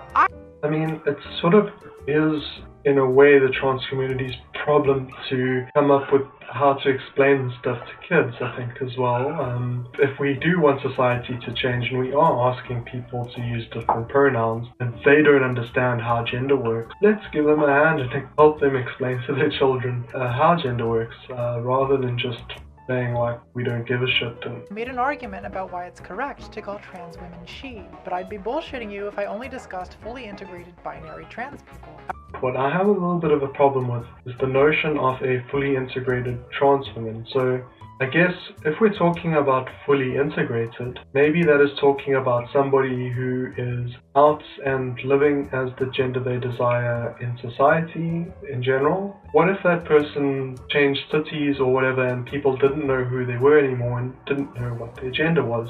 Would that person no longer be fully integrated? Possibly. And then the second part of that is binary trans woman. Now, according to science and stuff, gender isn't binary. So a binary trans woman, I think what is actually trying to be communicated is just woman, like just being fully woman, not being partially woman and partially something else or whatever. But you know, we can say fully woman. We don't need to say binary as if there's only two options, or as if the binary is real or even possible, or as if gender is flat. Yeah, I just take offense when we refer to gender as binary because that is just a nonsensical and unscientific thing to do. Everyone basically calls them by their pronouns already.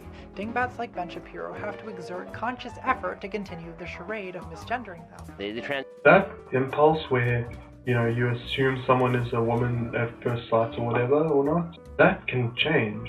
That's plastic, the way all brain stuff is plastic, and it's changed for me. Lots of people I've spoken to, it's changed for them. I think it can change for everybody, to be honest, if they wanted it to, if they tried. So yeah, I think the burden is actually on the people with the transphobic position to change the way they see people, so that they stop assuming genders, that they stop seeing a she or a he when they look at someone and start seeing a they. And sure, if you know someone is a she or a he, you can let that automatic process go. But I feel like maybe a conscious process to hold it back in other cases is on par for the course, is something we should all start practicing. I limited my argument to trans women who look the way society expects a woman to look, as cis people have an easier time making sense of that. But I don't know about targeting cis people. The passing strategy is going to make it easier for them, because those cis people are still going to come across people who are trans that don't pass, and they're just going to get even more confused if you never mentioned that to them or acted like it wasn't authentic or whatever. I think if you really want to help cis people understand and really make it simple for them, instead of it being something based on biology or passing or whatever, you just let them know that those impulse reactions, they've been programmed into you and you get it wrong a lot of the time, so stop trusting it. It's a simple thing, difficult, very difficult to get people to adopt, but we gotta try, because aren't we trying to get to a society where trans people can live without being misgendered all the time? I think we are.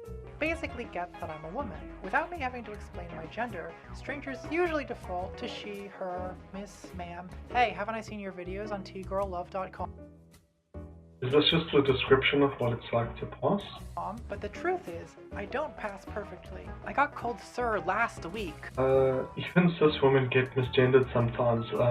As if passing wasn't enough, now we've got passing perfectly as this other standard. Passing perfectly is something that is ridiculous because, I mean, passing as a concept is transphobic too, but passing perfectly is like aggressively transphobic. So between being 6'1", the horrific transsexual squawking I try to pass off as my voice, and my... I know that this is the old self-deprecating bit, you know, but for people who struggle with feminine voicing and stuff, you know, we might be Contrapoints as being actually quite good at it and to come across as sounding quite feminine indeed. And when she calls it just like transsexual squawking, it makes me feel bad. It's like, I'm trying, you know, I'm trying to sound feminine, but I'm nowhere near what she's at, so if that's squawking, then what is this? I don't know, I just, sometimes self-deprecation just doesn't work for me. Maybe I just need to stop watching Contra's videos. Between Ben and Blair, Blair says that pronoun usage boils down to what you look like. But it really does kind of boil down to what you look like. And it's true that most strangers will choose a pronoun for you largely based on your appearance. That's why we're pushing for people to not assume genders and to use gender-neutral pronouns when they first encounter people and don't know yet. That's why we're pushing for it, so that strangers can stop doing that. Appearance definitely matters, but in my opinion, passing, in the sense of looking like a cis woman, is really the most important thing. What matters more to— Like I said, as far as I'm concerned, I pass, because I'm a woman. What other standard am I meant to be held to? There are none. The science says my gender's unique. For me, I experience it as feminine. I pass. If you don't see it, fine. First thing we can do is get you to use gender-neutral pronouns when you're confused about it. Then we can get you to ask, and then people will get it. Then they'll know, and our understanding of what women look like, etc. can expand. me is the kind of vibe you give off, the way you speak, the gestures, the conversational dynamic, that kind of— While those things are certainly valid, and I myself like to think that I have a feminine vibe, it isn't what should determine what pronouns you use. It doesn't determine your gender. Your gender and your pronouns should be self-determined, regardless of whether other people pick up on any vibes you're putting down. And honestly, even if you aren't putting any vibes down, if you just tell people, that should be enough. kind of stuff to me is what makes a person viscerally seem like a man or a woman. So, Of course, we are talking about, obviously, Contra specifically, but what makes me viscerally seem like a woman to myself includes things like my beard. As I've said earlier, when I'm fully naked, looking in the mirror, I viscerally see a woman. It took me a bit of work to get there. I had to really break down a lot of the transphobic ideas I had internalized, etc. But it started happening, bit by bit at first, and the more confident I'm becoming in my own self now, the more easy it is for me to slip into that way of seeing myself. But it started happening without me asking it to. I hated looking at myself in the mirror, and I decided to start growing my hair a bit, and I still hated the way I looked in the mirror. And then one day, I think I was like brushing my teeth or something, and when I looked up, my brain just went, that's a woman, like that visceral thing. And again, like no clothes on to help it along, no hormones. I just realized that that's what I was putting down. I mean, I guess I know, and I wouldn't want to assume anyone without knowing, but when I know, it's just something my brain can do, and either my brain is just like really, really weird, or this is something everyone else should be able to do too. So my goal isn't necessarily to serve unclockable fish so much as to embody a certain kind of diaphanous archetypal femininity. I'm okay with that being the way Contra wants to express her femininity. I just think we do need to have a little bit of room for people that don't want to do that. We can have room for trans women who are tomboys. Like, why not? Like, there's so much room. The room is there. We're on an ocean. Let's not put walls down. In layman's terms, girl dick energy. Also, I am gonna have a lot of plastic surgery, thank God. Last month I just imagine people maybe feeling a lot of dysphoria and feeling like they're not going to have access to it, and then someone looking as amazing as Contra looks, even if it's just in character or whatever, just acting like they're not passing well enough and that they need tons of surgery still and stuff. It's just going to be super discouraging for people. You struggling with like mental illnesses and stuff, although treating your gender dysphoria is going to massively help you, it's not going to be a magic bullet, and getting tons of surgery and thinking that's going to be the thing that does it. Get those tons of surgery and it doesn't do it for you, where are you going to be there?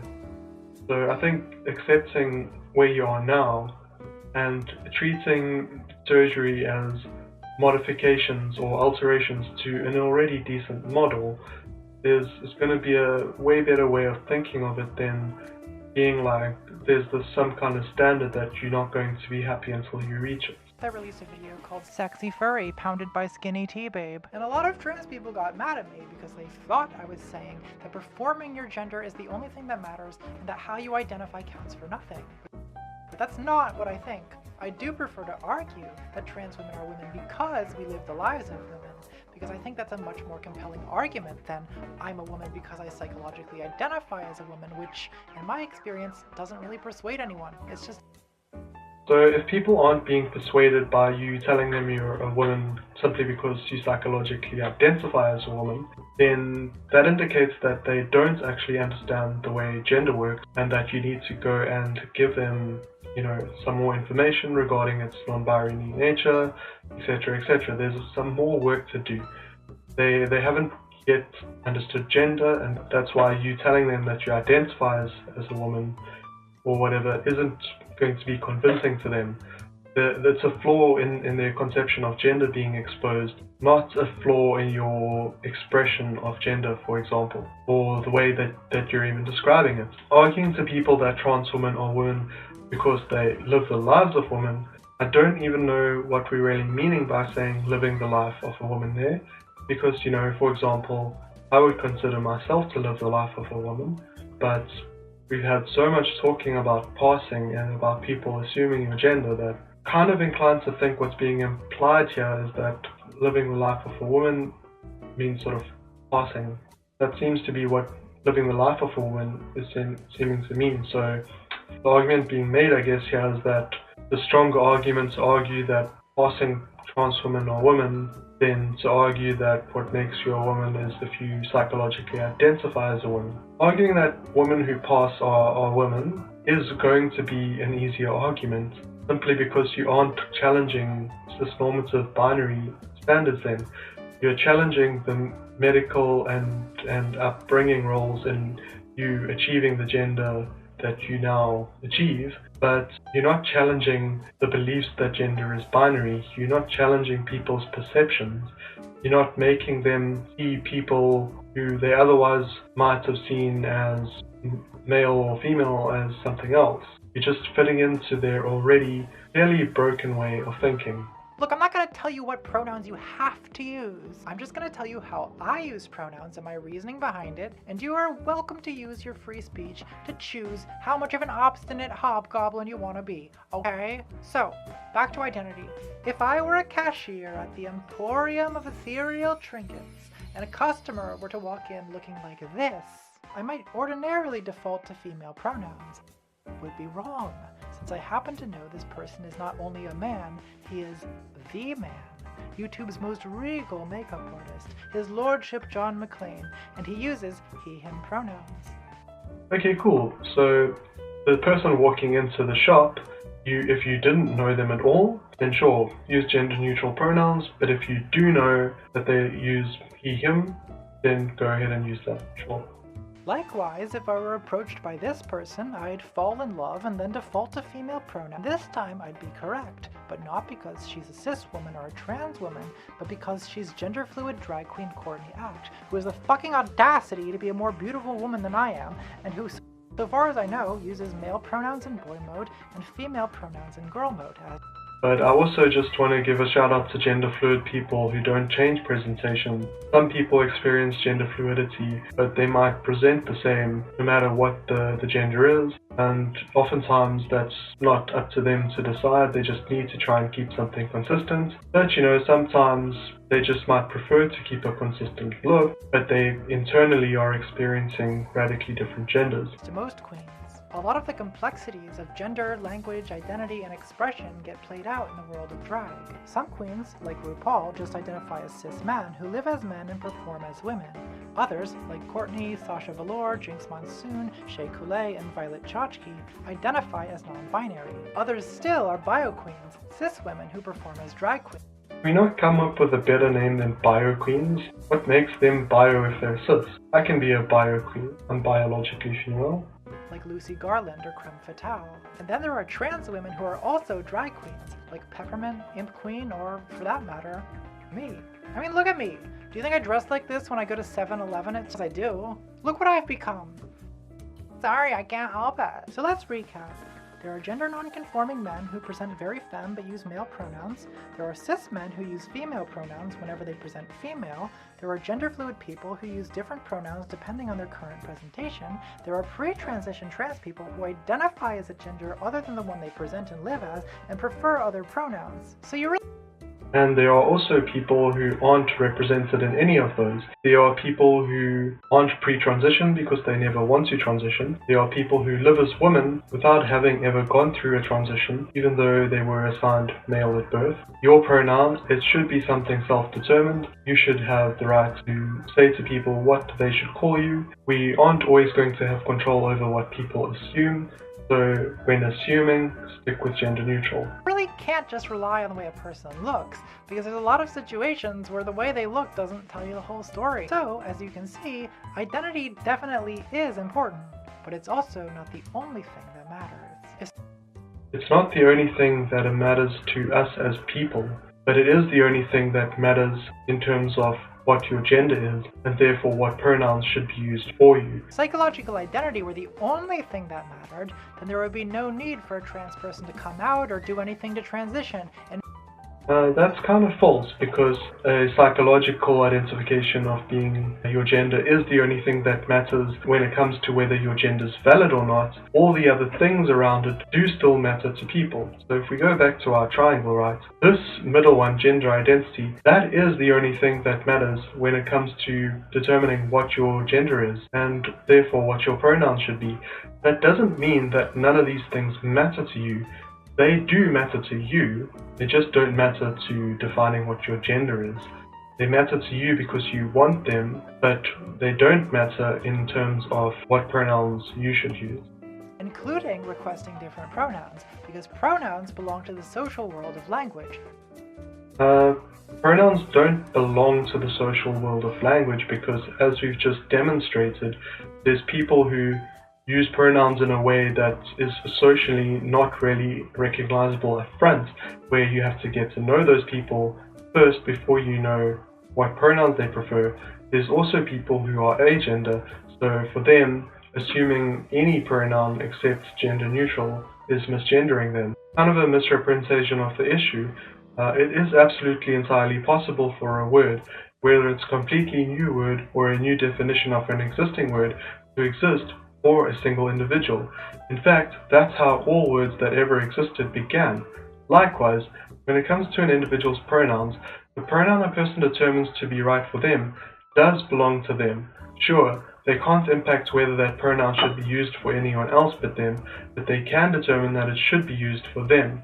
It can be the correct pronoun for them without them needing to take ownership of the entire social construct, which would be a ridiculous thing. So while pronouns do exist in the social space, that's not where they belong, because they also exist in just you. And when they exist in just you, they belong just as much as when they exist anywhere else. And if the social norms for pronouns don't fit the way you want them to use, then that is an indication that the social norms need to be changed, not that your pronoun is invalid or should not be respected. Not to individual psychology. Your pronoun does apply to your individual psychology. Your individual psychology informs your gender identity. It's an extra data point, essentially, of that gender. So if I identify as a woman, which I do, but I also have a beard, and I also, for example, have a penis, that is a configuration of woman that, whether it exists right now in the socially accepted space, there's a data point that I contribute to the collective humanity. And when they get enough data points, they'll realize that it's something that really happens. The issue right now isn't that what I'm experiencing is invalid. It is that what I'm experiencing is so far from what people think possible or consider normal that they're unwilling to take it seriously, and that's something that they need to get better at, not something that invalidates me. This is an idea I tried to explore in my sexy furry video.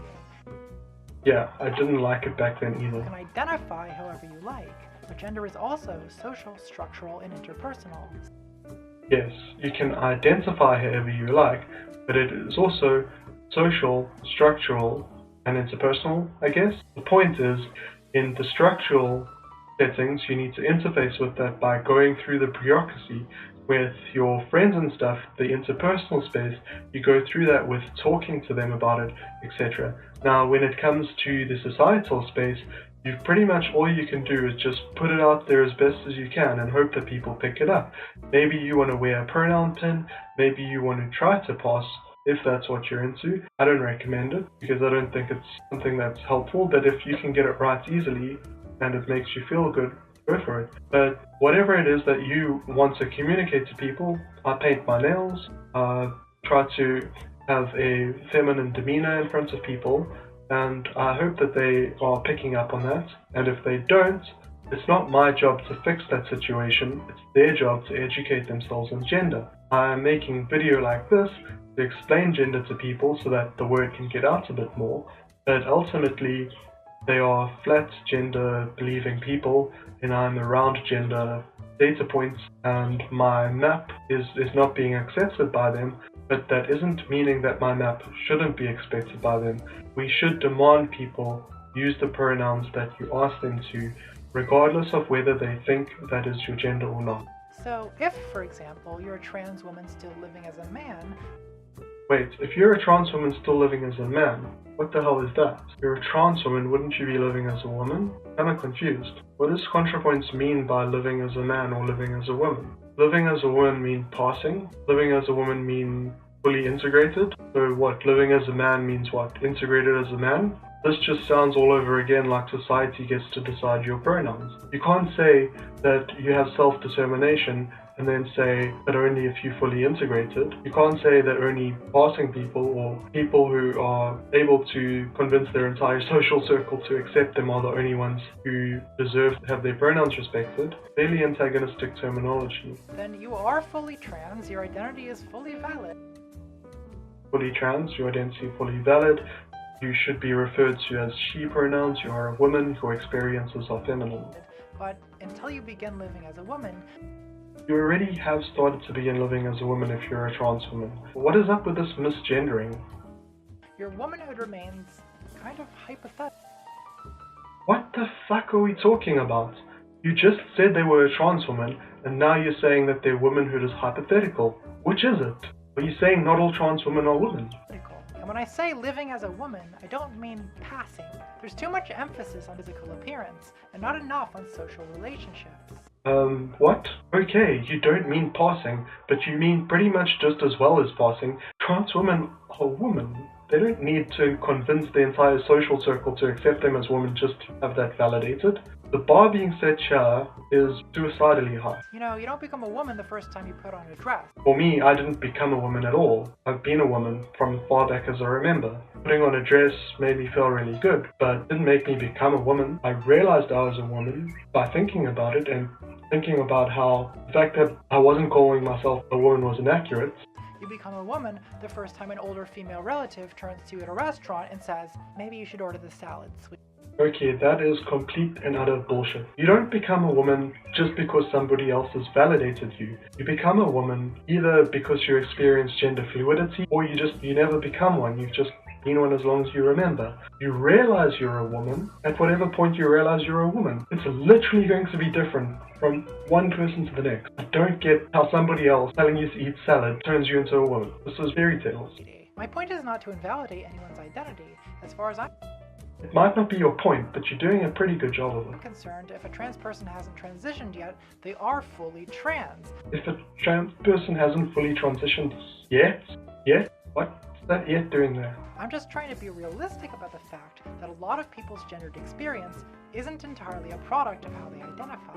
We can have gender experiences up here, we can have gender experiences over here, we can have gender experiences over there. We can also have gender experiences over there. Those are the ones that should be determining what your gender is. The other ones are having them there combats our dysphoria. But it doesn't need to be there for us to be women. It doesn't need to be there for our gender to be valid or for the gender that we say we are to be the one that we'll respect. This way, I will always use female pronouns for a trans woman, but my thought process behind it isn't always the same. Many trans women just seem like women to me. Okay, yes. I know that some trans women pass to you. Literally the same way that cis women seem like women, and I use female pronouns for them effortlessly, just as I was trained to do from birth. Okay, we're just describing how you have the shorthand for people who pass in a cis-normative binary society is to assume their gender. You're telling us that it's easy for you to assume gender if someone passes. You're describing the oppression. This, I think, is the goal for most binary trans people. We want... Again, I don't know what a binary trans person is. I don't see how it's possible to define gender as binary. We want not necessarily to pass perfectly, but at least to seem like our genders to the people around us. I mean, that might be what a lot of trans people want. We might want people to assume the correct gender. We can do that through the way we dress. Me painting my nails should basically be enough message to people combined with the way I'm acting for them to know what pronouns to use. They don't because they have transphobia. See you like they see every other girl. I mean, I don't really want them to see me the way they see every other girl. I'm not like every other girl. And I'm not trying to be like every other girl. I'm trying to be like this girl. It can only be me. People calling me she not out of politeness or respect for my identity, but just because I seem like a woman to them. I want them to be doing that because they recognize the psychological identity. I want them to be doing that not because I'm conforming to what they think the binary ideas of gender are, but because when they see me signaling a certain gender, that it triggers for them an understanding of what the psychological gender I am experiencing is. So it is not that the psychological gender doesn't matter at all. Actually, it is the only thing that matters to me. In order for them to recognize it, I know that I need to signal to them, and if they can't figure it out, then I want them to ask me before assuming. That's what we're arguing for. Because the reality is, not all trans women seem like a woman to me, and that is this just like a confession that, you still need to work on some internalized transphobia, or I don't really know why you're saying this. visceral way. And I live with this constant crushing anxiety that I don't seem like a woman to other people. I'm terrified of looking like a third-rate drag queen. Again, this doesn't sound like a gender thing, it sounds like a personal goal thing. And I cope with that fear by looking like a second-rate drag queen. But look, even if a person is giving my eyes and ears a 0% woman, if she tells me she's a trans woman, I'm gonna use female pronouns no matter what she looks like. Now, I would really honestly hope that this would be the case, and that by me telling Contrapoints that I use she, her pronouns, that she would use those. But even though now, a fair decent way into the video, we're being told that, oh, it's okay, I will actually respect your pronouns, even if, no matter how you look.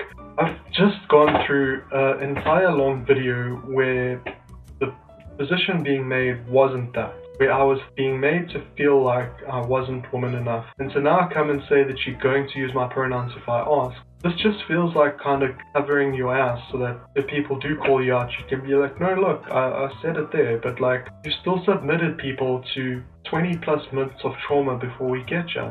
Not just to be polite, but also because I want to recognize the reality of her psychological experience, and especially because I want to help her re-socialize and reintegrate into the world as her true gender. And I mean, that would be awesome if that happened, and I think everyone is hoping that that's what happens in society for all trans people. Of course, cis people, you legally have the freedom to refuse to do that, but if you refuse, you are being a shit-gibbon, and I would prefer that you not be a shit-gibbon. Now, we need to address the genderqueer elephant in the room.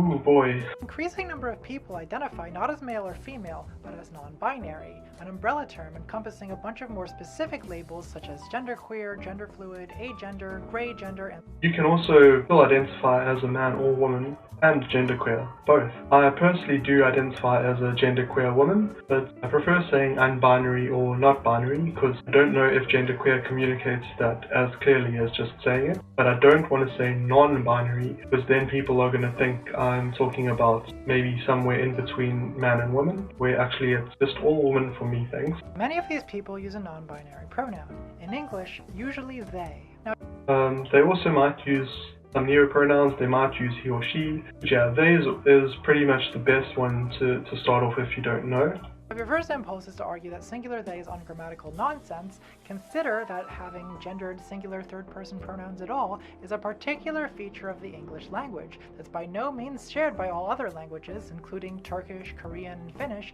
which don't have them at all. Language is just a bunch of fucking sounds coming out of your mouth that humans make up to suit our purposes. If you're new to using singular they, it is a little confusing at first, but with some practice it gets pretty easy.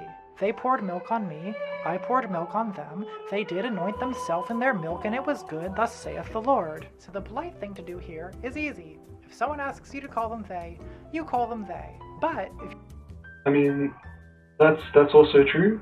I think it's a good idea to start with they if you don't know what their pronouns are. If you're like me, you don't want to just do a thing because you dogmatically believe it's the woke thing to do. You want to understand why you're doing it. I don't just want to tolerate non-binary people. I want to be a convert. I want to believe about them what they believe about themselves, so long as those beliefs are reasonable. So long as those beliefs are reasonable. That's what kind of annoys me, is like, whenever Contra takes this tone of like being understanding and inclusive, there's always a but at the end of it. So what do all these words mean? What are these people talking about? Remember earlier we distinguished gender expression from gender identity. John McClane is feminine in expression, but a man in identity, whereas I am a woman in identity, and in expression, I am a mess. Let us meditate upon one of lesbian culture's great contributions to humanity, art, science, spirituality, sexuality, metaphysics, the Futch scale. The Futch scale is a diagram that looks like this and quantifies from 1 to 10, or high femme to stone butch, the gender expression of a given domain, such as Mulan looks or Steven Universe characters. It can also be used more abstractly for weapons, fish Pokemon, or wind instruments. Maybe what non-binary people are trying to do with words like genderqueer, agender, gray gender, and so on, is to give to identity the same kind of specificity the Futch scale gives to expression. But yeah, I would say to some degree that's true, although I don't think we are just trying to fill in details of something that already exists.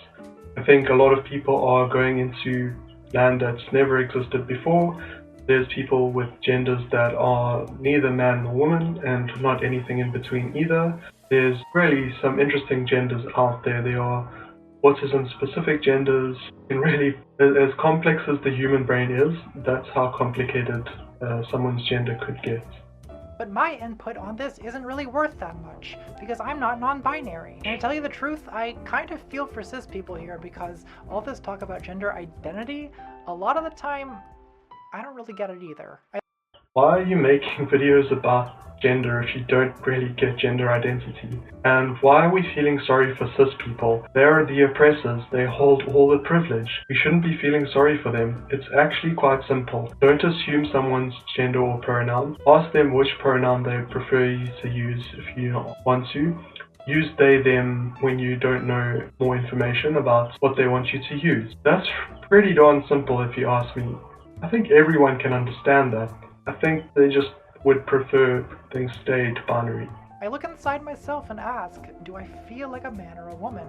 And after all these years, the answer is still that I feel like shit. And that I mean, that really sucks, and I do feel for Contra, because it must really not be cool to look at yourself and feel that way. But when I look at myself and ask myself, do I feel like a man or a woman? The easiest answer in the world, I feel like a woman. That's how I experience gender. I exist as a woman, which is the only way I can achieve the same level of sadness and dysfunction as everyone else. I also live as a woman, but I'm not fully integrated and I don't pass, so it's hard for me to know whether I'm supposed to be relating to Contra here or not. Identify as trash. I guess there are certain moments that make me feel like a natural woman. Oh, listening to Aretha Franklin, the pain and ecstasy of penetration, waiting in a long-ass line for the restroom, a big strong arm around my waist, being asked if I have any tampons, having tampons in case someone asks, a dude explaining philosophy 101 to me and me going, oh really? Wow. I mean, I don't really see how any of those are specifically experiences of womanhood. Trans men might experience a ton of those. Those just seem like not really gendered experiences to me. But you know, these experiences mean different things to different people. So all I can really tell you is that I prefer to express myself with diaphanous feminine gestures, that taking female hormones and having feminizing medical procedures makes me feel more at home in my body, and that I like it when other people treat me as a woman. So I'm on a very similar page, although I don't really refer to feminine vibes, and yeah, I feel like I'm living comfortably as a woman. socially, spiritually, sexually. So that's the jargon-free explanation of my gender as I see it. Am I really, truly a woman, ontologically, neurologically, metaphysically? Well, honestly, I don't even know what that would mean. I do know that the life I live as a woman is the only life I have, and that, I think, is legitimate enough. So, yeah, and it should be the same for everyone, and even if you can't express yourself, even if you get labeled wrong by medical communities, and even if nobody ever assumes your gender correctly, living as the gender, even if it's just in your heart, that's good enough. I know what living as a woman means to me, but what does it mean to live a non-binary life? Well, just like what it means to be a man or a woman, that's something that's going to vary between individuals and cultures. Some cultures have ancient third gender traditions, such as the Hijra of South Asia, a legally recognized gender in India, Pakistan, Nepal, and Bangladesh, or the various two-spirit traditions of indigenous North American tribes. Non-indigenous American culture doesn't have a third gender tradition, but we do have individual non-binary people, some of whom are making content that has taught me a lot about non-binary experience, non-binary bodies, and non-binary life. We have a lot in common, binary and non-binary trans people. I don't know how much we do have in common, because non-binary trans women basically have a different conception of gender, and our ideas of gender aren't really compatible, because my conception of gender is that it's impossible for it to be binary, yet binary trans women's conception of gender that is possible, and there's like a mutually exclusive sort of logical thing going on there. Even as a binary trans person, I used to live as one gender and now I live as another gender. And someone who was clearly also gender fluid, as you've pointed out, but I'm not sure what Contra means by binary gender. Maybe are we talking about conforming to normative ideals here? Because other than that, I can't think of anything you could describe as being binary gendered. That in itself is a pretty serious challenge to the stability of the binary. But many of the people who call themselves non-binary seem to be fighting for something more radical than what I'm fighting for. I don't even know what Contra's fighting for, because I think all trans people should be fighting for self-determination and for just people to be accepted for the gender they are. So if people who are non-binary are fighting for more than what Contra is, then I don't know, it just feels like she's not fighting for people like me then, and why not then? I mean, she's fighting for people like herself, but not caring about fighting for people like me. I feel like collectivization, I feel like one of the hallmarks of being on the left is meant to be inclusivity, and it's meant to be that we have a sense that we're all in this together, we're all in the same fight together against binary, against the cis, against the patriarchy, etc. At least in my personal life, I'm just trying to assimilate into a pre-existing female gender role. That just sounds to me like conforming to cis-normative binary standards. That doesn't actually sound like fighting for anything. Whereas, non-binary people are trying to cast off these roles entirely. And I'm not actually trying to cast off femininity or womanhood at all. I'm embracing it, and although I'm not binary, I consider myself to be 100% a woman. Just that my womanhood isn't binary in any way. They're effectively trying to create the society that includes them. And so I don't think I have any other option. I don't think I'm ever going to pass. sometimes that puts me at cross purposes with some non-binary Yikes. These. people who, for example, promote the practice of always asking for someone's pronouns. Ooh, so I'm cross purposes with Contra. What's wrong with asking people what pronouns they want to use? Whereas, I love it when people assume my gender, provided they assume it correctly. That's what everybody loves. We all love when our gender is being assumed correctly. The reason why we are asking people to ask for pronouns or to use they pronouns is because we understand how impossible it is for everybody to join in on that experience. We understand that the only way we're going to get people not to be misgendered is for gender neutral to be the default and for us to have to ask for more. Anything else causes trans people to be misgendered systematically and unavoidably, and that isn't a system we should settle for. It is a system that potentially people who can pass might want to settle for, but that isn't what society should be like. That isn't liberation. That isn't feminism. What we all agree on is that many trans, non-binary, and gender non-conforming people find it easier to navigate the world using pronouns other than the ones that Ben Shapiro wants you to use. So if you want me to call you they, I'm gonna call you they. Watching videos that are constantly platforming transphobic ideas, that causes a lot more dysphoria and doubt in my gender than anything physically happening on with me ever could. The kind of social marginalization I feel from really big YouTubers acting like gender can be binary, or like other people get to determine when you are a woman or not, or that, you know, people should transition, that it's not something that is optional, that transitioning and pronoun usage go hand in hand. That it's like a lot of Contra's videos are actually great, but unless like she changes her tune, I have to consider that this isn't really a left-wing channel. I mean, I don't know what to say. This stuff is really damaging, and I'm not ready to accept that this is okay. I'm not ready to accept that these are ideas that need to be defended or even included on the left. The person, they might be a leftist. The channel, I'm not so sure. Anyway, I've literally been recording for 10 hours now. I hope if Contra does watch this that she doesn't get offended, because I've seen like so many people watch these videos and come away from it feeling like shit. And for reasons that I've laid out. Same thing happens to me, and I'm tired of telling people that there's some problems here and them not knowing what it is, so I have to speak out and Contra, please stop this nonsense. And it isn't binary and it can't be binary. Yeah, all I got to say for now. Catch y'all around. Call out Kathy, signing out. Okay, so I just finished editing the video, and yeah, I just filmed the intro as well, so you may recognize this framing and outfit. But yeah, this video was very, very difficult for me to make because the content is just very personally, you know, like I'm obviously trying to work through my own gender and get to a place of security in my own gender and stuff. So Contrapoints channel, when it comes to gender, has been one of the biggest obstacles to that, and in a way it's forced me into this position because it didn't represent me and I needed something that did, that being that gender can't be binary.